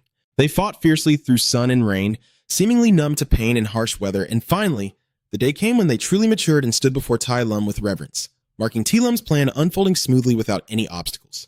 Tai Lum looked at them with a satisfied gaze as if they were his perfected tools. Everything went on like that until that incident happened. At a beautiful sunset, a man with a deep wound in his stomach leans against the wall, continuously crying out in pain. "Ugh!" Along with that came a cold, indifferent voice. "What is it? You can't kill him in just one strike?" a man said suspiciously. Maybe I overdid it last night." He held a woman in his arms, and she asked, "Let me see." The man gently rubbed her head and said, "You should rest tonight." The identities of these two mysterious people were also revealed. The man is CL, and the woman in his arms is Hilo. Both belong to some unidentified special and mysterious system. Cut to T. Lum's school. Tiny drops of blood dripping onto the floor. T. Lum lies motionless on the ground. The person was covered in blood. He punched straight through T. Lum's chest, killing her without a chance to close her eyes. He saw that and even wondered aloud. "What is this?" he said calmly. "This girl is too weak." CL and Hilo exchanged words like they were blaming themselves, but their faces were emotionless, even a bit excited in their tone. The authority clearly warned us to be careful, so have we really become too strong? Maybe so. Clack went down beside Talun's body and sighed. Anyway, her plan to establish a school and raise the kids as rebels is quite an ambitious dream. Hilo heard this and asked, "Should we go to the school?" Kiele also chimed in with her. "Too lazy." Hilo heard him say that and crossed her arms, saying, "But if we don't go, Uncle Authority will be upset." Claw, being reminded like that, also felt a bit hesitant. "Well, let's just go. Get it over with quickly." The two CL quickly moved to the main classroom of Tum's students. The students led by Moore stared silently at the scene unfolding on the stage, listening to Maclac's words. For this reason, he brought Tillem's body forward for the students to see and declared that the school would be closed from now on. Right after his action came terrified screams. Moore, witnessing his teacher turned into a lifeless body and being brutally carried by Clot, shouted out, "Teacher!" The broken sounds echoed, but Clothes Girl remained calm. Immediately after, the students frantically charged at the two and launched a simultaneous attack. But Hilo stood still, gently raising his hand in front of him and flicking it calmly. Immediately, the group was knocked back by her. Moores gaped in shock as he watched his teammates defeated with just a snap of her fingers. Clark and Hilo silently watched the group lying scattered on the floor. Clark sighed with a grunt. He sighed, saying she had trained them too well. Hilo still wondered if it was right to bring these kids along. He seriously shared his opinion. If we re-educate them to integrate into society, it will take a lot of time and resources. Saying this, he glanced at the agonized faces writhing on the floor. After a moment, he added, even if we educate them, they are still walking killing machines, clearly ticking time bombs that could explode at any moment. Well, Mr. Cielo turned to ask Hilo, have these kids killed anyone yet? Hilo replied seriously, we caught them before they could act, so probably not. Clack wondered, have we been too hasty? This situation is really difficult. He dropped the body on the ground and continued discussing with Hilo. What now, Hilo? What is this? Hilo immediately decided that dealing with it now seemed more effective to avoid trouble later. Hilo explained her decision. They have been brainwashed and now live in a different world. These children will definitely grow up to become villains. CLA immediately agreed upon hearing that. Right, I agree. After Moore's counterattack, she couldn't get up and could only lie helplessly on the floor, listening to the two of them decide her fate and that of the others. They muttered Hilo's earlier point, saying it's better to put in a little extra effort now than to deal with trouble later. Hilo reminded him, all right, the reason can be fabricated. Those students of T-Lum looked at them in such fear that they couldn't utter a word. They stared in panic and fear at the two close. The two approached the group, ready to finish off all the killing machines trained by Ta-Lum. Hilo gently reminded to save energy for the evening. Clint responded with a grunt and immediately reached out his hand. Fire wagon! The screams echoed in terror. Ah, the floor is covered everywhere with fresh blood. Blood streamed from the eyes, nose, and mouth of the students. Their faces were filled with fear and agony as they screamed. Ah! The student Morris was sitting on the floor, looking up at the scarred man standing not far away and asking why. She was terrified and asked again, why do you want to kill us? Besides being taught here, the big man named Klepp asked the girl very dangerously, right? He recalled the image of the skinny, dirty children from the past and calmly narrated the lives of the students here, born abandoned by their parents and raised in an orphanage. The villain taught the children about the parts of the human body so they could kill quickly. Clock reached out to Moore as he spoke, teaching her how to kill to grow up. Just hearing it is enough to feel the danger, right? Morez was so scared by his words that she was about to cry. She stepped back while watching Cleon approach her. Sorry, but you were never meant to exist in this world from the moment you were born. And then a splash of fresh blood hit Clem's face along with his farewell words. In your next life, be born into a decent family. More and more blood splattered in all directions, falling to the floor. Hilo stood beside, joyfully watching Ciel deal with the students, her voice rising with each punch Ciel threw. A stream of fresh blood splattered onto the wall as she kept crying out. Moore, terrified, could only scream without words. You. With an expressionless face, Kles blinked without hesitation, a cruel slap echoing through the room. And then Hilo stepped forward, grabbed Clay's hand, and said, CLC, I can't take this. He turned to her and said, wait a moment, Hilo, deal with this one first. Before he could finish speaking, she jumped in and said, no, this one must be left alive. Hilo looked around the blood-soaked classroom and then at the bodies of the students on the floor, continuing, the children are about to die. Then finally, looking at Morris, who was terrified, the only child left alive, Hilo felt a surge of excitement and exclaimed, isn't this situation thrilling? Seeing Claw still standing there, he spoke up to urge him. Huh? Hurry up. He's partly helpless and mostly indulgent, truly hopeless. All right, just give a rough explanation to authority, right? After saying that, Clark and Hilo rushed into a passionate embrace. At that moment, Moritz took advantage of their distraction to slip away. And so, due to a sudden unpredictable change from Chloe, Moore survived. The sky had turned red and she had run quite a distance. Moore could only cry bitterly. She made incoherent sounds. You. Morris felt tired, in pain, her whole body weak, and after crying out a little, she collapsed. After that, she lost her way and wandered for a long time, wandering aimlessly. That day, while Moore was dragging her tired body along the road, a man approached her and asked, are you a disciple of Tum? The tall man wore a rough iron mask that looked intimidating and said, follow me. Then he revealed the reason he came to her. Fight with me for the revolution. In the end, Moore was called by Caracas. She fought under Caracas' command and caused countless damages to the world. Then Caracas was beaten badly by others, his face bruised and his body covered in blood. After Caracas passed away, Morris was captured by Tom, who used magic to conjure extremely strong chains and hung her suspended in the air. In the end, Tom took her to the prison at dusk. Ending the flashback, Morris spoke with a heavy heart. All my life, I've learned that way. I always thought that just acting like that, living like that was natural. Moore looked at the man and said, and now suddenly you're angry and shouting, and you say I'm wrong? How can I accept that? She remembered back then someone called her from behind. Moore, the one who called her, was S, who smiled and told her she was not wrong. The world was wrong, and if she became queen, she would change the world into a place that suited her. S's face was full of sincerity as she asked Moore if she wanted to become her subject. Moore snapped back, answer me. Bro, Moore looked at the children, stammering each word. She recalled the cold, bloodstained face of the authority and spoke as if channeling the authority and those heroes. Her expression grew vacant, and Morris uttered the question she had been pondering for so long. Could it be that I really shouldn't have been born? Bro called out to her. More, no one is undeserving of existing in this world, Bro said gently. He wants to explain to Moore how terrible what she went through was, and I completely understand that. But that doesn't mean she's forgiven for the crimes she committed. Until now, you have committed too many crimes. Her face turned panicked after his words, and he placed his hand on his chest, speaking with determination. I will go with you, soothe the pain you endured as a child, and ask you to take responsibility for the crimes you have committed. Moore stared unblinking from above. Then she heard him say that he would accompany her as a mentor. Grove spoke up. Moore, before this, I have one request. He asked if she could help block the view so the children wouldn't have to witness this. His final request before dying. She didn't know which of his words had provoked her, but before Brew could finish, Moores angrily shouted at him, Be quiet! Be quiet! Bro tilted his head back to look at the sharp blade above him. Then he gently turned around and smiled at his students, saying, Everyone please turn your backs. The children called out in unison, Teacher! His face was joyful, with no regrets left to express, feeling truly honored to have taught them all this time. At this moment, the children began to feel scared. Some cried while others stood frozen in fear. Moore's gaze was more ferocious than ever as the blade started to descend. Grove dared not look and could only squeeze his eyes shut. Then the blade fell with a loud clang. Grove slowly opened his eyes and saw Morris's head in front of him. He exclaimed in shock, Morris, someone like you. She spoke up, You don't have to follow. I know I was wrong, and beside you is a blade slowly fading away. Morris finished speaking the last words. I've known for a long time. I just didn't want to admit it. Because once I admitted it, I realized I had gone too far. It was disgusting. Her memories of that day in the hall came flooding back. After punishing her friends, she held a stick in her hand, and in front of her were injured friends who still tried to comfort her. Moore, we're okay. A female student hugged her arm and said, If she didn't do that, Lum would scold him, right? We'll be fine. Moores bowed her head to the floor and saw her own image stained with the blood of her friends. It was truly disgusting. Then the memory shifted to the time she was captured by Tom. He called her Moore and said it was time to stop living as someone's puppet. Looking into Tom's eyes, I saw a reflection of my own disgust. The memory then shifts to the time Morris was in the Lewis prison. She sat alone in the empty room when a voice from outside echoed in. Nice to meet you. Moore looked through the small window on the door and saw a very cute girl standing outside introducing herself. I'm Hung-ja, the prison guard here. Do you feel uncomfortable anywhere?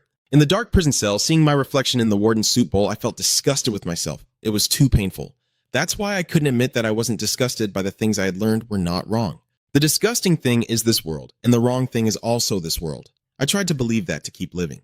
Moore remembered the joyful laughter with his students before transforming back into her childhood form. Morris stared at Pro's face, stunned. Ending the flashback and returning to the present, the glass panels hanging above began to crack and fall.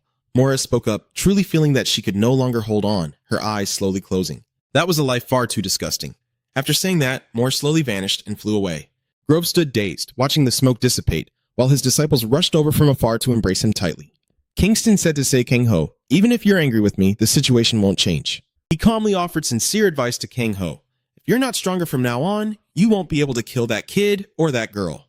In the end, the problem still lies within yourself. Kingston paused briefly before continuing. But Kang Ho didn't stop and kept charging at him. Seeing that he wasn't listening, Kingston kept talking. He immediately used the earlier fight between the two as an example to tell Kang Ho that just now, if you were stronger than me, you could have ignored me and killed the girl.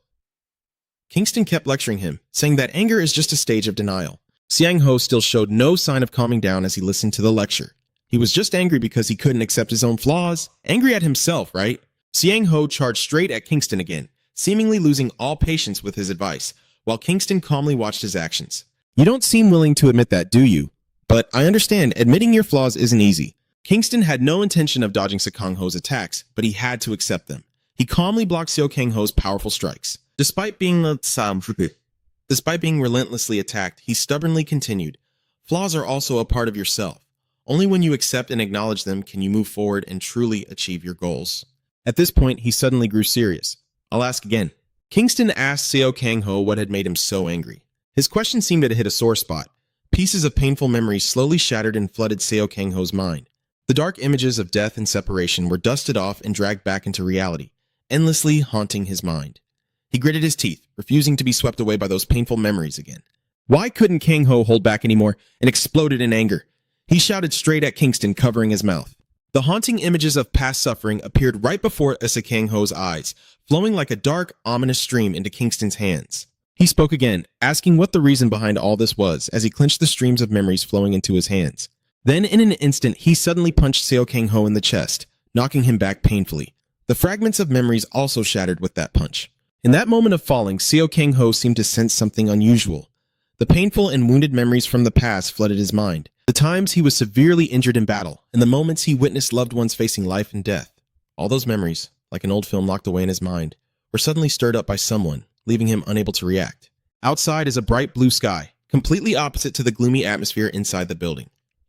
Seo Kang-ho lies motionless on the ground, staring blankly at the sky outside. Kingston slowly walked up to him and asked kindly, "How are you? Have you calmed down yet?"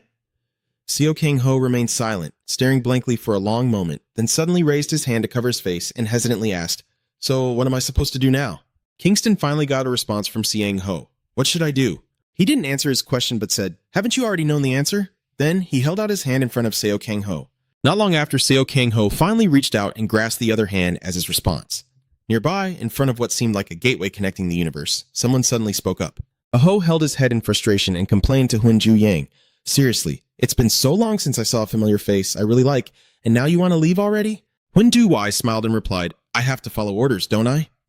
Then he glanced ahead and said, "Besides, it looks like someone is standing over there where he's looking." He looked at her and said, "It seems this won't end anytime soon. That girl is Minj from the psychic system." In a corner of the scrapyard city, Lipers is struggling to fend off the relentless attacks from the opponent in front of him. On the other side, Wet is also continuously casting spells to attack Lipus. The continuous clashes cause loud explosions. Just then, SK suddenly broke free from Seo Kang-ho and came looking for him. Ewet clearly opened the space. "Why aren't you coming back quickly, and what are you doing?" Wet turned his head and replied, "I still have things to do." But before he could finish, SH called out ESW's name sternly. When he looked back at her, he was suddenly shocked by what he saw. In front of him was a wounded Shinka, her face burning with anger as she shouted, "Turn back now or I will kill you." And then everything gradually settled down. The issue with SK's invitation letters has been resolved, but the event left the city in ruins, looking like a war-torn wasteland. After the battle, Kingston returned with Sekangu and requested a meeting with the world government. The meeting took place in a government headquarters building. The conference room buzzed with lively discussion. So that's it. Kingston stood there calmly, smiling and chatting with the others, saying, "I wonder why we can meet without any restrictions." He paused for a moment and glanced around at the people in the room, then continued, "So it's because there are familiar faces." The familiar faces he referred to, Boda and Gara, greeted him in response. "Long time no see, Kingston. How have you been?" Kingston laughed happily with the other two. "Finally climbing to that position, huh? Truly a bunch of greedy ones." Jera calmly replied, "I think it's even less ambitious than your goal, flirting with Jera." "Ha ha ha, that's right!" Seeing the three of them stop talking, the man sitting in the host seat immediately spoke up to grab their attention. "So Kingston, that person is none other than Bez." He hesitated and asked Kingston why he called the meeting. Kingston didn't answer right away, but looked at BZ and asked, "Are you the president?" "Still quite young, huh?" Only now did he get to the main point. "Actually, I didn't come here to talk, but to make a one-sided announcement." He stood directly opposite BZ, declaring with strong determination, "Since Kongu is now my disciple, you all should stay out of it. That's all." Everyone was surprised by Kingston's announcement. No one expected him to declare something like this. After that, he didn't stay any longer and left immediately. Once Kingston was gone, the core members present in the meeting room erupted into a discussion. Bez asked for opinions supporting or opposing Kingston's proposal. There were 4 people against it. First Kum, then Buddha, followed by Gara, and finally Enhei. There was only one supporter, Authority, while Elgido remained neutral, not siding with either party. Seeing so many opponents, Authority grew angry, stood up, slammed the table, and challenged them. "Is that all the people in power can do? Well, why are you opposing this? The overwhelming power is on our side. Are you going to pass up this opportunity?" He pointed directly and challenged. Especially Grom, I don't quite understand her choice. When Crom's name was mentioned, she frowned in annoyance and spoke irritably to express her thoughts. Criminals are just criminals. We cannot accept any of their demands. The government agreeing to meet is already enough to cause discomfort.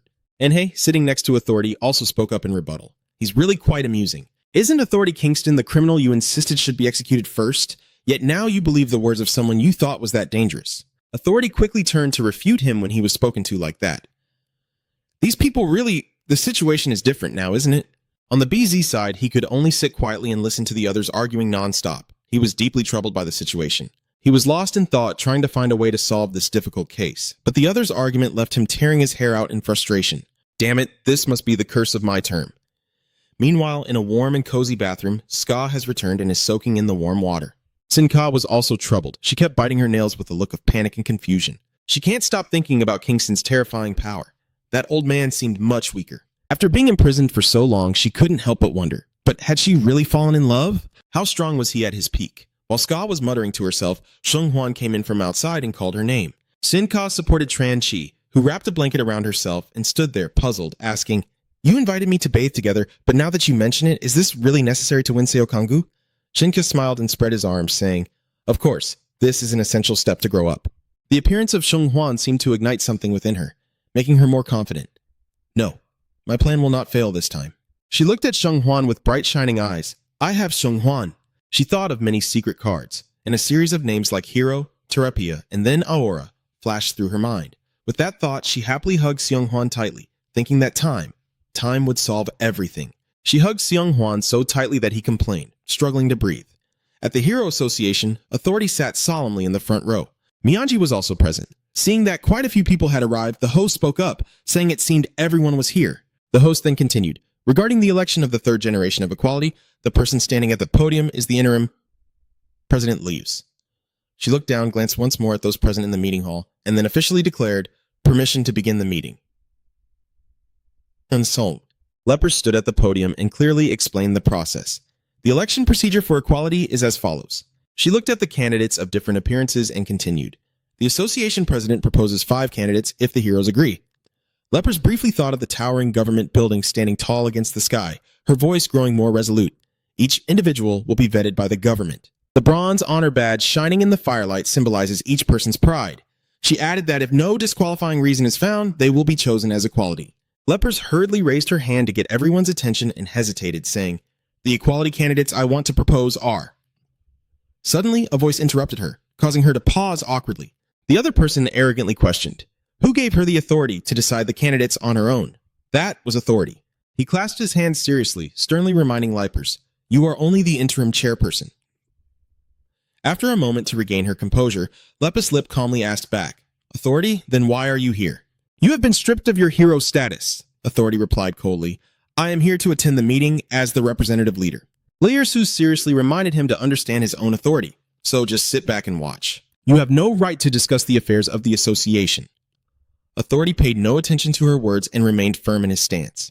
"I will say it once again. I do not recognize you as the president of the association," Lyrsus shouted excitedly. "You don't need to care."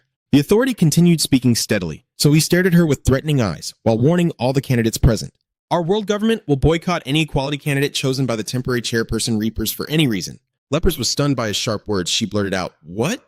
The entire solemn hall fell silent. Authority stated clearly, "You are not the official president, only the interim one." Everyone listened to his words in unison. Authority seemed even more emboldened, openly stating his opinion. The crucial decision to choose equality. The person who decides the future of the association cannot be a temporary one. At this point, Authority emphasized firmly that it must be done by an officially appointed chairman. The Lepers quickly voiced their opposition. "Authority, do you even know the current situation? We need to choose equality as soon as possible to resolve the crisis." Authority sarcastically asked her. "Solving the crisis? It's funny hearing that come from your mouth." Laius. He suddenly recalled the past about the map of Portugal, and Authority prompted, "Tell me, Lears, what did you do in Portugal?" Authority recalled Wet's stubborn fight and then spoke in a low voice. "Instead of capturing the criminals, you just stayed there playing with Wet." Lears got agitated and hurriedly explained her motives. Behind her, the magic circle glowed brilliantly. "Do you think everything is just a game if you don't kill the target? I prioritize protecting the civilians above all else." She suddenly recalled the moment she unleashed her power, then Proof and the children glared at Authority, sternly questioning, "And you, Authority, I heard you plan to sacrifice the children taken hostage."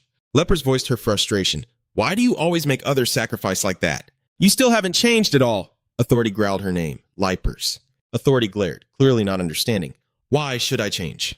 "You are the one who needs to change." Lepers suddenly froze for a moment, glaring intently at him. The vast hall echoed again with the deep voice of the man. Not Authority pausing for a moment, he stood up and turned to stare intently at the people behind him.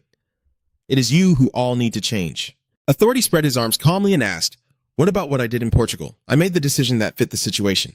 Seeing the solemn and patient expressions on their faces, he enthusiastically continued, "In the end, there were no casualties, right?" Lip couldn't believe the person in front of him was so blatantly twisting the truth. She gritted her teeth in bitter resentment. "Authority. He kept sacrificing, speaking so well." Authority pointed at her and said sternly, "You are the one sacrificing the society to protect the criminals." Authority briefly thought of the towering courthouse always lit up. using the precious tax money of the people to nurture and protect countless murderers. Seeing her silent, he took advantage and then used social responsibility and reform as excuses. Just empty words that sound good. He thought of the court of justice as a dark nightmare. Reform? Ridiculous. Authority provocatively insisted they never change. All of them are scum. He felt as if he could see the silent puppeteer manipulating the entire world. Look, just escaped and already preparing. Authority emphasized hiding under that lunatic's command to prepare for another massacre in such circumstances. Lepers remained silent, unable to find words to counter his argument. Authority sneered. Someone who was once Mago's disciple like you, how could you choose equality yourself and run the Hero Association? Authority said again. No need to look to know how it will turn out. It will just be full of nonsense about heroes not killing, pretending to be righteous. It's just a noble way to comfort yourself. Authority looked at Lipers for a long moment and firmly stated that no one wanted her to be the president of the Hero Association. She was no longer the Hero Association president pretending to be the president. Lipers could only grit her teeth and glare at him in anger. Soft sunlight filtered into the hall through the skylights. Lipers conceded. All right, Authority, Ms. Ha firmly said. So what you're saying is that if I become the official president, I can proceed according to the proper procedures, right? Authority stood up and said firmly, yes, that's right. Lepus looked at the silent attendees and said, then Leus boldly shouted, let's vote. Authority seemed to be trying to find a solution that would benefit herself. You mean a public vote? Fine, Leus immediately dismissed the idea. No! Her voice echoed throughout the solemn hall, saying the time was too short. Lipers looked into the distance, confidently gazing at the crowded rows of heroes, saying they would take the opinions of the heroes here and decide based on the majority vote. She asked for his opinion. Authority. Authority hesitated slightly, looking around. Majority vote, huh? Aren't they all heroes carefully selected by Lao Sa? He focused on their appearances and said sharply, this is too biased. Lippus recalled the bronze badge full of pride and used it to set the rule. Like the equality selection process, 2/3 of the votes must agree for approval. The authority hesitated and pondered for a long time, silently gazing at the heroes seated around him. Time quietly passed by the minute. Finally, the results were announced. The voting details appeared on a blue background. Question. Do you accept the result of Liper's equality choice after the verification is complete? The approval vote is 52%, while the opposition is 48%. The result was deemed insufficient to pass, so it was immediately marked as rejected. Lipus stared blankly at the numbers on the screen. The 48% opposing votes did not reach the 2/3 majority needed, so the result was rejected like a lingering nightmare tormenting her resolve. Lipus hesitated before the outcome. In contrast to her situation was Authority's smug expression. Well, well. He laughed wildly, foolishly pleased and smug. He still hasn't gotten the majority vote he wanted. Authority smirked sarcastically. Maybe we'll have to re-elect the association president after all. As Authority said, the heroes here were all chosen and active since Chairman Lao Sha's time. Lyrsis could not have anticipated this outcome. She stared blankly, focused on the group of people. The result had already reached 2/3 approval. The result was not approved, causing a stir right before our eyes. The reason for this outcome is Authority, and the atmosphere is unsettled. His image appeared vividly. When the incident at Rucula's prison happened, it was a brutal disaster that made the prison even darker and more savage. He quickly approached all the heroes, Authority urgently trying to persuade them and carefully presenting his views. At first, most opposed Authority, the second chairman. Most opposed. The heroes all showed clear signs of discomfort, but in this situation, as Authority kept persistently pressing on, more and more people were gradually convinced by him. A brutal incident is unfolding. The important thing is that even though they disagree with Authority's ideology, many heroes agree that the powerful chairman's seat should be re-elected. In his view, the position of chairman increasingly reveals its reason because of Lao Sa's brilliant presence. To lead his policies, Lao Sa has overwhelming power and achievements that prove her ideals. Lippus appeared with a completely opposite demeanor, lacking both qualities compared to Lao Sa. The bronze emblem of Authority seemed to confirm once again that the legitimacy to inherit Lao Sa's ideals was more fitting for Seigangu, a former member of ITY. But now, Selgongu's image is almost inseparable from brutality and bloodshed in the eyes of the public. The scene returns to the hall in the present, as opinions among the heroes begin to divide. Authority taunts Lepers, and it seems her teammates also doubt her ability to lead the association. What will you do now? Lepers stammered in shock. A vote? Authority immediately interrupted her. A public vote? Lepers trembled and repeated. But time is short. We can choose the candidates and let the heroes decide. Authority immediately interrupted. No, that's not the case. He briefly thought of Law's dignified figure and used it as an excuse. You know it well too. Her honorable third president, Lao Sa, clearly stated that the association president must be elected by a popular vote, and in emergencies or disasters, the government can shorten the election period. Lip was too stunned to say more. The whole hall was left with only Authority's mocking question. So, you knew this too? Authority continued confidently. Anyone, even if not a member of the association, can run for the position of association president, as per the rule established by the Honorable Lao Sa. All the heroes fell silent as if agreeing with him. Authority sneered at her. "Hey, temporary president, why are you still standing there?" Authority proudly ordered to quickly inform the government to hold a re-election for the chairman so they can set the date. She must fulfill her duties as chairman. Lepers was put in a difficult position, hesitating on what to do. Authority emphasized harshly, even if only temporarily. Authority resigns as world leader and announces candidacy for Hero Association chairman. The question before all the people is, between Authority and Lipers, who is more suitable to be the chairman? Golden sunlight streamed into the luxurious president's room. BZ's assistant was dozing off, occasionally resting on the armchair. Suddenly, his eyebrows furrowed, showing clear signs of worry and anxiety. Bez drifted into memories of a distant day in the past. It was a beautiful sunny day, the sky high and clear overlooking the dense green forest. BZ, dressed for the outdoors with a large bag, paused for a moment at the sudden sound. Bold move. Before him sat Kingston in martial arts attire, leisurely perched on the high cliff. He's asking to meet privately? Is it okay for the chairman to do that? Bez. Bez approached the foot of the cliff. He looked up and answered honestly, "I've heard a lot about you from Boda and Gara. I don't think you would harm me." Kingston muttered, "These old folks really have no shame." He quickly returned to the topic, sincerely complimenting, "I heard you don't have any powers, yet you still climbed to the top position." Impressive. BZ barely paid attention to his words and quickly said, "Mr. Kingston, now that it's just the two of us, I'll ask you directly." Bzet looked seriously into Kingston's eyes as if seeking confirmation and asked sternly, "What is your purpose?" Kingston didn't answer directly but looked at him with a deep gaze and quietly asked, "Hey, Chairman, do you really understand how supernatural abilities develop?" Bez pondered as he answered, a bright light bulb with a glowing filament appearing in his mind. He said slowly, "If we talk about the development of supernatural powers, the summoning system becomes clearer the more you imagine it and the stronger the power grows." BZ thought again of the muscular people and the special and physical systems which become strongest after puberty at their physical peak. Amidst the majestic mountains, a gentle breeze blew, carrying green leaves and Kingston's indifferent voice. "Half right, half wrong. Why are you so surprised, Bez?" Under Bez's doubtful gaze, Kingston slowly explained that both the physical system and the special ability system do indeed become stronger as they mature. But he slightly moved his hand, releasing a faint cloud of black dust.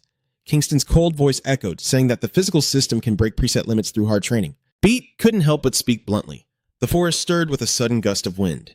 Kingston continued, "Aren't you curious?"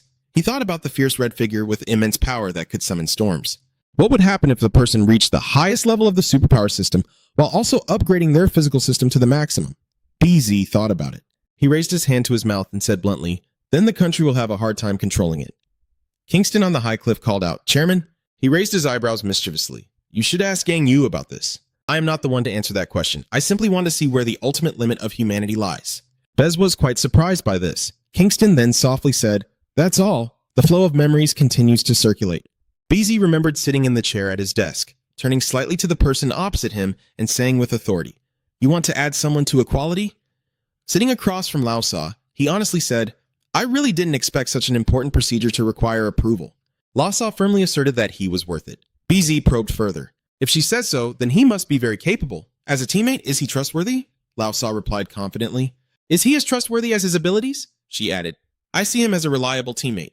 Those words echoed another moment from the past. It was when he spoke with Kingston under his gaze. Bez had said that he deeply trusted his own instincts back then. He spoke without hesitation. "I trust Siang EU." Kingston suddenly said something unexpected that left BZ very puzzled. Kingston said, "Then the answer is clear, isn't it?" He smiled modestly, knowing that opposing it wouldn't change anything anyway. The scene shifted as a sigh of relief echoed through the chairman's room. Finally, BZ stood up, resting his hands lightly on the table. An important decision had been made, allowing for a moment of respite. Suddenly, a strange sound echoed. The secretary outside the door timidly peeked in and called out to the chairman. After being granted permission, she stepped inside solemnly and announced, "I heard the Hero Association is electing a new president." Bez seemed interested in this and gestured for the secretary to continue. The secretary continued hesitantly. She hesitated before announcing an urgent matter. Authority just declared his candidacy for the Hero Association president. It seems BZ didn't want the promotion to happen at all. His face showed clear disappointment, boredom, and confusion. Kingston's satisfied expression appeared. Bez has accepted Kingston's conditions. This matter is known only to the officials attending the World Government Conference. The conference took place in a formal room with only a few attendees present. This matter was kept strictly confidential. At this moment, in the towering skyscraper, the election for the Hero Association president will also take place under the framework set by the government. The city, lively by night, becomes even more bustling. After 3 days of candidate registration, there will be 3 public debates. In contrast, the hall is shrouded in tension. Within 2 weeks, a red-bordered ratio circle will appear, and the Hero Association Hall will be elected through a nationwide vote. The highest security prison, always lit up, presents a difficult problem. However, the term of the elected president will be a maximum of 4 years. If the prison break incident at Luciola's prison is resolved, the term will end. Beneath the peaceful facade of the city lie hidden schemes. Besides, in principle, anyone can register as a candidate. Thus, having too many candidates could lead to chaos. At this time, the key hubs representing headquarters around the world take on greater importance than ever before. Therefore, only those supported by the heroes representing their regions are allowed to run. Authority, with the solemn clock symbol, and Lipers, with the rabbit and carrot emblem, became 2 isolated factions. During the registration period, Authority and Lipers each announced their candidacy. In the familiar conference room, the purple-haired girl Mute, a psychic holding a mic, began the opening. Hello, members of the Hero Association. I am Mute. You will host the presidential election this time. With the serious participation of influential figures, Mute explained the election process, and the candidates will have the opportunity to speak before the entire association. She looked toward Authority, who was already standing on the podium, and introduced, "First is the speech from candidate Authority." He said to the heroes in front of him, "I will keep it brief." Authority pressed the remote, and an LED screen appeared. Authority signaled to look. This is a clear image of the prisoners in Lucilla's prison. Authority harshly said, "You have released these monsters because you keep chasing ideals." He looked at the hero below and questioned, "What do you intend to do? Capture them alive, lock them up, and then release them again?" Authority frowned, clearly showing his dissatisfaction. "I believe you will not repeat that foolish action ever again." Next, Lo gave her speech, standing seriously on the podium. He confidently presented evidence to defend his point of view. During Authority's tenure as chairman, he tolerated the heroes massacring civilians. Lipos thought about those heroes, Hero and Chloe, her voice growing more determined. Perhaps the number of civilians killed by heroes was not less than that of villains. She recalled SK's cruel image and couldn't help but agree with the urgency of the situation. "I know the situation is critical. A madman preaching eugenics is threatening humanity, but Authority is no different from a crazy cult leader." Lipos looked at the people below and continued earnestly. He placed different values on human lives, using the name of justice to force the minority to sacrifice. She closed her eyes, showing clear sorrow. "Everyone is equal. Please do not forget the duty of a hero," that Lausa emphasized. Liper's rabbit symbol and Authority's clock represent completely opposing ideals. The initial strategy of both candidates is as follows. In the city with skyscrapers, they strengthen their support base. Across the continent, both were busy recruiting heroes representing each region to their side. The Authority's clock emblem appeared, rallying its supporting heroes. There is the seasoned North American man, Angoner Su, and another elderly man from India, Ader. The rabbit emblem appears for the heroes supporting Lipe, representing Europe. There was a girl from Oceania named Poi wearing a mask, a man from China, Myanmar, and a man from the Middle East, Cafe Ga. There were also people from South America, Hassan from Africa, Anigo in the city center. And after strengthening support bases for both candidates, they appeared in the headlines on the front page. Both Lipers and Authority continuously campaigned until the last day of the election, using negative attack strategies to undermine each other. The moment has come, and on the final day of candidate registration, Mongro held the mic and watched the LED board announce, "So, the registration period is over, right?" She stared at the screen in front of her. Now there would be 3 debates. Suddenly, she was utterly stunned. "Humph." Mai glared at the others and the screen in front of them, bluntly exclaiming, "Huh? What is this?" She announced that another person had suddenly registered as a candidate, surprising both Authority and Lipers, who instinctively looked at the screen to find information. A clearing of the throat echoed throughout the hall. "Ahem! Ahem!" a strange voice echoed. "Hello, members of the Hero Association." A young woman standing on the podium gently introduced herself. "I am Medius." Contrary to her voice, her eyes revealed a sinister gleam mixed with a hint of triumph. She continued, "My current occupation is a reincarnated student." Carnated, Lipers stared wide-eyed, unable to believe what he was seeing. What on earth is happening? Although Authority said nothing, a look of disdain and contempt appeared on his face. After a moment, he finally exclaimed in shock, "What the hell is this?" The sudden appearance of Medius caused the entire room's atmosphere to drop a beat. Contrary to the stiff, awkward vibe, Medius's face clearly showed confidence. She clearly anticipated this situation. Medius's appearance visibly unsettled Authority. He immediately complained aloud, "What is going on here? Do they think the Hero Association president election is like electing a high school class president? It is clear that only those supported by the hero representative regions can run." "That is correct." The crowd's criticism seemed about to erupt when suddenly a serious voice spoke up. "I will support her." That was the voice of Kafea, the hero representing the Middle East region. Kafea's words stunned the entire hall. Authority and Lipers couldn't believe their ears, their eyes wide with shock. What? Especially Lip, seeing a representative who once supported her turn around, couldn't help but be stunned. Mr. Kafia, you used to support me. Kafia replied calmly without hesitation. I have changed my mind, and it seems nothing can change Kafega's decision. His eyes were filled with seriousness. Now I support Medius. That girl. Medius smiled softly as if he had foreseen this outcome, his deep gaze piercing through Hong Tron. In an instant, the situation shifted, with Medius emerging as a new factor, overturning the entire game. And so, candidate number 1L and the first two candidates showed no significant difference.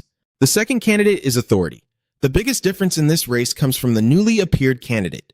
The third candidate, Medius. The three candidates have officially registered. News sites quickly update the hot story. The new information is widely discussed and posted on major news platforms. Seeing Medius dominate the media, authority can't help but feel uneasy. Every article talks about that high school student, truly a sensational story. News about Medius Lan has sparked quite a bit of controversy, and it looks like the media will be very lively for a while. But there were also many criticisms of Kafega and the girl, saying that elections are not a game. So that girl investigated thoroughly. Authority quickly took action, first needing to gather more information about Medius, but there were still many unknowns about her data. She is just an ordinary high school girl, nothing special. Authority began making judgments along with 1,000 hypotheses about Medius' identity. Is she someone with a special ability? The vague data quickly threw his secretary into confusion. That's still unclear. Maybe some kind of assumed ability? Confusion filled the room as Medius' mystery even silenced authority. Lipers over here is clearly upset as she questions Kafega. Kafega, explain yourself. Kafega remained calm and composed, showing no sign of confusion at Lipus' pointed question, ready to answer anything. Lip thinks Kafega is being too emotional about this. Maybe it was just a hasty decision before he had time to think it through. Have you known that girl before? Even if you have, you can't let personal feelings affect such an important matter. No, I have never met her before. What? Kafega began recalling each event that led him to make the decision he did earlier. A few days before I entered the office to work, he had already encountered Medius. In his own office, I saw her sitting in his chair. At that moment, Kafega clearly showed his hostility towards Medius. He frowned. At first, I thought she was an intruder sent by the villains, and he was about to suppress her. Kafega's hostility didn't last long. It began to fade in the face of Medius' words. But after a few conversations, Kafega's memories seemed to become confused.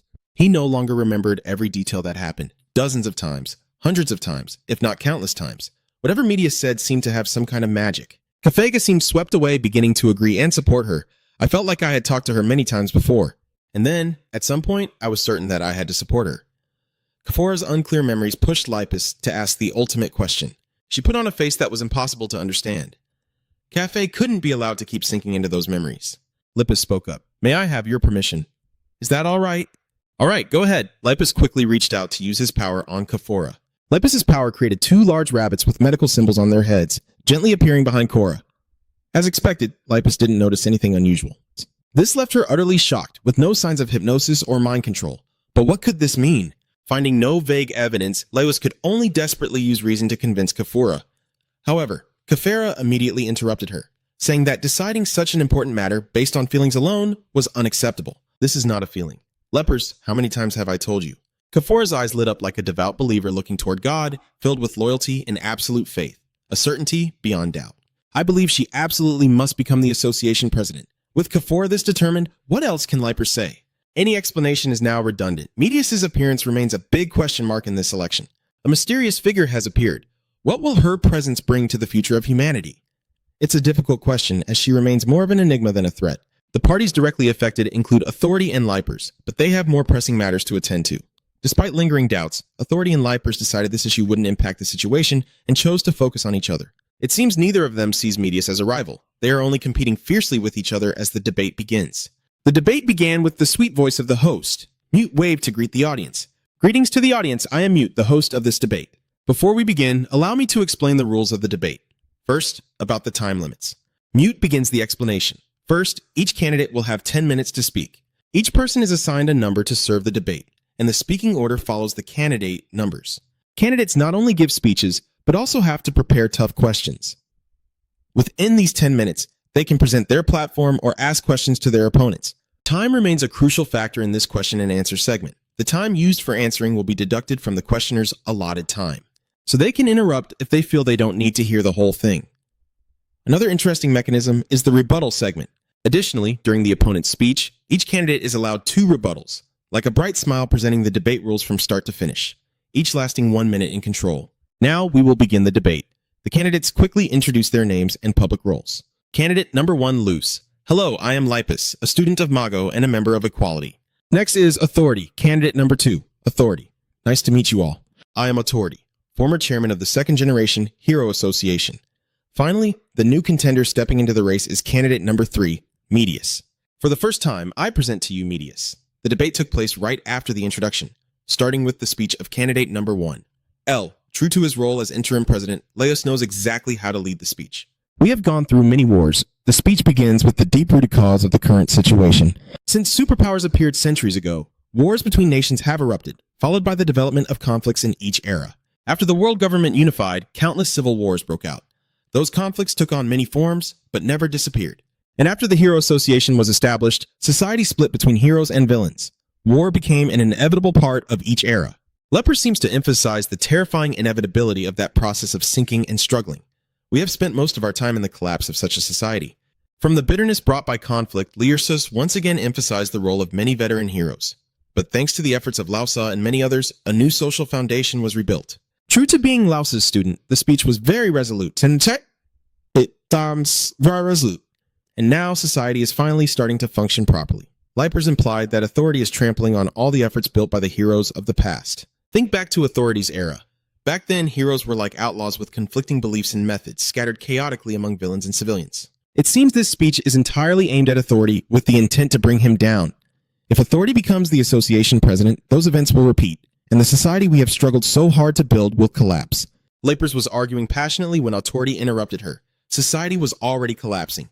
Authority's side did not sit back and take the hit. They started signaling. Authority demanded 1 minute to respond. Can't she see the current situation? This old man has lived many years and his debating experience is undeniable. I truly cannot understand why the sacrifice I endure, soaked in tears, is seen as a massacre. As for sacrificing society for criminals being seen as moral, authority began to argue. His words were equally convincing. We must understand that this world cannot achieve any noble goal without sacrifice. If sacrifice is inevitable, even though it's Liper's turn, authority's rebuttal gained quite a bit of agreement, so we must ensure that sacrifice does not become meaningless. Every seed of crime must be completely eradicated, authority said at length, as if this playground belonged to him. Look closely. It is precisely because these seeds of crime were left behind that this situation arose. Lippus realized something was off. It seemed like this old man was cheating. Wait, authority, 1 minute isn't over yet. He was deliberately placing his hand on the clock, using his power to manipulate the time. Take your hand off the clock immediately. How can 1 minute stretch this long? No wonder authority has been talking so much, he sneered, wearing a clearly smug expression. What are you talking about? That defiant look only made Lipus more irritated. She continued, if you don't take your hand away... Before Lipus could finish speaking, M's voice echoed out. Enough! Enough! Lepus was immediately silenced by M, unable to continue speaking. M used his power to mute Lepus and reminded everyone of the rules. Lepus, you may only speak when your opponent's rebuttal time is over. Your power to mute has been deactivated. Authority was quickly reminded as well. But this old man is incredibly stubborn. He shrugged, showing he didn't care at all. Please refrain from using your abilities. The battle seems to be entirely centered around Lipers and authority. They are trying for an image. The actions of these two are completely understandable. They are fiercely defending their views in the elections. Public image is extremely important. It is currently a state of Cold War. Authority and Lipers are trying to build a strong image in front of the public. Both sides kept arguing nonstop. Lipus looked very tense. They kept shouting and attacking each other. Authority was no less intense, his face full of anger. During their time, instead of emphasizing their platforms, authority and Lipers focused solely on attacking each other. The debate unfolded in extreme tension, but of course, the strong image was authority starting to cast doubt. He openly underestimates Lipers, but this is truly suspicious. How can a girl who can't handle a villain hope to resolve this situation? Or, does she mean to say that she is stronger than Lao Sa? Lipers is far inferior to authority in both experience and cunning. Lubis is no match for authority. The shadow of the master is too great for authority to bear. Her running for office is truly fortunate because in the public eye, she is only remembered as Mago's student and is still seen as someone who needs to learn more. Her appearance also became a disadvantage for Lipus, making it difficult for her to win over the public. Most importantly, her rabbit-like looks made people see her as weak. Authority's deep gaze silently assessed the situation. Then the next person he focused on was Medius. If that variable can be crushed, this debate will end in favor of the villain. Finally, Medius steps onto the stage in an atmosphere leaning towards authority. She showed no sign of nervousness. It was Medius' turn. Medius began the debate unexpectedly by praising her opponents. Mr. Authority transformed the Hero Association from a small organization into a global corporation with decisiveness and outstanding drive. Lepos also received praise from Medius. Lepus, the heir to the far-reaching will, has strengthened this corporation with strong ideals and beliefs. Medius calmly continued amid the confusion of her two opponents. Then she made a shocking statement. So I want to combine the strengths of both to address the current situation. Medius was about to respond, but was cut off by authority. My platform is childish. He pulled out that mocking tone again to ridicule Medius. This is not a student council election, so go home and study. This debate is not the place to discuss policies. This old man is not only old, but also shameless, continuing to harshly mock Medius, as if the kid couldn't study and ran here to impose prejudices on his opponent. He kept babbling so much that I had to step in and stop him. Mr. Authority, your time is up. No worries, I'm ready to use my time to speak. Faced with Medius's calm, Authority pressed forward. So go ahead, kid, what do you want to talk about?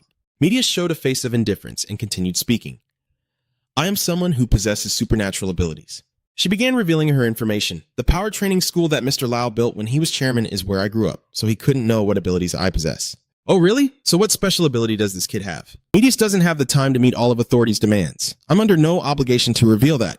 But Authority stubbornly held on. No, you have to speak up. If you want to lead the guild, you need to have the right abilities.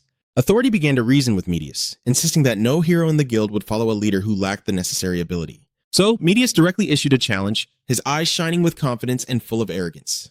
Choose the place, Mr. Authority. We will fight as soon as possible. Authority was speechless at Medius's proposal, stunned. What?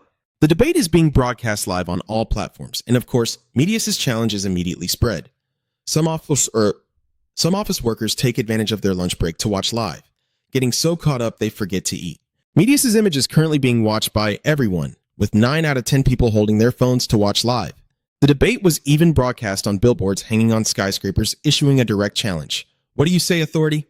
The challenger has yet to recover, eyes wide and mouth agape in shock. Without waiting for Authority to process the situation, Medius went straight to the main topic and discussed the match with Authority. The rules will be a mixed martial arts fight using supernatural powers? Authority still gave no response. Life experience tells me he is caught in a dilemma. Authority falls into deep thought. Faced with Medius's challenge, Authority immediately froze. An unexpected direct challenge. All of Authority's tricks were almost instantly nullified. No matter how strong he tried to appear, hearing such an unexpected response left Authority visibly unsettled. Authority kept calling Medius a kid, but in the end, he only ended up shooting himself in the foot. Moreover, his strategy of labeling his opponent is turning into a trap that holds himself back.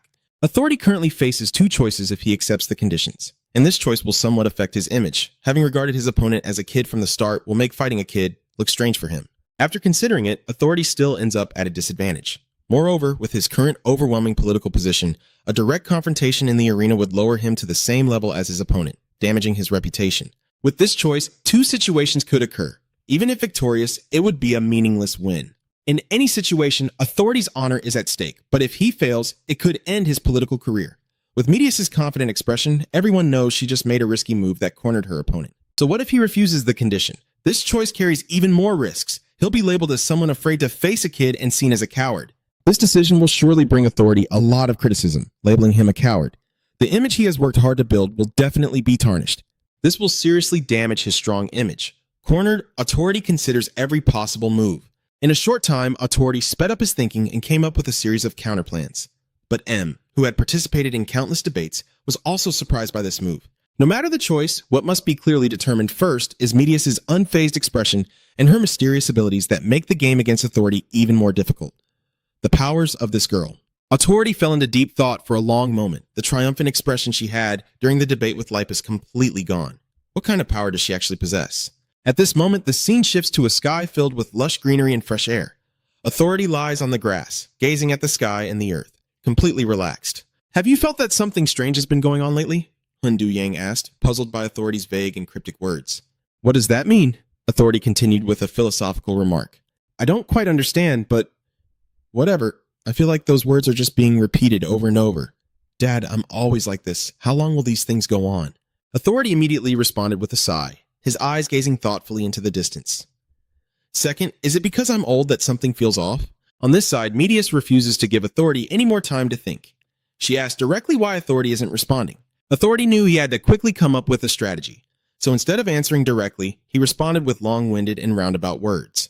It's true that a kid would act emotionally. Challenging a duel in the middle of a debate is hardly rational. Looks like I have to drag this debate into the mud to get through this situation. He's pretending to be mature to overpower Medius.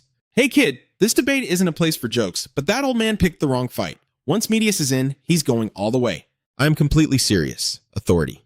Medius even used Authority's own arguments against him to become the association's chairman. The most important thing is strength, just as he said, and the argument Authority used against Lipus is now what's cornering him. While talking to Lipus, he even said that Lipus was weaker than Lao Sa and therefore could not be trusted. Right? Medius continued to cite examples from the hero headquarters during his time as chairman. His sharp analysis had no flaws. You had the heroes fight each other to rank them, right? Medius said something that immediately left Authority speechless. Then you should try ranking against me once. Medius was determined to corner Authority. If it's inconvenient to hold it here, the company will decide the location after the debate. The attempt to stall and distract failed, and Medius gave him a good roasting. Authority realized this time there was something off. Damn it, I've run into a real venomous snake. Medius reached out to Authority with goodwill, but his smile carried a few layers of hidden meaning. From the start, we shouldn't have provoked her. She's not like me because she has nothing to lose. Authority kept stalling, trying to buy more time. Fine, she does have a point. He continued to speak, but no sound came from his throat, so it turns out that was Mute's ability. Authority was truly silenced, unable to speak even if he wanted to. Mute quickly signaled, indicating that Authority had been rambling for too long. Sir, Authority, Medius has decided not to let you stall any longer, so please remain silent. Authority was stunned and taken aback, losing all control before he could react. This girl is just waiting to hear the answer she wants before cutting off his time? Seeing Medius calculate everything flawlessly, Authority can't help but feel anxious and cautious. What kind of special ability does she have to be so confident? Caught off guard, every move Authority makes is at a severe disadvantage. Could it be that he's hesitating to play dirty? Maybe taking a risk could pay off. Speed up to the max and strike without anyone noticing. While thinking, Authority suddenly froze. Clearly confused as Medius turned towards him, observing every gesture. Authority was shaken, but luckily did not make a move. Medius with deep purple eyes that seemed to see through the soul of the person opposite her. Her indifferent, emotionless expression sent chills down Authority's spine, his eyes widening in fear. It seemed that countless doubts had arisen in Authority's mind. Could it be that after all her struggles, Medius' speech was finally beginning? The first debate was nearing its end, and Medius' speech was starting. Medius began with a concrete analogy, visualizing the current entanglements. After countless battles, our society is like a tangled mess of knots, full of unresolved issues. The problems are so numerous that the knots in Medius' mind are a complete tangle. Those knots have no intention of being untied. Then, the human impact on those issues is abruptly severed. The one who cut all the ties mentioned by Medius is a familiar name. I believe that is Authority. However, Authority's solution didn't make the problem disappear, and instead of clearing the severed knots, Authority kept cutting relentlessly, causing even the normal threads to start being severed. There is also a character who has a profound impact on these issues, the one who took those threads and tied them back together.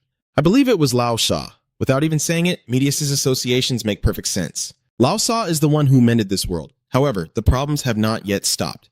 That is why the world is chaotic now. But among the knots that Lao X has tied back, there are also some rotten ones creeping in. This is causing the current problem. Medius is probably continuing the previous generation's way of seeing the issue. However, we cannot just leave things as they are. She recognizes the mistakes in the previous generation's approach, but cannot simply cut everything off like before. Medius expresses heartfelt sincerity, hoping it reaches the entire crowd. We need to carefully cut without damaging the ordinary threads and carefully reconnect them with care. Medius embodies a harmonious blend, recognizing the achievements of both sides. Now is the time to avoid leaning toward any extreme and instead seek balance and move forward in harmony. Her respectful statement was heard by all the crowd. I, Medius, if I become the president of the association, will propose to the government to grant heroes the authority to execute on the spot. Medius' unexpected measure left the entire crowd speechless. The heroes granted this authority will be selected through an even more rigorous screening process. Their focus and astonishment partly reflect Medius' influence. In determining the list of villains to be executed on the spot, I pledge to make decisions with the utmost caution. In addition, Medius did not forget to add the method for handling Alpha's death row inmates, of course declaring it with a confident tone and a very clear gaze. The Alpha death row inmates will all be executed on the spot. That is all. Time is up, the final seconds have passed. The first debate ends, and no matter how the candidates performed, they can only turn and go home. Finally, the difficult question of the debate has come time for an answer. Who is the right person to become the next leader of the Hero Association? Chapter 41. The debate is slowly coming to an end. Medius always wears a confident smile. Authority seems quite tense. Lipus has completely lost his previous confidence. After the first round of debate, Laos and his symbol received a rather low result. With Lipus holding 8% support, Authority appeared with the familiar clock symbol, slightly ahead. Authority 35%. And finally, with an overwhelming 57%, Medius, the public opinion poll has ended. The continental map appeared with sparse spots of light. Additionally, some heroes who had supported Lipus declared they were switching their support to Medius. It was the masked man from China, Mianji, and also Hassan from South America. The podium shone brightly under the spotlight during the day and night press conference. In response to this situation, Lyrsis held a press conference, earnestly speaking in hopes of regaining everyone's support. I listened to what Media said during the debate. I spent too much time dialoguing with authority and couldn't refute Medias's point at that moment. The reporters fell silent, listening intently to her presentation while quietly forming their judgments. Lippis added, a high school student still lacking social experience. By what standard can they decide life or death for others? The lepers showed their discontent with this issue. She is just as dangerous as authority. That is a fact. After criticizing Midias, Lippis continued speaking. The scene then shifted to another luxurious room. Lepers entered solemnly, a bit pleading everyone. Inside were those who once supported her but have now shifted their support to Medias. Mianji, Kafega, and Hassan. Kafega asked in a low voice, why did you call me here? Lippis didn't hesitate to speak openly about her long-standing concerns. Stop pretending you don't know. Why did you choose that high school student? Hassan calmly continued, it's simple. He raised his eyebrows slightly, hinting at something.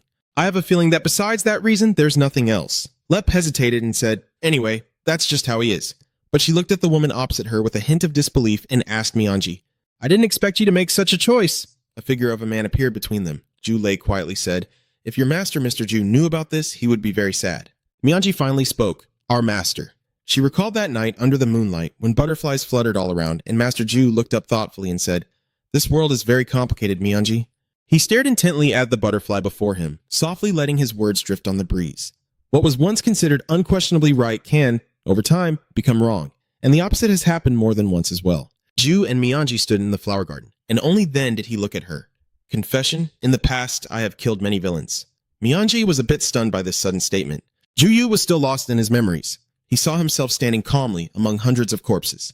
Ryu continued, the reason is very simple, because at that time I believed it was the right thing to do.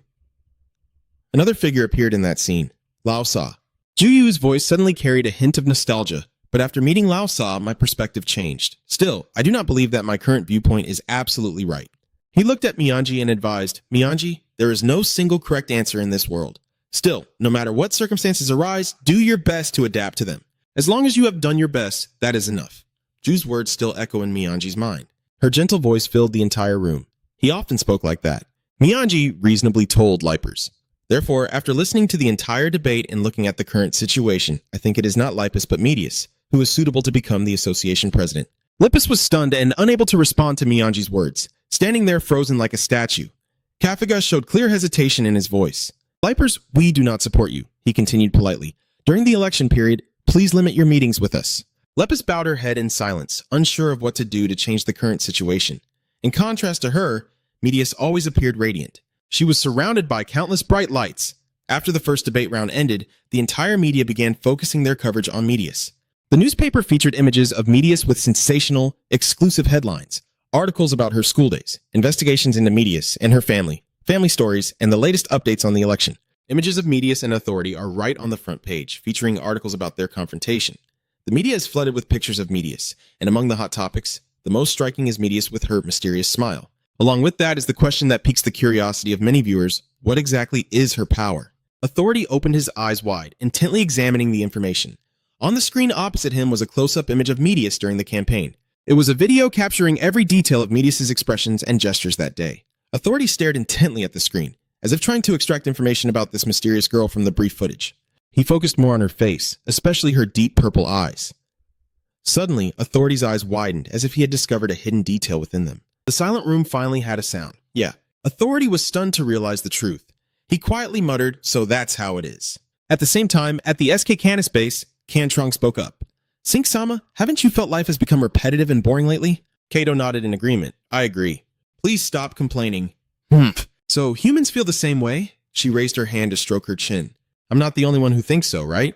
Over there, a hat with a complex emblem appeared. That was the hat she wore on her head. She sat in the corner of the empty house, looking up at the brim of the hat, silently lost in thought.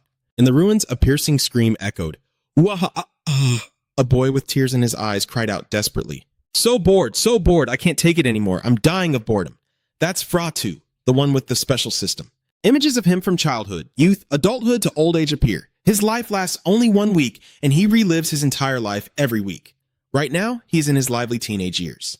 Fratu lay on the ground, writhing and screaming. surrounded by Natura, Beckenwill, Uet, and Vid. Fratu shouted loudly, "Aha, when will I finally get to go outside?"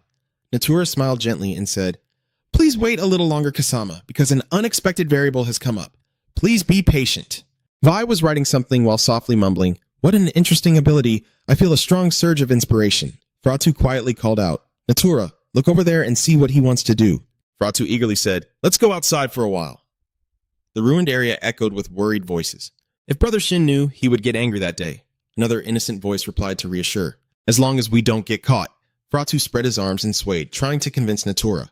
"We're just heading to a village not far from here. It's no big deal." Natura looked at Fratua's eager, expectant face, thought it over for a moment, and finally agreed. "All right. It's been a while since I've felt nature," Fratu exclaimed happily. "Wonderful, absolutely wonderful. Natura, you really are the best." Natura turned to ask the others, "What about you guys?" Binui hesitantly declined. "Oh no, I'm really afraid to go outside. I won't go anywhere." Vi closed her eyes slightly, drew a few circles in the air with her pen, then said, "I don't want to either." "In comics, the characters who go out on their own are usually the first to die," Fratu complained. "Humph, what bad luck." Natura raised a hand to invite. "What about West San?" Wet hesitated a little. "Ah." Suddenly, he remembered San's terrifying angry face.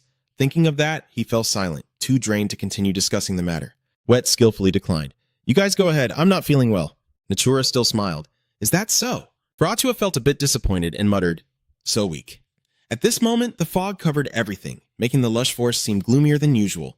The green leaves and miles of vegetation stretched in all directions, with vibrations emerging from the ground. Natra and Fratu stood on a towering branch, comfortably observing the space below. Both of them jumped from the branch down to the ground, their faces clearly showing relaxed happiness. It's been so long since I last smelled the scent of nature. "Hee-hi! This ability is really convenient." Fratu quickly suggested, "Let's head to the village nearby." The two were chatting happily when they suddenly noticed something approaching. It was the heroes representing various regions, each radiating a fierce, murderous aura. Miyanji was not wearing his usual mask, revealing the patterns printed on his face. Hassan and Kafega both carried weapons as if they were about to enter a deadly battle, with Medius right behind them, her purple eyes deepening her cold expression. The two from Fratua and Natura were momentarily frozen by those waves of murderous intent. Huh? What are those things? Over here, authority is moving quickly, with the secretary right behind him. She asked Han, "A press conference?" "That's right." Authority finally made a decision that left the secretary uneasy. "I intend to accept the challenge Medius proposed." "What?" The secretary wiped her sweat and confirmed once again. "Are you joking?" "I'm not joking." "This is the only way I can win." Authority's voice suddenly faltered. He seems to have realized something. No wonder she... In Authority's tense expression, Medius clearly isn't someone who falls easily. It seems this isn't her first time in a debate like this. It turns out she has such a deceptive ability. How can we possibly win? "What do you mean?" Authority seems to have discovered the power Medius is hiding. On this side, the battle between the two Natura siblings and the hero representatives is fierce and brutal. Fratu is severely wounded in many places, with blood oozing all over his body. Natura is doing a bit better, but still in terrible shape. Medius just stands behind watching, but her murderous aura is the strongest. On this side, Authority reveals Medius' shocking ability to reverse time. With Medius' cold expression, it's hard to believe she harbors such a terrifying power. Somewhere, a fierce battle is raging. Medius appears with sad, yet eerie and terrifying eyes. The secretary asked in amazement, "You can reverse time?" Authority turned and confirmed. He said with certainty, no wonder the more they argued, the more everything went off track.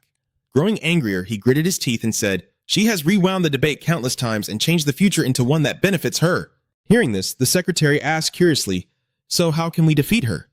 Authority replied slowly, "Fortunately, she has a weakness." He glanced at the secretary with a warning look, telling her to check what he just sent, and she immediately focused on the iPad screen. Authority calmly asked if she noticed anything different. At this moment, an image of Medius appeared on the screen. The first scene looking quite normal at first glance, but in the second part, a sudden small change appeared. The tip of her hair began to show a difference. A deep purple color emerged along with the hair length seemingly stretching out for a brief moment. After looking for a moment, the secretary seemed to realize the issue and replied, "Her hair grew a little longer? Is that what I'm seeing?" Authority's gaze remained calm but full of meaning, as if he had seen through all the secrets. He emphasized once again, then calmly asked further, "What do you think is the reason?" The secretary hesitated for a moment before offering her guess, weighed down by dark thoughts. He paused for a moment at that answer, then reacted with clear frustration. "Are you kidding me?" Authority also discovered a secret. Although this woman can reverse the time of everything around her, she cannot do the same with herself.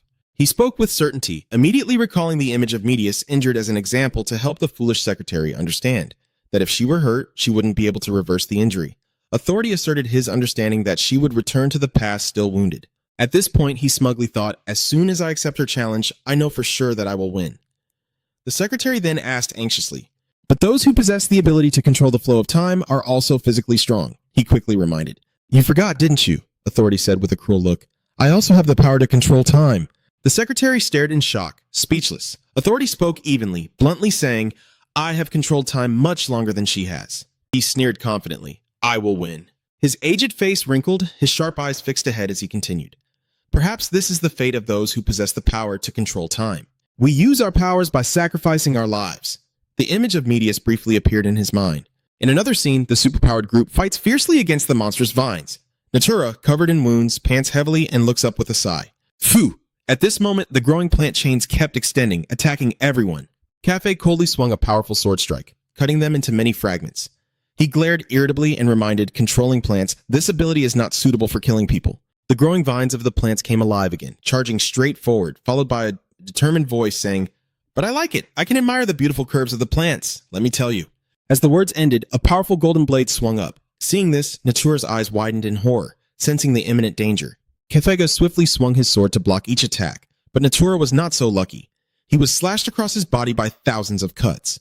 Natura was painfully thrown against the beam, blood continuously flowing from the wounds on his skin. He clenched his teeth to endure the pain. Cafe turned to face his opponent with a threatening glare of fury. My sword also has a curve. At the same time, a hammer appeared from above, coming down with a strike. The cool guy appeared under the full moon. He was rushing down from above, smashing his hammer into the ground with an earth-shattering blow. The surrounding earth and rocks exploded into dust. The atmosphere suddenly grew tense as everyone glanced at the other person with confusion. This person is none other than Hassan from the psychic group. He brazenly used the hammer in his hand to strike an innocent person and slowly said, "You can seal someone's power for 24 hours by hitting the top of their head hard." Han arrogantly pointed at Kafega to threaten him. The pupil was known as the bounty hunter Mayanji Kariga. Suddenly, he glanced over at Praetor and confidently ordered, "Take off the hood of the guy behind. I can't see his head." On this side, Miyanji's special ability group member wore a mysterious mask. She stared at her hand and then exclaimed. Now, shapeshifting sword Miyanji, with a grotesque face, said, "Based on the color of the mask, her power will change accordingly." Then she quickly swung her hand, freezing everything in front of her with her power. Even Natura was caught off guard, his legs frozen and unable to move. Miyanji looked up and ordered, "Let's defeat him first. The current color is blue, power level equal." Natura glanced back in horror and asked, "Pray, how long do we have to wait? Are you still not mature?" Natura clutched his chest in pain and honestly replied, "It will take a while." Spitting out fresh blood, he said with determination, "I will return to my prime soon." Natura gritted his teeth and continued attacking the plant growth chains. The full moon was about to be obscured by dark clouds, its dim light fading away, leaving only faint rays piercing through the gaps in the gloomy clouds. Briar Tura, with eyes full of hope, murmured once more. The surroundings seemed to sink into darkness, bringing a cold and silent feeling full of sorrow. Gentle gusts of wind blew through, carrying an unusual chill that made the air even heavier. Natura gritted his teeth and endured. Prayat still held on to hope, but by then his eyes were glazed over as he murmured that the bright moonlight mixed with a hint of darkness no longer looked pure. Prior Tour's lips quivered slightly, and he shouted, "Hey!" At this moment, Prior Tour appeared with a new look. A strong and vigorous body, and a face free of wrinkles. He exclaimed joyfully, "It's done! This is it! Being young again is the best!" This is Prior Tour's current body, 23 years old, with physical abilities at their peak. He stepped forward, clenching his fists, and said confidently, "Time is on my side now." Hearing him say that, Medius appeared out of nowhere, grinning mischievously. Natura's group stared at her in shock. Bree angrily asked, "What are you laughing at?" Medius replied calmly, "Hearing you talk nonsense is just too funny." He growled, "What's so funny?" Everyone's faces were blank as they waited for an answer. Hassan stood behind them, sneering as if he knew something beforehand. Medius' eyes glowed with a sinister light as he coldly said, "I am not on your side." Suddenly, a fast-forwarded memory flashed through her mind.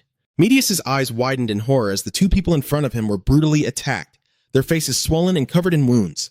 Natura was beaten until blood spurted from their mouth. Prayer Tour, standing nearby, was also badly beaten. Kafega, with a sharp and cold expression, swung his sword to attack. He used his final move to completely finish off Miyanji Mask. Hassan's giant hammer was raised high once again. He soared into the air and then struck a deadly blow down on Natura's group. One by one, they were struck on the head like a blow from the heavens. But they no longer had the strength to resist. The two with the red stone heads, Medius' voice echoed, "As long as I am alive." Hassan stood there coldly and cruelly watching the two of them. Medius slowly and smugly declared that time will always be on our side. The room was dark and silent, with only a small beam of light from the ceiling lamp shining down. Authority leaned back in his chair, lost in thought. The secretary suddenly opened the door and stepped in. The candidate. He opened his eyes and asked, "Are all the reporters gathered?" She immediately denied it. "It's not about that." The secretary put on a stunned expression. "There is something important you need to see. This is the video that was just released." The authority looked at her with curiosity as the footage opened showing the king playing with the child. Suddenly, the emergency broadcast interrupted it. Medius appeared. "Hello viewers, I am Medus." She simultaneously displayed two other faces. "Tonight, I have arrested the prisoners from the third floor and Natura. The offenders are all restrained and strictly guarded in a sealed room. Both are currently standing solemnly with swords on their shoulders. Nearby, Hassan and Mianji are also being monitored by 3 regional hero representatives." Medius continued to explain her plan. Initially, she intended to deal with it on the spot by elimination, but since I am still a civilian, she temporarily handed it over to the government for handling. "The final decision will depend on who becomes the association president next week." The girl smiled confidently. "Oh, and one more thing about the one-on-one fight with authority. A proposal has been made given the current situation. Let's leave that for after we handle this matter. I will arrange the schedule with authority. Now, instead of internal conflicts, we should focus on capturing the villains." That sly smile spread across his face. "I believe authority will understand this as well." With that, Medius bowed before the screen. "That's all. I am Medius." The screen then turned off. Authority frowned after watching the video. The secretary continued the report. "Oh, and there was also an invitation to talk with Medius. She asked for his opinion while the chairman was deep in thought. How would you like to respond?" As a result, authority is now sitting on the sofa and asking, "What do they mean?" He called out her nickname. The girl rewinds time. Medius faces him and replies, "You have indeed realized it." Authority confirmed. "Not only I, but others with the ability to control different kinds of time have also taken notice." Medius remained completely calm. "Just as you said, I have the ability to control time." The girl sincerely shared, "But I cannot rewind my own time." Authority automatically understood and added that the time she could rewind was also limited. He guessed that if a week extended, it would be 10 days, and if she could rewind infinitely, she would have already rewound the time of her prison break. The girl agreed. That was true. Outside, the sunset had fallen, and the world government was trying to prevent social chaos. That truth was kept hidden even after Sin's broadcast ended, so at that time I couldn't grasp the accurate information. Medius exuded a mysterious aura. "Just as you guessed, I can rewind in time to a week earlier, which means I know information a week ahead of everyone else." Utori rubbed his chin, wondering if the election results still wouldn't be out after a week. She immediately agreed. "That's right." His usual expression vanished as he glared and asked, "Tell me this information. What is your purpose? Is this process necessary for you to win?" She did not hesitate to share. "During the debate with him, I realized that awkwardly probing or dodging questions would be seen as a bad move, so I chose to be straightforward. The lights inside are very few and weak. Furthermore, Medius directly mentioned something. We are all time controllers, right?" She appeared friendly. "With a senior like you with such abilities, I wanted to comfortably share my story." Authority dismissed that intention, saying it sounded like trying to build a connection with me, but I have no such intention in the future. She smiled sadly. "Is that so?" Unfortunately, their conversation had come to an end, so the young woman stood up, promising to meet again at the next debate. But authority stopped her. "I have a curiosity."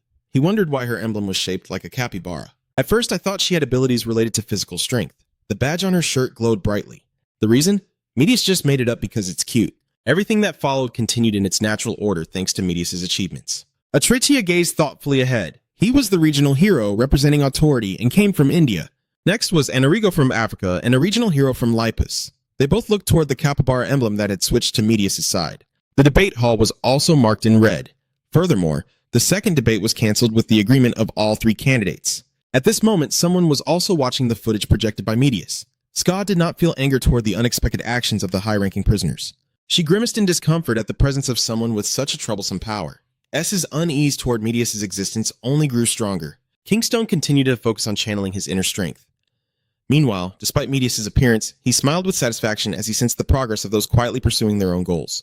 Sekung exhaled a warm breath, his eyes shining brightly. The government side was also tense, busy trying to build a world they believed was right. The campaign venue remained sparsely attended day by day. Time passed, and now it was time for the third debate. Mute took the mic and opened the event. "Hello everyone, I'm Mute, the moderator for today's debate. This is the final debate, right? The timer is set to 60 minutes since this is the final debate, giving each candidate enough time to speak. The guilds are also arranged, and the speaking order will be reversed according to the candidates' numbers, with the timer reset again. Each speech is limited to a maximum of 10 minutes. They also have several restrictions, including 3 rebuttals. And when the timer hits 0, they still follow the old rules. If the time for all three candidates runs out, the debate will end. M spreads his arms. Now, let's invite the candidates to step forward. Lipus is in the first position.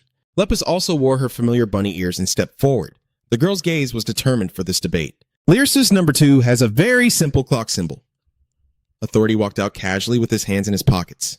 His face did not change expression. Authority and the final candidate wore the capybara number 3 badge. They all put on surprised looks as Medius stepped out. Mute was also stunned for a moment in shock. The spectators outside also gasped in surprise. A strange black hair fluttered by.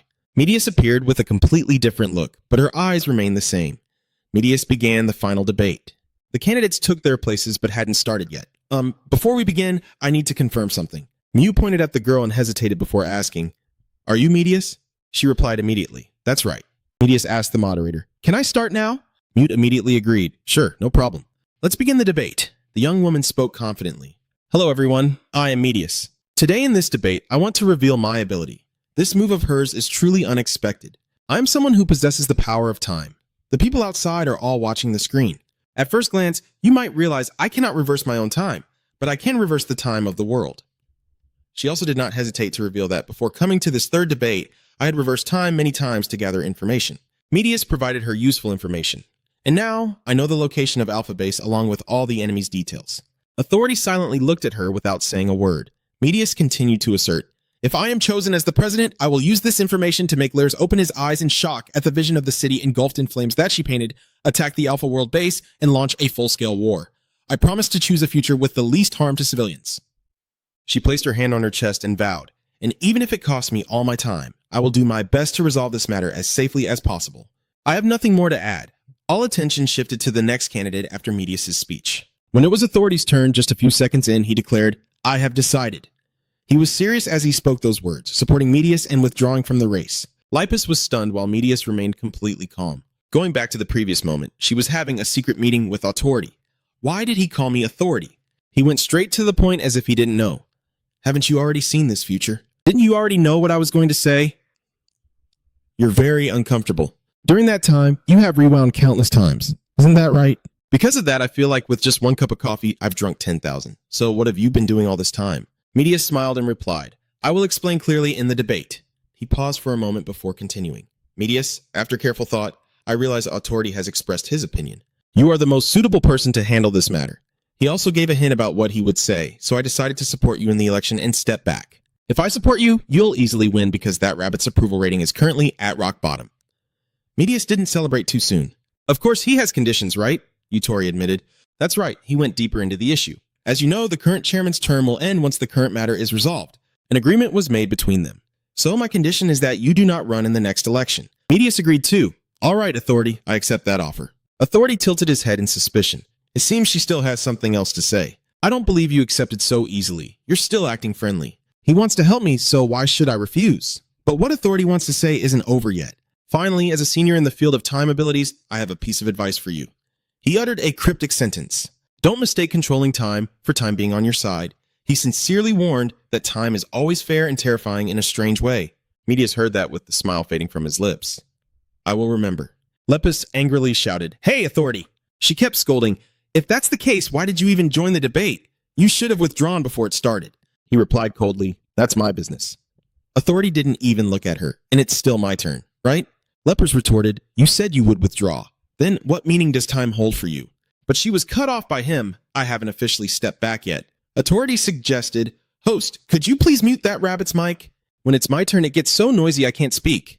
The girl holding the mic looked bewildered. Lepers wondered, "Making noise? What?" She angrily retorted, "I have the right to complain 3 times, and I'm using my time to speak reasonably with you." He frowned, raised his hand to interrupt. "Fine, keep rambling. I'll give you all my time." "You programmed it to give her all my time and mute my mic too. Please mute the background noise as well. I don't want to waste my words on her anymore." Lepers gestures toward the door. "This greedy old man, are you kidding me? If so, then get lost." Utorti raised his hand to explain. "If I were greedy, I wouldn't have backed down or given you my time." "You fool!" Suddenly Medius raised his hand. "Well, I've said everything. Can I go now?" "It's better to spend this time gathering more information about the enemy," Lepers snapped. "Where do you think you're going?" "My time isn't up yet." The girl holding the mic looked confused as she watched the argument. "Is this what they call a debate?" The bare name shines through the window frame. Time passes, the clock strikes, and the final debate comes to an end. The entire city fell silent. Medius's expression showed no emotion at all. The Fourth Hero Association chairman Medius, at the world government, immediately confirmed the election results and summoned Medius. She entered the meeting room where the delegates stared solemnly, facing BZ. Here, Medius shared all the information she had gathered along with her predictions for the future. With a serious expression, the world government pledged full support to Magus, sparing no assistance. At the same time, updating the current situation of S. Kang EU, Maze's face showed a hint of sadness, thinking of him being treated. Then she spoke up. After exchanging information, the dark room was lit by a faint glimmer of light. As she was walking, she heard a call and turned around. The president of the Fourth Association, Ido, approached with empathy and said, "The possibility of reversing time. Hearing these same words over and over must be tiring for you. You've been through that countless times, haven't you?" He looked sad. "Although this is the first time I'm saying this, you've probably heard it many times before. Mace, there is no place for division in this world." She remained silent without responding. "Ido sincerely asks you to remember my words." After the talk with the world government, Maes met with the heroes, urging them to cooperate with her policy. Most of the heroes agreed to follow Maes, but the biggest problem was Lipus. She rubbed her forehead and sighed wearily. When she met Lipus to talk, "How many times have we spoken already?" Lipus replied coldly, "Really? I feel like this is the first time we're talking." The sound of their conversation echoed through the room. "I have refuted that answer countless times already. Someone as strong as you cannot possibly feel completely at ease. So how do you plan to convince me this time? There's no need to convince me anymore." "Straightforward, miss. I respect your opinion." "Lepers, even so, you are still a very important factor. Please keep your faith strong, but I hope you will join this operation plan." La said, "You don't need to say that. I'll join anyway." At the Hero Association in the tall building, Authority smiled, hands in his pockets, feeling pleased. "Congratulations on being elected the fourth president of the association." Miss politely replied, "Thank you." Authority looked at her face, seeing that her expression didn't seem to convince that rabbit at all. A weak woman, even a villain couldn't kill her. Miss disagreed, saying she could be described as someone very steadfast in her beliefs. He was amused and said, "Let's get everything done quickly. Fourth President, I am very much looking forward to your first speech. If you need any advice, I am always ready." Megas bowed slightly with her hand on her chest. "Thank you, sir." The Magus emblem appeared as the Fourth Hero Association President, Medius, gave her first speech. Standing at the podium, she greeted all the members of the Hero Association. "I am Medius, the fourth president of the association." The avatars of the three equalities appeared, depicting a bird spreading its wings alongside the scales of justice. She explained that the reason I called you here today is to announce the selection of the third generation equality before launching the campaign. Those seated below had cold, sharp eyes. "These are the names I have chosen." Suddenly, the symbol ignited, radiating a powerful light. The man carrying a sword on his shoulder is Amir Fega. The girl with red hair has a transformed appearance. The tall man with a sorrowful face is the alchemist alter ego, and the girl with the rabbit behind them is the rabbit barrier Lipus. The people sitting below were surprised, many angry, and finally Medius looked straight at the person sitting in front called Authority. She smirked. "Ah, and the leader of the group will be Mr. Authority. That's all from me." He furrowed his brow, opening his mouth in disbelief. Medius's choice of the IQ team left the heroes shaken. Lipus was so surprised his eyes went wide. "What did you say?" Kafega remained silent. At the meeting, Medius smiled and said to Authority, "Sir Authority, after this speech, could you spare some time for me?" "I need some advice," Authority whispered, but didn't refuse. Afterwards, the two of them met alone in a rather dim room. Authority spoke first, seeming to be hiding something, and it turned out this was the matter. Medius replied calmly, "I have no intention of hiding anything. If you ask, I will answer." He snorted and said, "I have no intention of working with people whose personalities clash with mine. It's just asking for trouble. That's why I suggested you take the lead." Authority asked, "Do you think they will listen to me?" Medius smiled and said softly, "Sir Authority, if you join Iagawa and Toa Snack in this campaign, your chances of winning the next election will be even more certain." He answered without hesitation, "There's no need for that. I'm definitely the one who will win the next election. That rabbit is no match for me." "How can you be so sure?" "If Lip joins this campaign as an IQ member and makes a great contribution, she could become a threat in the next election." Authority frowned and firmly stated that there was no way that would happen. She continued to propose other hypotheses. What if there's another person with variable powers like mine running in the next election?" He suddenly fell silent without responding. Medius continued to persuade him. "If you help me in this campaign, I will use my abilities to support your victory in the upcoming election." Authority was quite surprised by her proposal. "Lord Authority, please grant me your power. If you stand with me, your power over the guild will be strengthened, and that will be a great advantage for you when aiming for the next guild leader position." He fell silent, contemplating Medius's words, then quietly said, "Anyway, in the timeline you experienced, it seems I was already working in the medical team.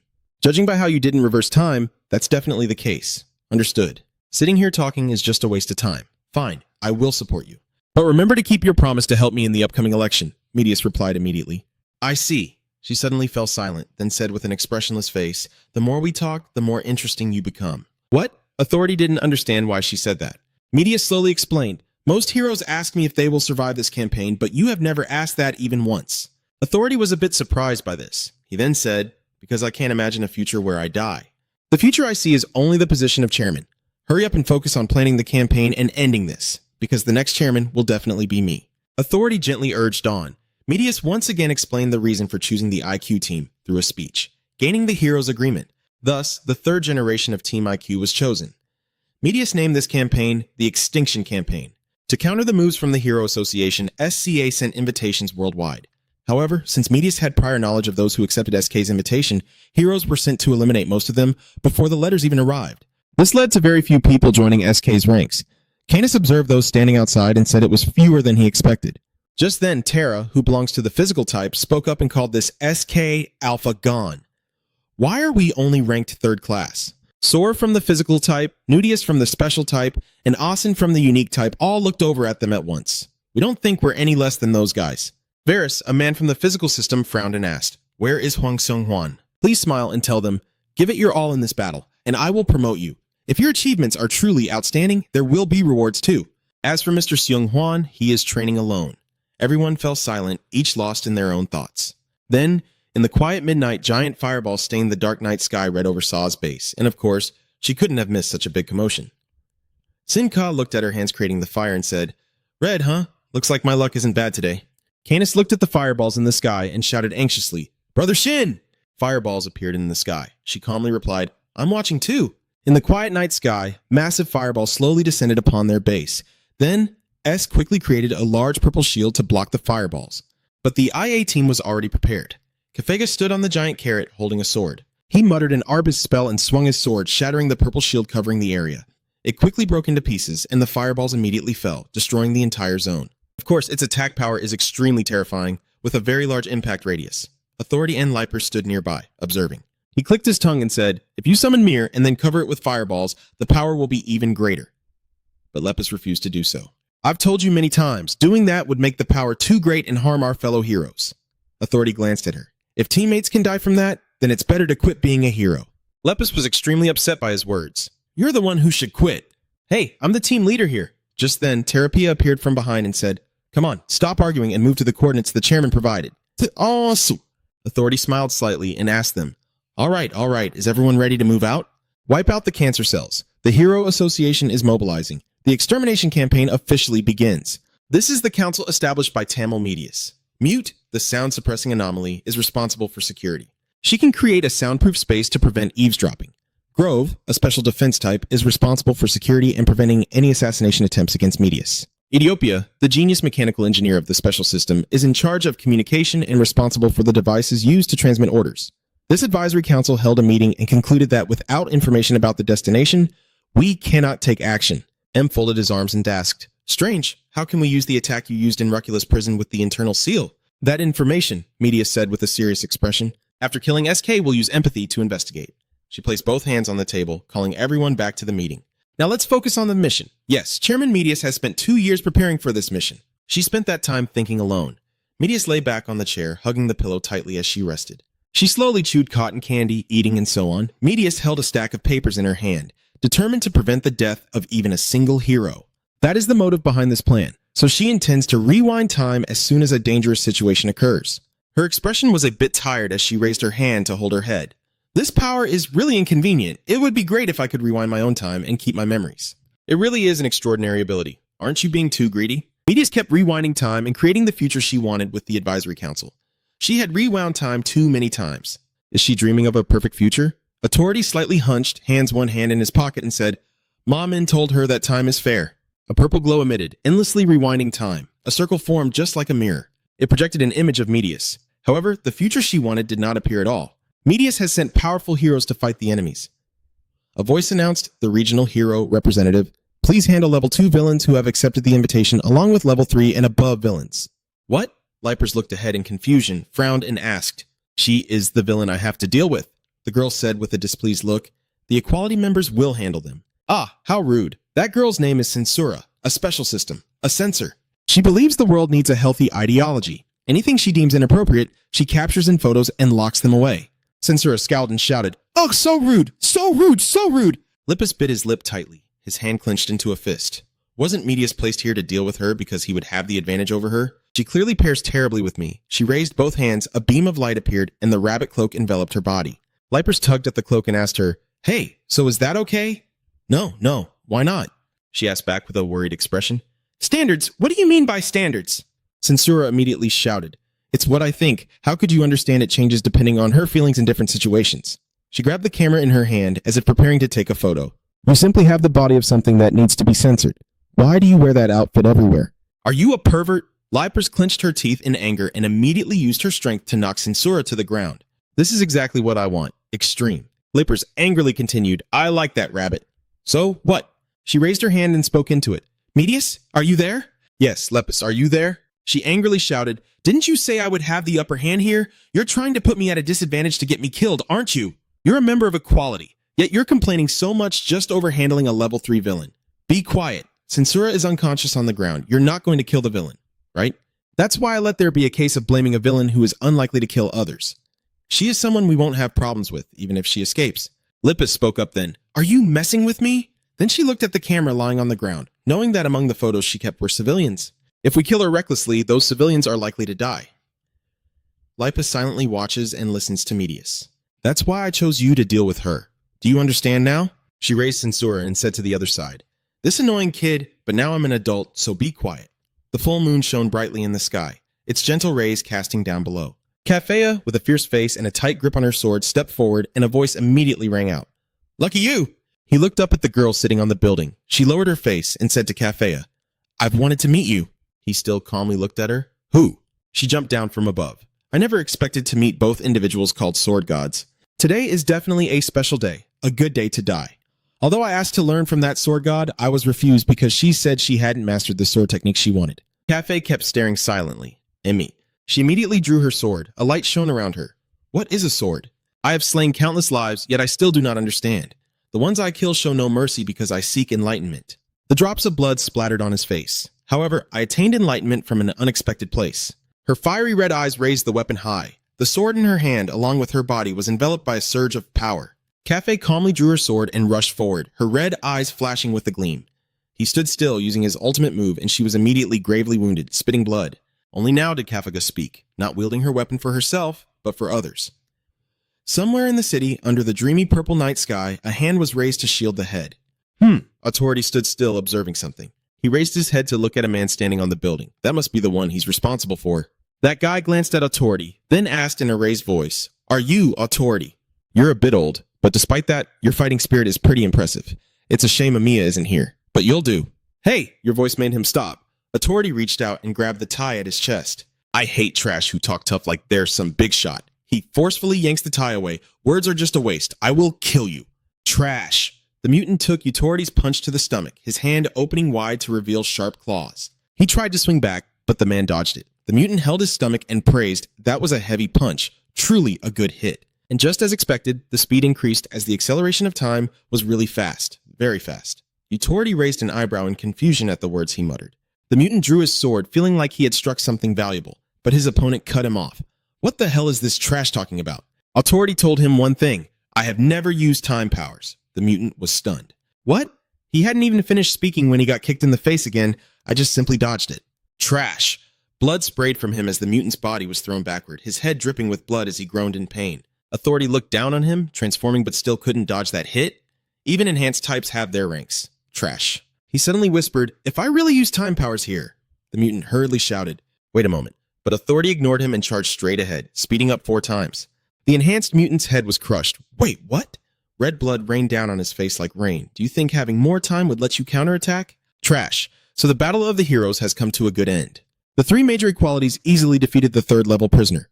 The girl with the camera was trapped inside the sphere by leaves. Lipers was standing there alone when suddenly a voice called out. Authority appeared out of nowhere, startling the girl and making her scream. Right after that, she realized it, and he was scolding her. "I knew it was this crazy rabbit," she wondered. "No what?" The prisoner Lipers is holding is still unconscious. So why didn't they kill that girl with the camera and just dragged her along? Authority rolled up his sleeves. "Forget the guards. I will send her straight to hell." But Lip immediately objected nonsense. The old man did not yield to her. so let me blow away the entire protective layer. Lipers showed no fear and immediately created a magic circle. Let's see. But someone had already whispered to them. Lord Authority, please remain calm. Medius is the one talking to them. Inside her protective barrier, there are civilians trapped. Just bring her back to the prison and deal with her later. He's still not satisfied. What if she escapes? Medius assured him. Sir Authority, in all the futures I have seen, there has never been a case where that girl with the camera becomes a variable. He then asked. She will die within a week, right? Medius replied, I still haven't seen that. She clarified what she was doing. Right now, I'm not tracking day by day, but observing hour by hour. Authority immediately shouted, hour by hour. Medius, how are you painting the future? She answered him with an illustration. If you've sketched a big picture, no matter where you go wrong, you have to keep drawing until it's finished as quickly as possible. Then that drawing gets erased. If you keep drawing a little then erasing, making mistakes and erasing again, when will it ever be finished? She is absolutely confident in her plan. Even if it takes longer, I will not let a single hero die.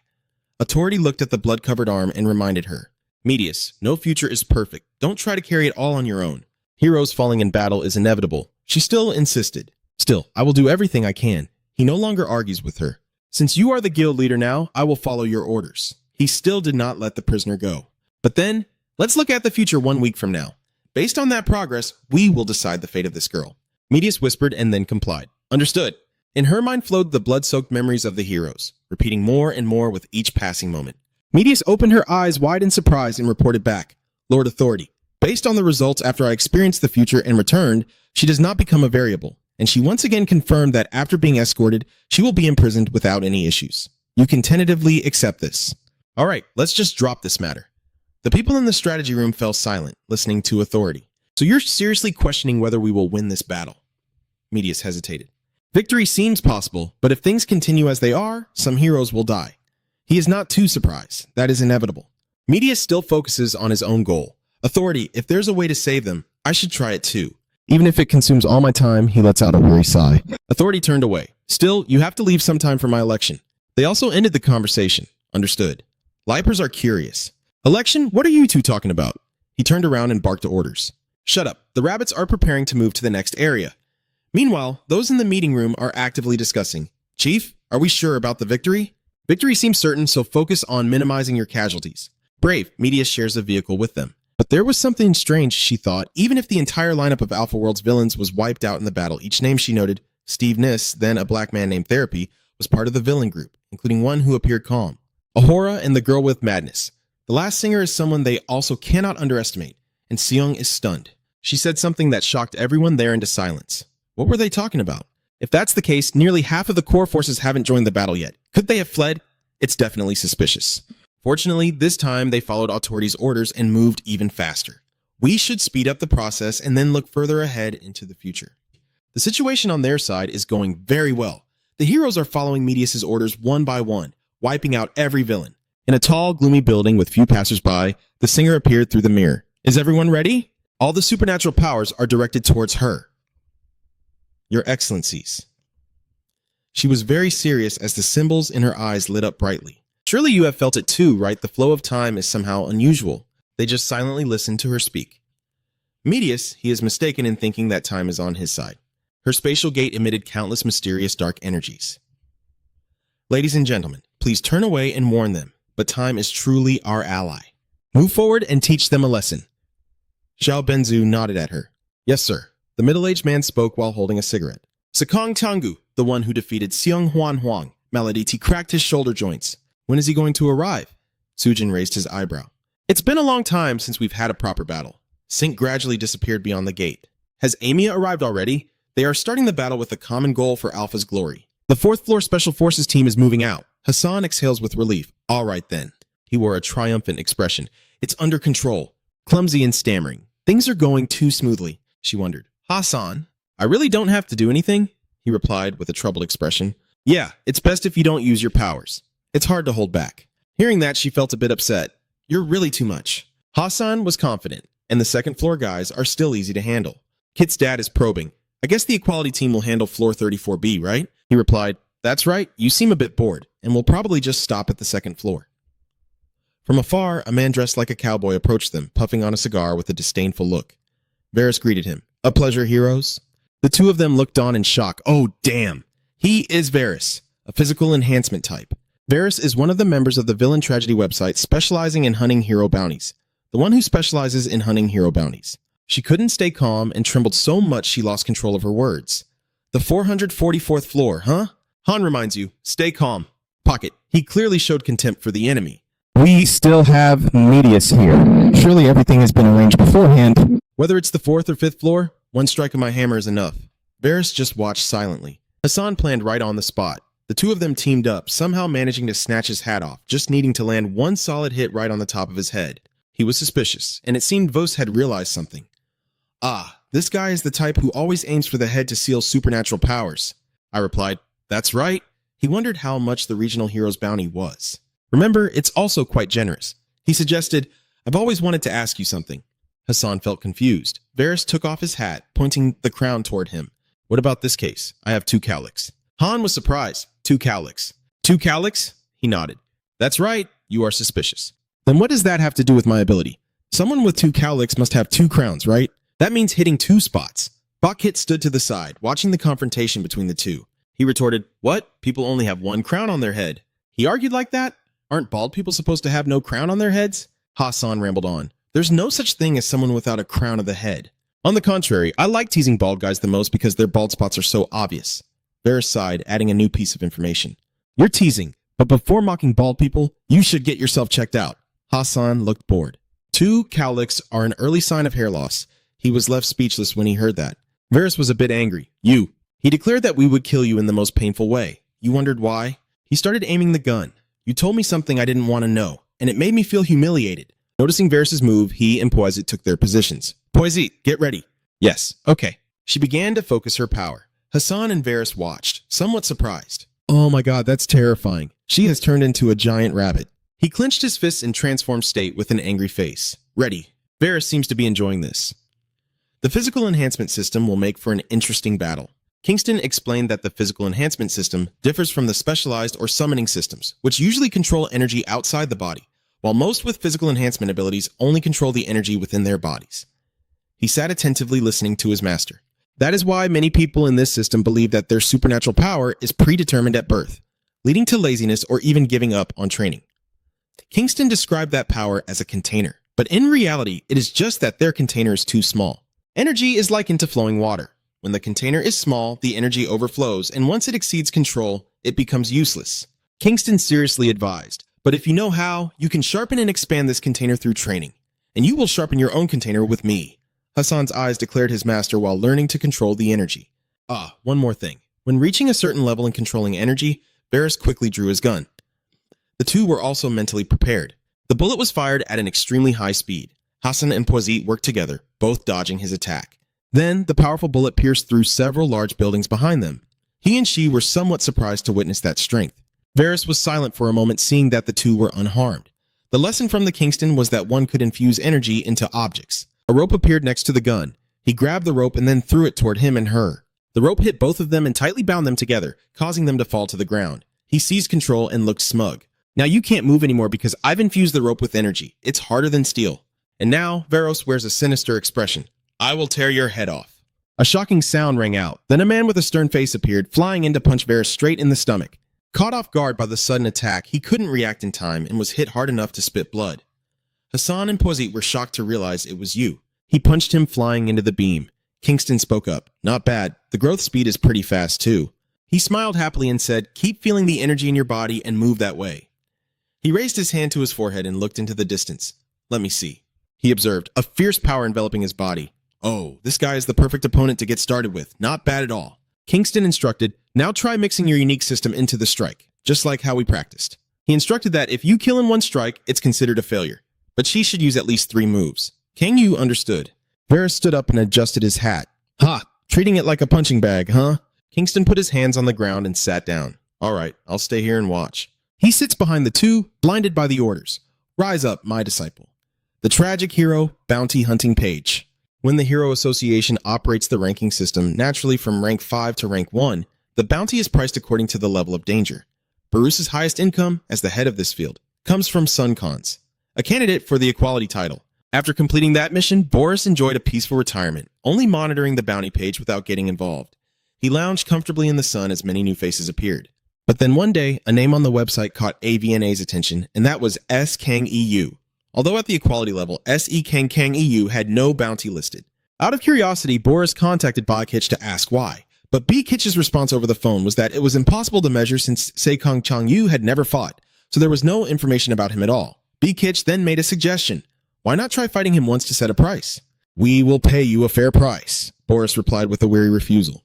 Back to the present, Boris explained that at the time he thought there was nothing special about him, so he was just a little curious and then ignored it. Boris continued. But when I heard he defeated Huang Xiong-Huan, I decided I had to see for myself.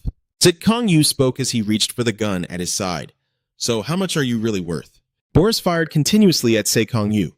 The bullets came at Kang Yu, but he remained still. He did not move at all. His expression was cold. Kang Yu raised his hand and waved. An invisible hand appeared. Kang Yu unleashed the dark light shattering strike, skillfully using his hand to alter the bullet trajectories. He dashed to Boris like lightning, knocking him down.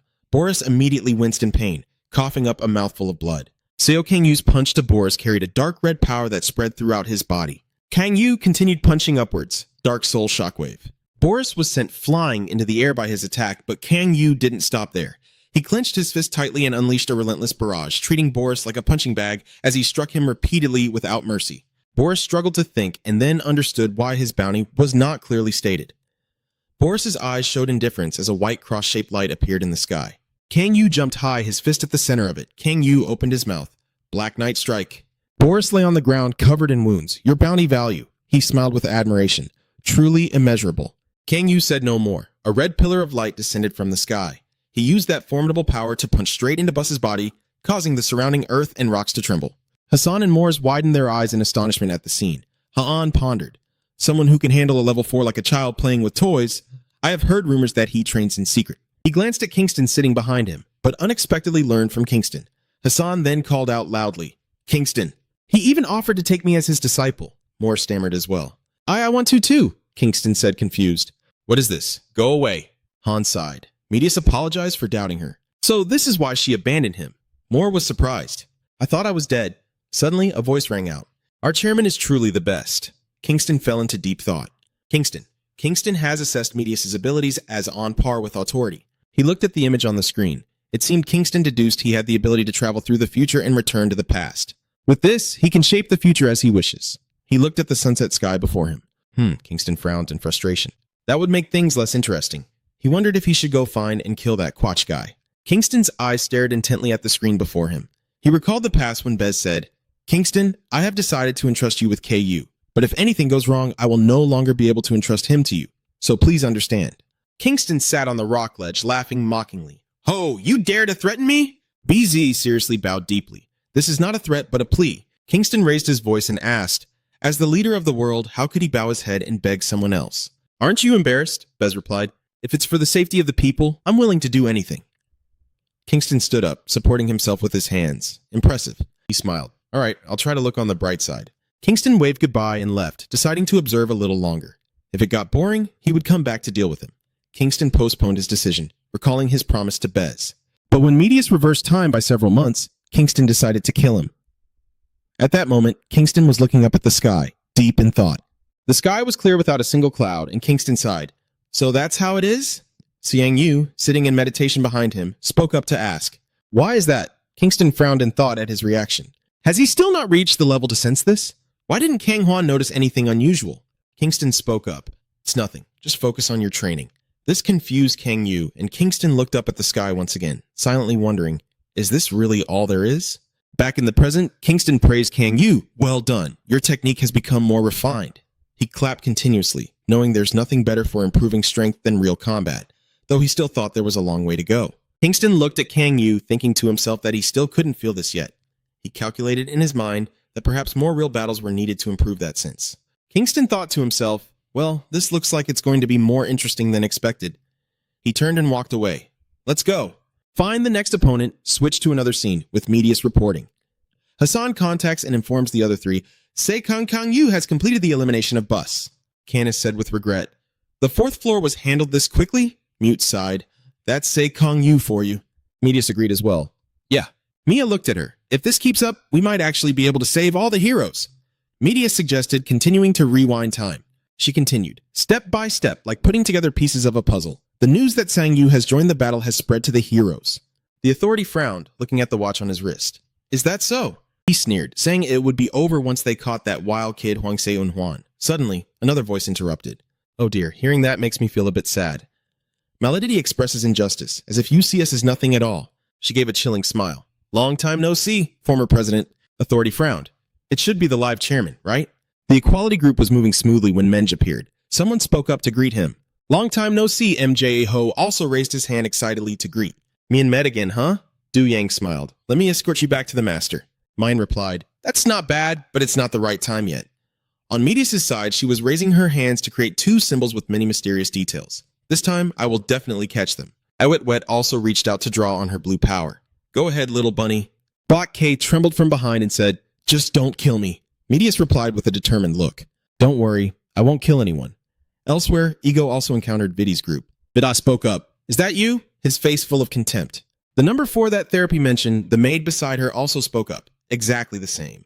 The two of them stared at the other person with unfriendly eyes. Ego clenched his teeth in anger and said, my name is not number 4. I am Enter Ego. As night fell and the city lay in ruins, Tatsujin faced off against Amiya. She greeted, Aya, I've wanted to meet you for a long time. Amiya replied coldly, with our relationship, there's no need for any greetings, right? The two of them wasted no words and immediately clashed. Strong opponents face each other. Kingston's group and Xiang Yu also encounter their rivals. Kingston exclaimed, oh, not bad. He looked at Canis and the fox-eared girl in front of him. Did you take off the collars earlier? Kingston raised his hand to signal them. Wait a moment. I need to talk to Seo Kang Yu. The fox-eared girl immediately objected. Who gave you permission? Suddenly, their eyes widened as Kingston's cold voice rang out. His expression was full of menace. Wait. The two of them immediately showed fear. Kingston turned to Kang Yu and said, come on, let them fight a little longer. This is the perfect exercise. Kang Yu replied, I have followed your orders. He asked coldly, but how long do I have to hold back my power? Can't you just kill them quickly and cleanly? Kingston smirked. Absolutely not. You can feel it too, right? You've become much stronger than before. He continued, but it's still not enough. These words made the fox-eared girl and Canis uneasy. Kingston continued explaining to Se Kang Yu, listen carefully. Here, aside from me, no one here can be your opponent. His tone seemed to imply something. Only in this place. Kang is hard to understand. What are you talking about? Kingston suggested to him. Look closely. Can't you feel it yet? You need to get better at using your energy. Kang Yu observed the air around him. Feel what? Kingston also looked up. He looked at this ruined city. You will understand soon enough. Kingston turned to the other two and said, all right, now we can move. He rushed toward them at an incredible speed, making both of them grit their teeth in fear. But Kingston pinned Canis down, making him fall to the ground before he could react. He grabbed Canis by the neck, saying, fight me one-on-one. The fox-eared girl panicked. Canis tried to move. Cough, I can't move. Kingston sneered. Don't worry, I don't intend to harm you. But if you came here just to save this guy without fighting Seo Kang Yu, I'll kill him immediately. He made a deal with the fox-eared girl. If you defeat Seo Kang Yu, I will release him. The fox-eared girl was confused, wondering what he really wanted. At this moment, the dark energies were summoned back to one place. Kingston replied to her, I just want to see it before I die. He looked toward Seo Kang Yu, who was already in a ready stance. The battle between these men reached its peak, serving as the final thrill for an old man. Finally, Kingston stood up and said, all right, give the order to fight. He turned to instruct Kang Yu. Kang Yu, use as many skills as you can, but don't kill immediately. Kang Yu replied, I understand. Kingston frowned, thinking to himself that this was the only way. He looked up at the changing scene before him and thought, only then could you win. Elsewhere, Shin-Ka was staring below when Sheng Huan Huang asked, Shin-Cha, has Kang Yu arrived? Shin-Cha replied, it seems so. Sheng Huan Huang then gave a strange smile, saying it had been a long time since they last met. He guessed that the others were probably the same. At that moment, Ahura appeared, with the bodies of others hanging above her head. Ahura glanced at Sheng Huan Huang, who confidently smiled back without hesitation. Below, Seo Kang Yu was also ready. Ska and Medius spoke up at the same time. In this battle, the fox-eared girl and S Kang Kang EU charge at each other, ready for a fight to the death. Now S will move on to Season 2, which has just been released. Metis' calm face and Medilis' closed eyes appeared as they repeated the reversal of time and redesigned the battle between the three major guilds, MJ, Alter Ego, Tsipega, and Lipos Authority. Medilis looked wide-eyed in amazement, as if discovering something new. Next, the older girl spoke up. I have adjusted everything to lead to a timeline where we win. The girl in the maid outfit listened and commented, well done. Then she revealed, Seo Kang Yu is currently fighting Canis and Gato. His master is still nowhere to be seen. The boy wearing a hat glanced curiously, Wondering if it was a tactic to wait until the opponent was exhausted before appearing, Medalist put her hand on her chin, pretending to ponder, then decided, we will have to design another timeline where the hero's energy consumption is at its lowest. I will reverse time once more. The man beside me asked, is Seo Kang-yu's battle still going well? If she hesitates about that, do we really need to worry? The scene of Seo Kang-yu launching an attack and his opponent appears. Gato took the hit and coughed up a mouthful of blood, a scream of pain echoing out. Without hesitation, he clenched his fist and unleashed a chaotic spirit power attack. She clenched her teeth tightly. Then Gato screamed loudly and wildly swung his arms. Seo Kang-yu was startled at the sight, his eyes wide in disbelief, while she emitted a dark energy, her expression filled with defiance. Kingston sat on Canis, smirking as he saw the scene. So that's how it is. Neither of you are human after all. This is the first time I've seen animals awaken skills. At the same time, he reached out and grabbed his phantom neck. You are a dog and you are a cat. That girl really brings some interesting things. At that moment, Seo Kang-yu clenched his fist and unleashed the Dark Light Destruction Fist. Gato, with a terrified expression, quickly dodged the powerful attack, then jumped backward. Seeing this, he lowered his voice. You dodge my attacks too easily, don't you? Then, Seo Kang-yu turned around and held out his hand in front of him. The target was none other than Gato, the immovable Black Thunder. Immediately, she was trapped by him inside a small square box. Kingston smiled, raised an eyebrow, and laughed, thinking to bury it in darkness and finish it with just one strike? Not a bad idea. At the same time, a red flash appeared in the dark night, and cracks began to spread across the surface of the square box. The cat jumped out from inside that space. Seo Kang-yu calmly charged straight forward. He sat there watching, squinting and smiling. But cats can move very freely in the dark. I only saw her use her sharp claws to slash straight at Seo Kang-yu. The ground beneath him seemed to be violently torn up by a powerful force. After taking the hit, Seo Kang-yu glared angrily, gritting his teeth. Seeing this, Kingston smiled calmly. Are you losing your temper? Hearing this only makes your anger flare up even more. In front of him was the scene of Seo Kang-yu and Gato standing face to face, with the darkness on his face gradually fading away. Kingston squinted inside, quickly regaining his composure. Then he reached out his hand and reminded, Seo Kang-yu, don't try to catch that cat. Have you ever seen a cat caught that easily? Next, Kingston advised him, focus on your opponent's energy flow. During CNW's training, Kingston identified two issues. First, you possess an overwhelmingly strong ability, so you never felt the need to train your body. Because you only focused on unleashing your power outward, you couldn't clearly sense the flow of energy within. And the second issue was Kingston sitting under the blue sky, quietly smiling and wondering. Seo Kang-yu, what do you think about the people you are fighting? So Kang-yu did not hesitate and immediately replied, they are all cockroaches that need to be crushed. After hearing the answer, he closed his eyes and nodded. Got it. Next, Kingston gently advised, from now on, don't see your opponents as insects that need to be crushed. Consider them as warriors. He looked confused upon hearing that. What the hell are you talking about? Kingston immediately said sternly. To cultivate energy, you must respect your opponent as an independent individual. That will help you progress faster. Seong-yu, with a shocked expression, exclaimed wide-eyed, have you always thought like that while fighting? He calmly affirmed, of course, I have tried to understand my opponents. Respect what deserves respect, and reflect on what they had to go through to gain such strength. He was still stumbling over the word understanding. At the same time, Kingston gave a slight wink. Of course, you're not required to understand them, but still, at least try to empathize with them. Back in the present, the battle between Kang Seo-yu and Gato continues. He launched an attack forward while raising his eyebrow, thinking to himself, understand how? Meanwhile, she kept dodging his strikes. Against the black sky, the bright moon shone vividly. Seong-yu's thoughts appeared at the same time. How the hell am I supposed to understand this trash? No matter how I think about it, they all deserve to die. At this moment, the darkness on Seo Kang-yu's face spread wider. Before him appeared the image of two girls hugging each other with fearful expressions. He stared blankly at the scene. The image of two men standing face to face appeared, with the blonde man holding something in his hands. Kang-yu glanced quietly as the TV screen showed the moment the news anchor announced that the villain Tomoki had received the highest sentence from the court, the death penalty. Hap, sweating nervously, said, take it. The blue-haired girl beside her spoke sadly. When we were young, a Lily would always rush to me, worried as if she herself was hurt whenever I stumbled. How did things end up like this? He glanced over with an expressionless face, seeing before him a vast yet eerily quiet place. In the center, a girl is passionately giving a speech while the others listen intently, her face radiating a confidence that is hard to hide. Seo Kang-yu stared in surprise at the scene. Back in the present, red lightning crackled around his body, yet he remained standing still. At the same time, Gato, in a frenzied and powerful state, charged forward. Suddenly, her body turned pale, and purple circles appeared in several places. Seo Kang-yu was stunned to see this. Gato looked ahead with an expression of disbelief as a massive explosion erupted instantly, the loud noise echoing through the space, sending rocks and earth flying. The moment Gato saw one side of her face disappear, she couldn't help but stare in confusion. Kingston, watching this, couldn't hide his grim expression. At the same time, Gato's thoughts appeared. A life just vanished. Hurry up and revive. But when he saw his current body condition, he was wide-eyed in surprise. She exploded in front of Seo Kyung-yu with a look of intense pain, her face covered in blood. Gato stared wide-eyed, wondering why she wouldn't revive. He blinked and applauded.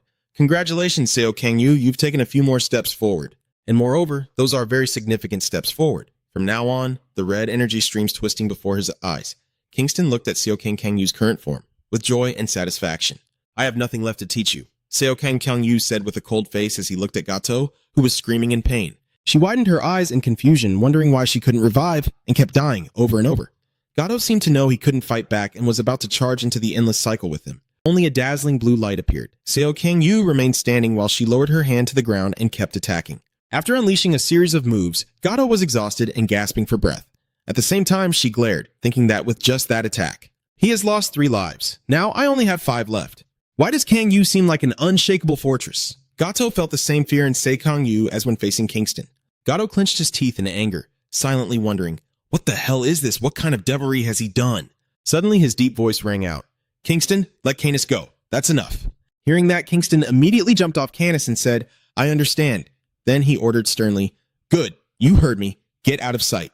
He trembled as he sat up, but his eyes full of hatred still stared fiercely at the other. At that moment, Seo Kyung-yu spoke up. Before I kill you, I have a question.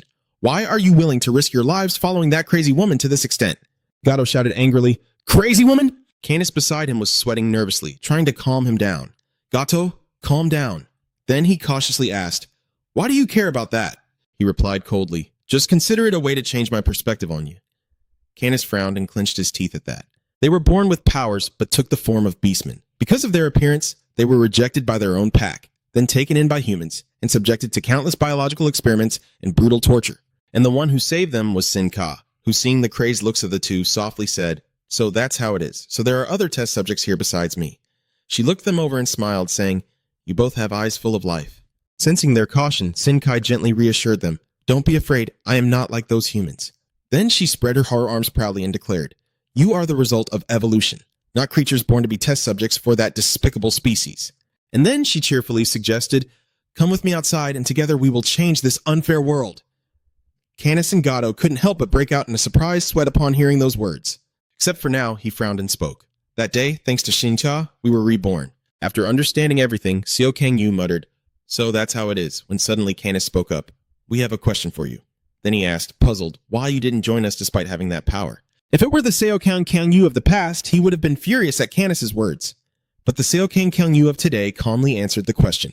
He spoke in a calm, steady tone, explaining slowly, First, the emergence of abilities is not a hereditary factor. Even if you only let those with powers survive, it doesn't mean all children born will have abilities. There can still be powerless children. What will you do in that case? Will you call them mutants and destroy them? Just like how you were once discriminated against for being mutants. If you discriminate against others just because they lack powers, then that pain is no different from what you yourselves have endured. If you try to justify that discrimination, you are only defending those who once tormented you. It's truly contradictory. And in the end, because of what you did, someone very important to me lost their life. After those words, Canis slightly frowned. It was an unavoidable matter. That is a necessary sacrifice to build a better world. But Seo Kyung-yu immediately interrupted. If you think that way, then as I said, what you endure can also be seen as a sacrifice for the benefit of someone else. The two of them fell silent at that moment. Kingston watched from afar and thought to himself, the boy is keeping his cool pretty well now. That's right, he has to. Seo Kyung-yu, remember this well. Anger is an emotion that disrupts the flow of energy. He squinted and thought silently, but I still feel a bit worried. I wonder if you can stay calm when facing that brat. A shadow appeared in his thoughts, his expression still radiating a chilling coldness. Then, Kang Seo-yu lowered his voice and asked, Have you found the answer to your question? Canis raised an eyebrow in response. I admit there are contradictions, but this world is already full of contradictions, so we will still follow you, elder brother. After hearing the other's decision, he reached up to pull his hat down, and then Kang Seo-yu declared, Then I will begin the execution. He lowered his voice. Gato, find a chance and run away. You must survive for Lord Sincha. But before Canis could react, he took a punch from Seo Kyung-yu. Bright red blood immediately spilled from his mouth, yet he still seemed unsatisfied after the hit. Next, Sekang delivered a series of punches to Canis right before his eyes. Seeing his teammate struggling, Gato rushed forward in haste. Canis was still struggling to withstand his powerful blows, while Kingston, watching closely, suddenly widened his eyes in amazement. He looked at the magnificent scene before him and thought to himself, "Truly, your power is incredible. Say, can you, if it were you, you could make me feel that thrill once again like in the previous battle." Meanwhile, the image of a dilapidated building standing still in the night appeared, with only a watch on someone's wrist showing just past 2 o'clock. Authority was experiencing a strange phenomenon, seeing Maladidi squatting nearby with a worried expression. "Hey, former association president, aren't you going to fight? You've been staring at the clock this whole time. What the hell are you doing?" He kept staring at the clock and disdainfully said, "Wait a moment, you trash, and call me the future guildmaster." She looked confused, about to die here and still talking about the future. Authority glanced and gave the order to be quiet. At the same time, he silently counted to 30 in his mind. How many times have we gone back already? Including this time, that makes one more.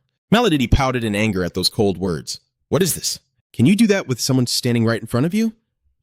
Suddenly, Authority widened his eyes, thinking to himself, "Look at this. Isn't things getting really interesting?" She anxiously said, "Former guildmaster? No, future guildmaster. I'll attack first." He immediately replied, "Yeah, do whatever you want, but your first attack is to cast a curse, right?" Maladidi suddenly paused at that, then glared and questioned, "How do you know that?" Authority tilted his head and smiled mysteriously. "I knew it all along, which is why the future guildmaster position will be mine." All I see is Authority staring intently at his wristwatch while Maladidi furrows her brow and gazes ahead. Maladidi, a special creative system user, sacrifices human lives to create summoned creatures and talismans containing one-time use magic, also known as the Capicocha Covenant. She claims to be the sun god's prophet and increases her power by sacrificing countless followers, but was eventually imprisoned by Lao Sa in Lucula's prison. After Lao X became the chairman of the association, using people with the ability to sense minds, all the past and powers of the prisoners were analyzed. So, of course, she knew her power had been seen through. She told herself now that it was one thing for him to know her power, but how did he know exactly how she was going to attack right now? Maladidi looked at the person before her and silently confirmed that he was very dangerous, so she would unleash her full power from the start. At the same time, a powerful energy radiated around her body, creating a talisman. As soon as Maladidi finished speaking, a wooden bird immediately appeared, followed by countless other things emerging from the ground. He watched the scene with wide eyes in surprise as strange objects kept appearing. All around Maladidi were items that looked sinister. Then she glared and lowered her voice to cast a curse. Incomprehensible sounds came from Maladidi's mouth, like some kind of spell. Authority stood there watching without a trace of fear. She immediately gave the order to create. A radiant sun symbol appeared before them. The strange objects near Maladidi began to glow after absorbing that light. The sun god, surrounded by those strange sun-shaped objects, emitted dazzling rays of light. Maladidi, with one eye bleeding, opened it wide and spoke. Inti is evil. The light from that sun keeps growing stronger and stronger. Authority was so amazed by the scene unfolding that he couldn't look away, watching as the surrounding darkness instantly burst into light, the sunlight from the sun symbol shining powerfully over the entire city, accompanied by an unstoppable force of destruction. The ground around seemed to have turned into lava. Maladidi, exhausted after using her power, was gasping for breath. She was sweating, gritting her teeth, telling herself she had used all her strength. If this strike can't kill him, the next move will be, she opens her eyes wide, only to see Authority collapsed on the ground after that devastating attack, his body covered in wounds, curled up on the scorching earth. Maladidi watched this unbelievable scene with wide eyes in surprise, while Medilis, observing through the screen, stammered in confusion. "What is this?" the maid there asked anxiously. "Chairman Han, what happened?" She hesitated a little. And then Medilis nervously announced, "Authority is dead." Everyone was left speechless with shock after hearing the news. The boy wearing the hat next to them gasped in surprise. "Auntie, is that true? The signal is lost." Medis anxiously looked at the screen of the device in his hand. "What just happened?" "I was supposed to have arranged every future already, right? Has the future changed?" "This has never happened before." The man was sweating and suggested rewinding time for now and dealing with it later. She nodded in response. Understood. Then Medilis closed her eyes tightly, a stream of thoughts appearing in her mind. What the hell is happening? A series of events suddenly flashed through my mind. At that moment, a look of surprise appeared. Authority stared wide-eyed, looking up in astonishment. At the same time, Mad called out, "Hey, former association president, aren't you going to fight? What have you been doing just staring at the clock all this time?" When he saw the person in front of him, he involuntarily let out a shout, confirming that he was right. From a certain moment, Authority began to experience more and more fragments of deja vu memories. Before Authority's eyes appeared blue illusions rushing forward. Seeing this, he wondered to himself, could it be because he also uses time manipulation powers? But those were just fragments, unable to see the whole picture. Still, the intense moments remained vividly imprinted.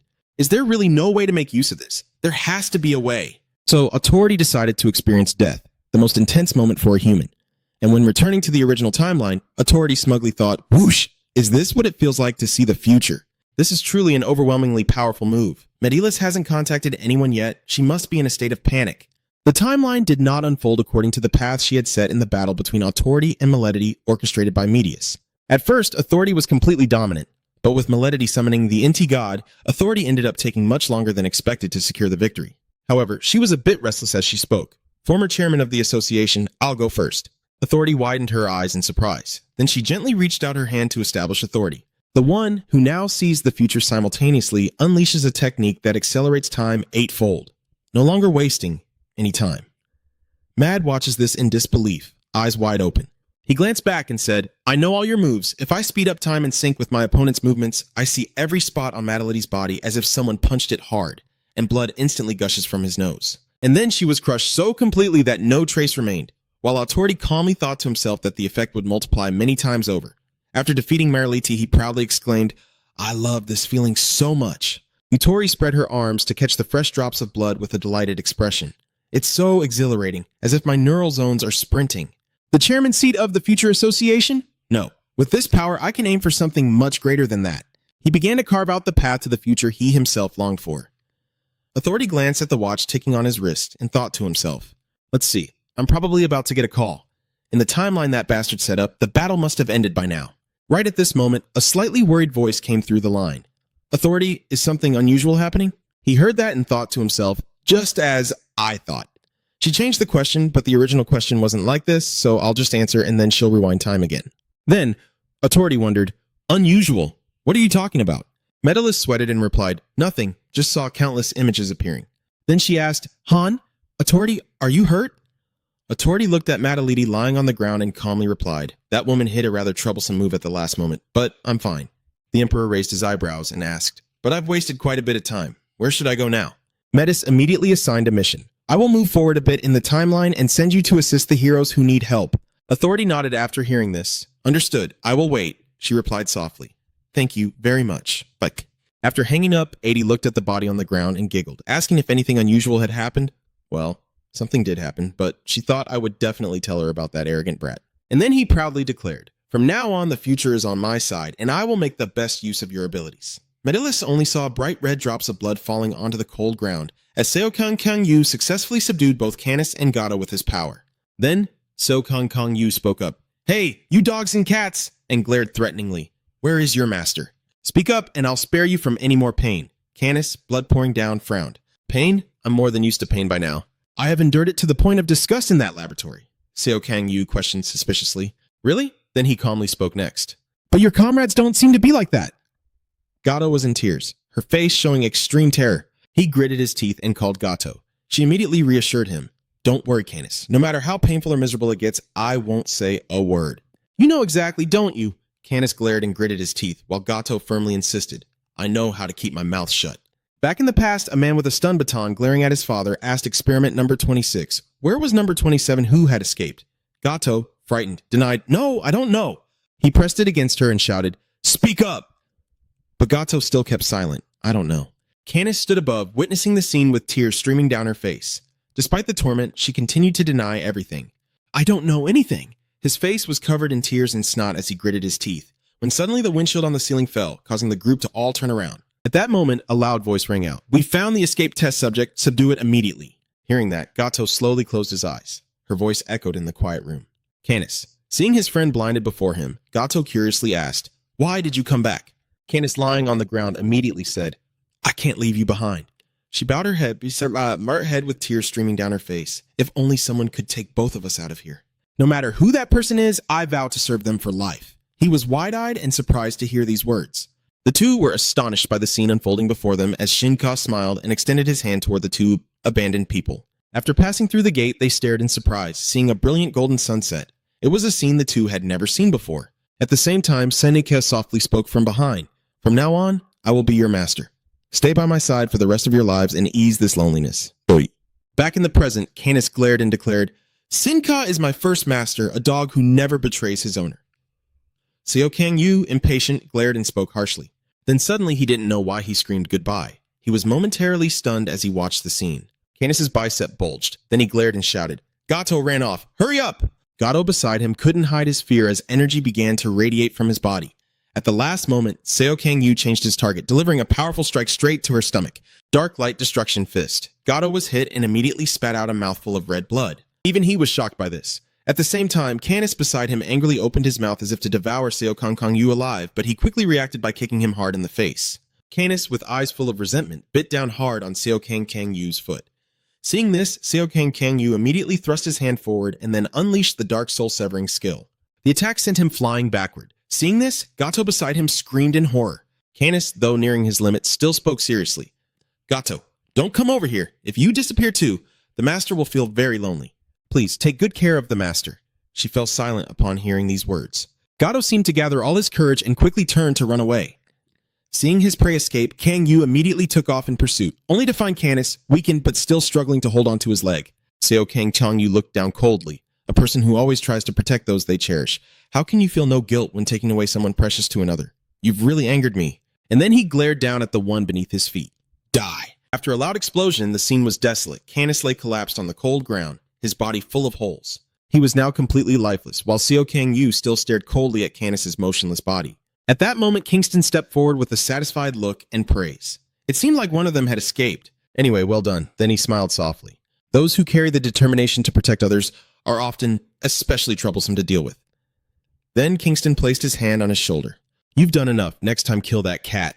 All right, who are we fighting now? Have you chosen someone yet? Siang Yu slowly glanced at the next opponent and saw only tears falling to the ground, her beautiful face drenched, biting her lip tightly. One guy saw this and wondered why she was crying. The guy next to him couldn't hide his curiosity either.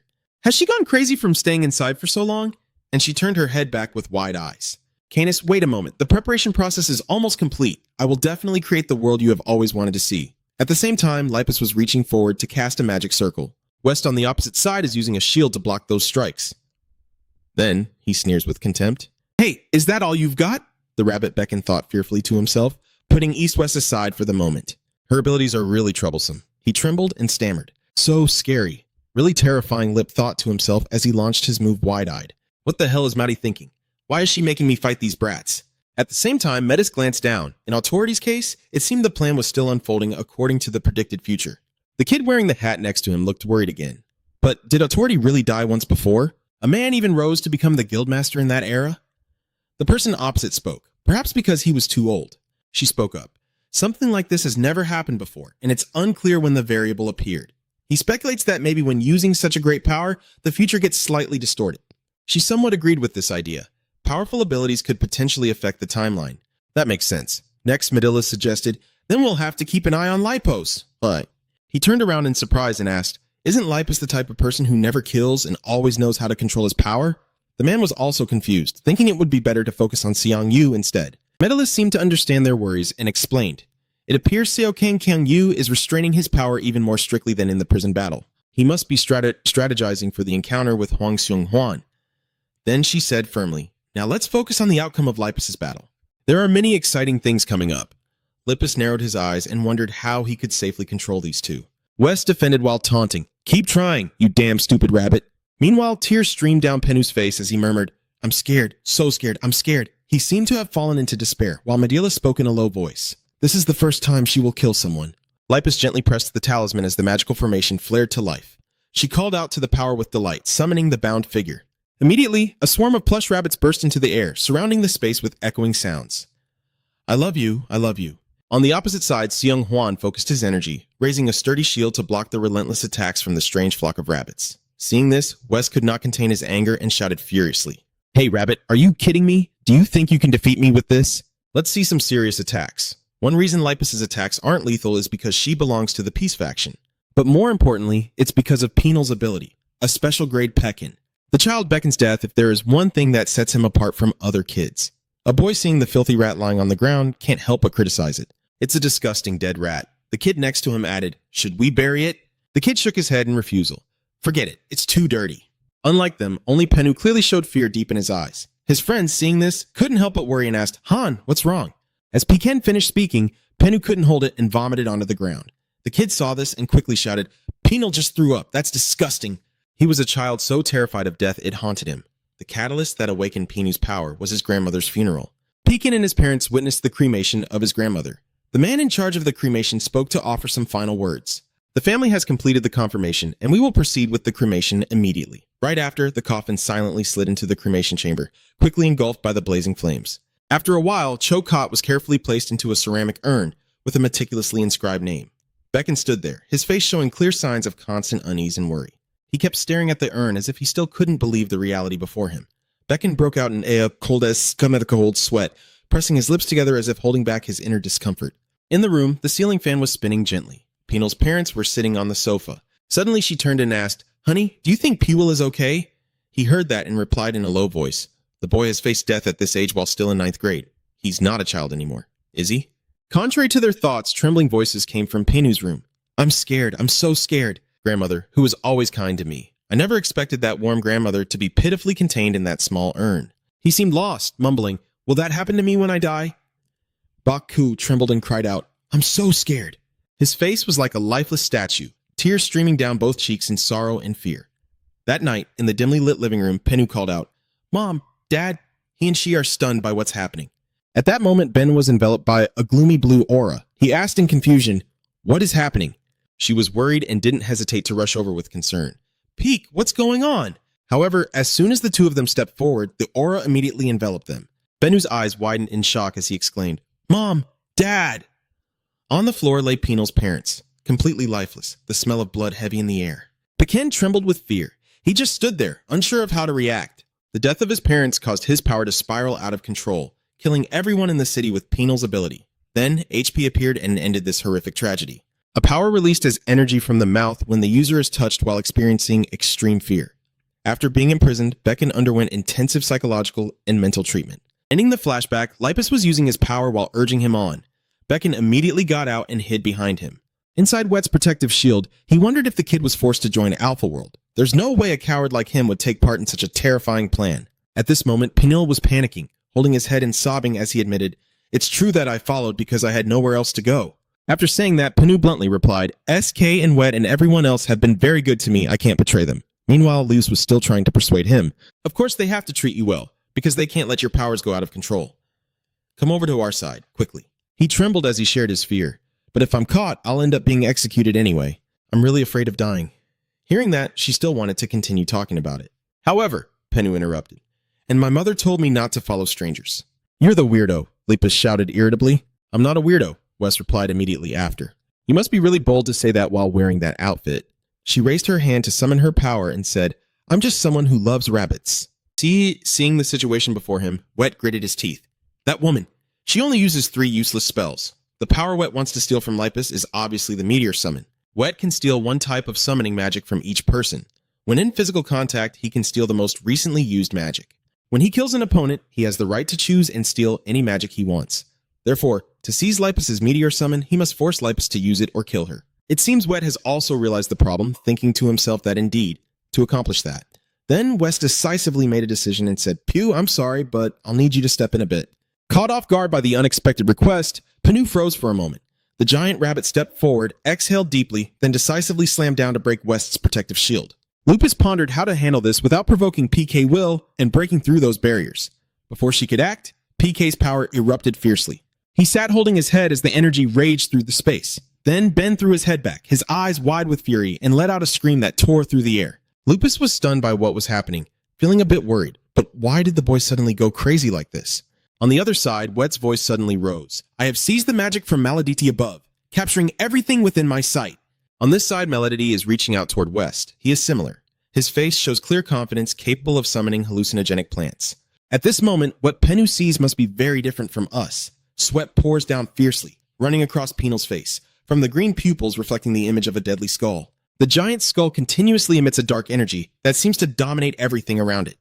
In another corner, Lipus raises his hand, struggling to maintain his balance against the powerful force radiating outward. She was filled with confusion, thinking to herself, what the hell has he done? The scale of this rage doesn't just stop at the 3rd basement level. It's almost reaching the 4th or 5th basement level. What should I do? How do I handle this? At a time like this, what will the master do? A faint memory surfaces. Mago was sipping a hot cup of tea in his hand. He asked the other person curiously, "You said your daughter wants to learn summoning magic?" She nodded in confirmation. "Yes, even though I tried to stop her, she insisted on meeting you." While Mago was laughing heartily, Lipus suddenly pointed his finger at him and shouted, Hey, you old darling, you're the one making a living off my family's sponsorship. Teach me. Listen to these people. Mago's face suddenly froze for a moment. Despite her protests, Lipus still demanded fiercely.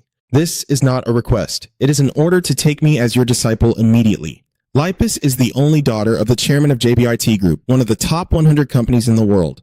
The original name of the company was CR, but after a tantrum from Lipos, the doting chairman renamed it JBIT, truly fitting for a rebellious heiress through and through. Seeing Mago remain silent, Lipus continued shouting, "Hey, bearded uncle, why aren't you answering?" He wasn't angry. On the contrary, he cheerfully asked, "Why does our young lady want to become strong?" She didn't hesitate to explain right away. "Recently, I watched an anime where the heroes looked incredibly cool."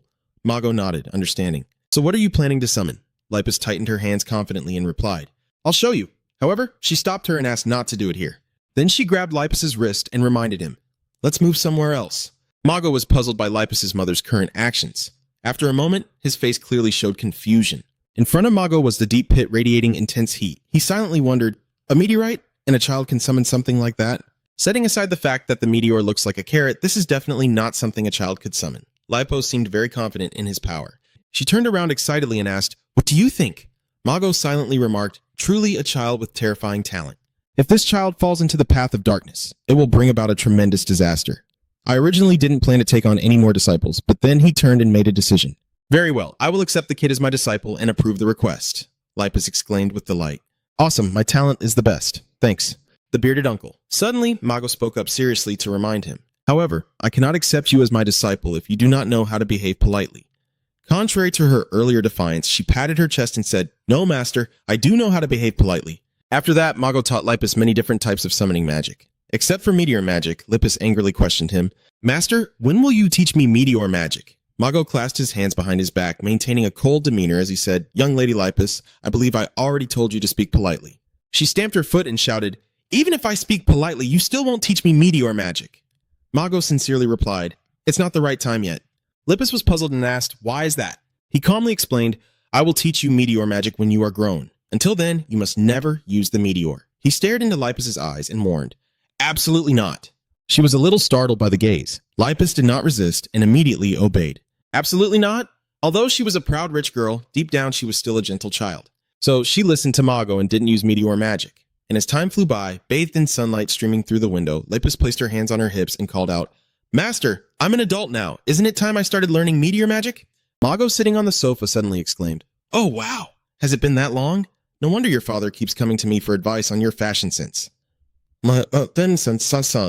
Lipus began her argument. "Now I can master almost all summoning magic." Mago nodded and added, "Then it's time for us to start preparing." Catching the key phrase, she asked, prepare to use meteor magic?" But he shook his head and said, "Something even more important, prepare to become a hero. Be my support." Miss Lipus repeated it as if she could hardly believe what she had just heard. An assistant? Lipus leaned forward and firmly refused. "No way, I just want to cast the meteor spell. A huge and spectacular meteor." As soon as he finished speaking, Mago interrupted. "If you become an assistant, the guild will officially make you a uniform." Lipus snorted coldly as if he didn't care. "So what? You can also pay for it yourself." He paused for a moment when he came here. "And even if you dress according to your own style, you can still call it a uniform, and your parents won't be able to complain at all." She seemed a bit surprised. Instead of arguing back, Lipus just let out a sound. Mago accepted Lipus as his assistant, and together they carried out many missions. And during the mission, Lipus began to feel curious. Why was his master so powerful? Although he didn't use any offensive magic and only relied on defensive spells, Lipus pressed his lips tightly, silently thinking, "I want to summon the heavenly stone." Meteor core. And as time passed a little longer, through the thick smoke and dust, Wes stared straight ahead without expression. Here, many glowing golden magic circles appeared all around the space.